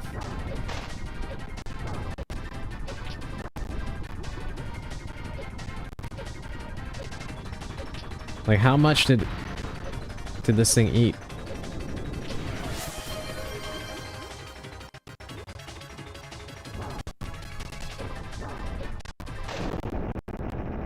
There we go.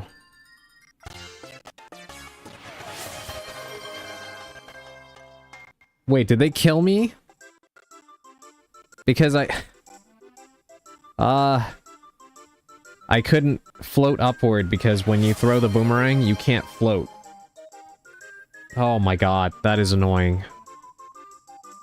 Thank you for the head pats, Valko.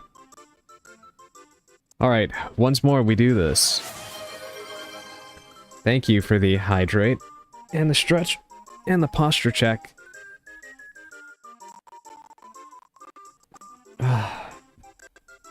Took me a minute, Discord was being dumb. Sounds about Discord, yeah. No worries.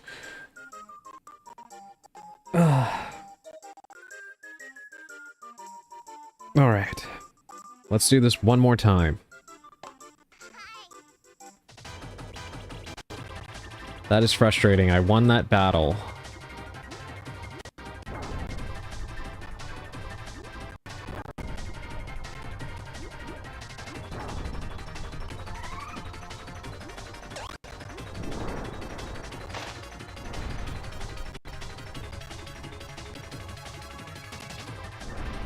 No, he's not giving me the boomerang.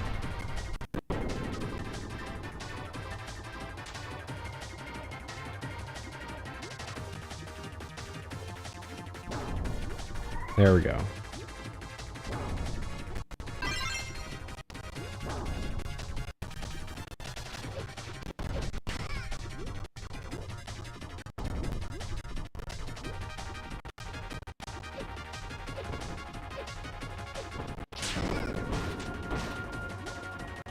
I hate this guy. Oh, I hate this guy.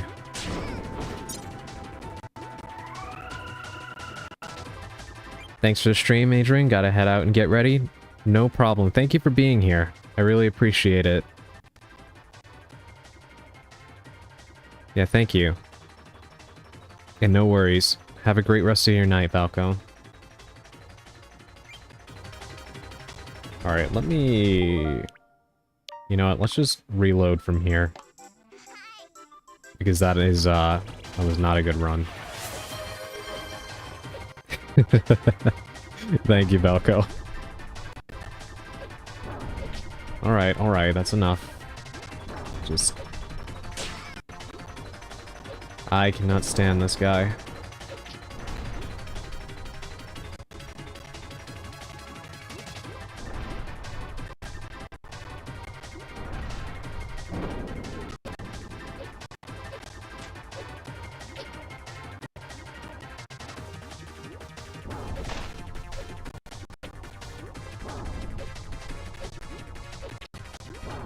The fact that he floats just out of range is very annoying too.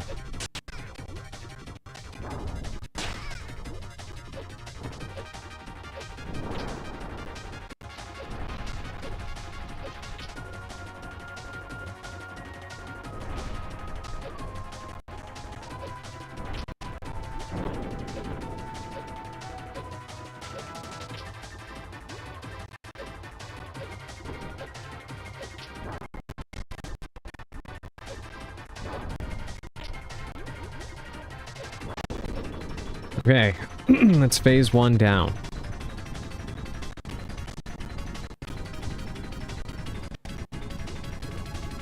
God, I really do need to, get out of here after this fight, because I think I am losing my voice.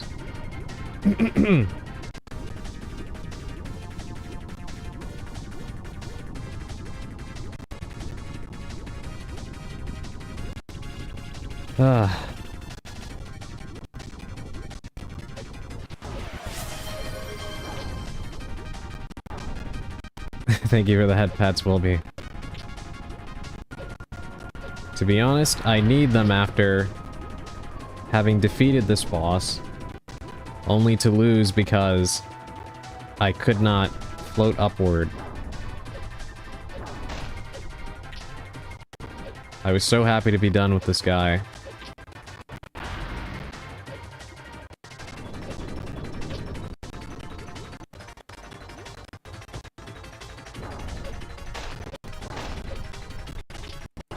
Come on, hurry up and eat shit, please.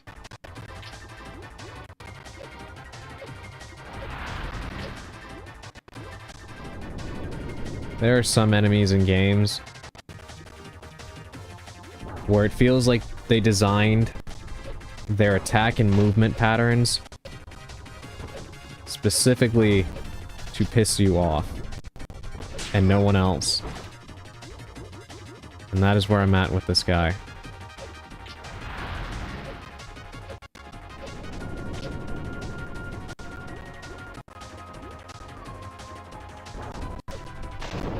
Finally.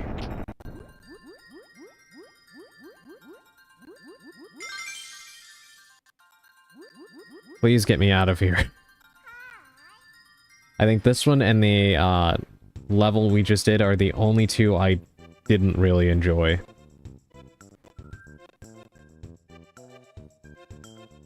Everything else has been pretty good so far. They're so cute.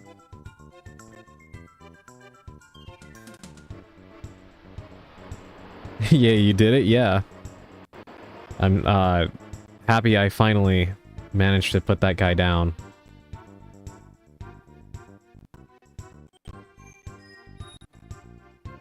There's the next world.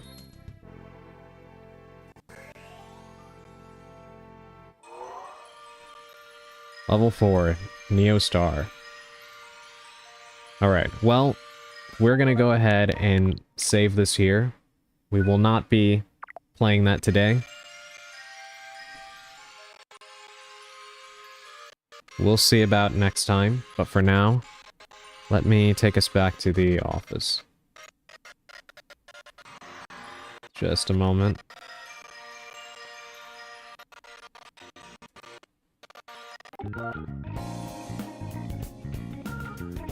Alright, here we are. Alright, thank you everybody for tuning in tonight. I really, really appreciate it, as always. I had a good time.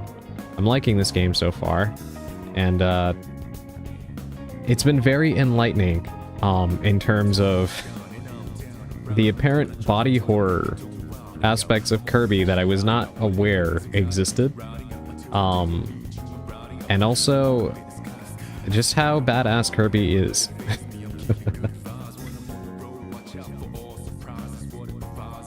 But yeah, it's a good time. I hope all of you enjoyed watching me play this game for the first time. I'm not sure. Well, So the rest of this week is going to be pretty interesting. Friday is my collab with Callisto. I do have some stuff going on Thursday, so I may not be able to stream that day, so I might stream tomorrow since I won't be able to do anything. Maybe Thursday. It all depends, because I also can't account for the heat and potential storms. So as much as I hate to say it, things are up in the air. So I may be back tomorrow, but I can't make any promises. However, I will keep you all updated on Discord, as usual. So look out for that. Post-stream care, don't lose your voice. Yes, thank you, Dandy. Yeah, I will be sure to drink lots of water to try to prevent myself from losing any more of my voice than I already have this evening. Truth be told, I do need to try and I don't know, maybe I need to do some warm-up exercises before I stream. Maybe that'll help. Because I've said this before, but I don't really talk much.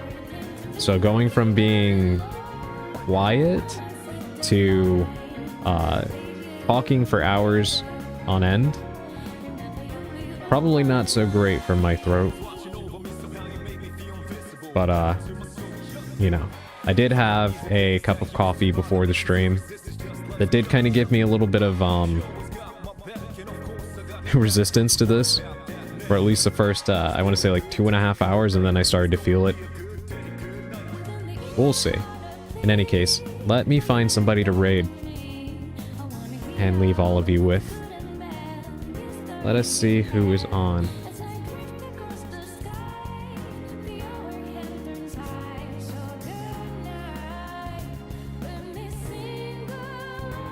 Thank you for the stream. Of course, thank you for being here, Augustine. As always, I really, really appreciate it, and I appreciate all of you very much. Enjoyed the stream as always. Thank you. Thank you, Mayberry, for being here.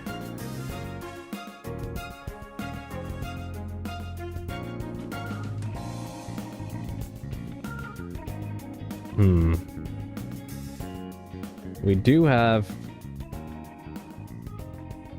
do have more than a few choices.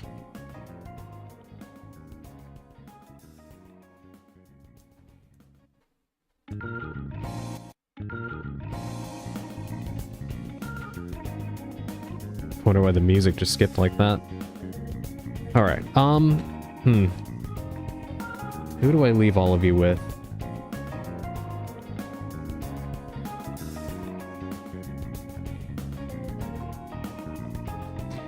Alright, so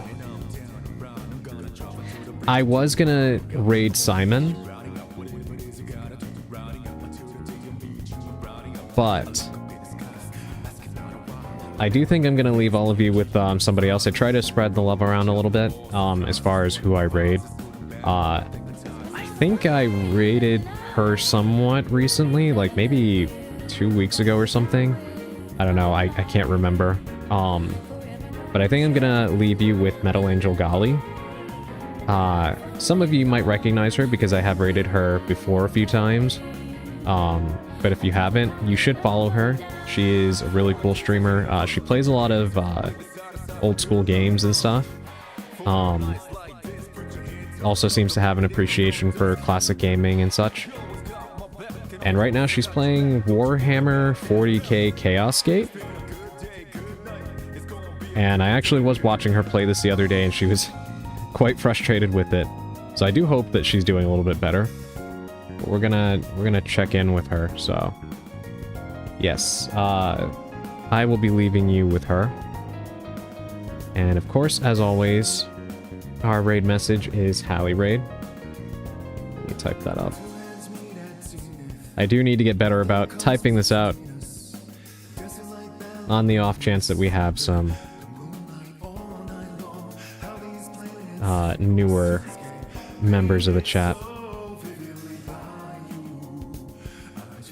But yes, that will be our raid message. So if you're going to come along with us on this raid, there's your message right there.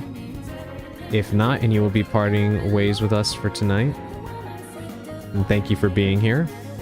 Please take care of yourselves. Get something to eat if you haven't. I know I certainly am going to. And please get some rest. Get some sleep. If you're going along, stop in and say hi. I would appreciate if you showed her some support. But anyway, like I said, I'm not sure if I'll be back tomorrow. I'll let you all know in the Discord server. And even if I don't stream, I'll probably be hanging around in some fashion or another. We'll see. But either way, that's going to be it from me for tonight, everybody. Please have a great rest of your evening. And until then,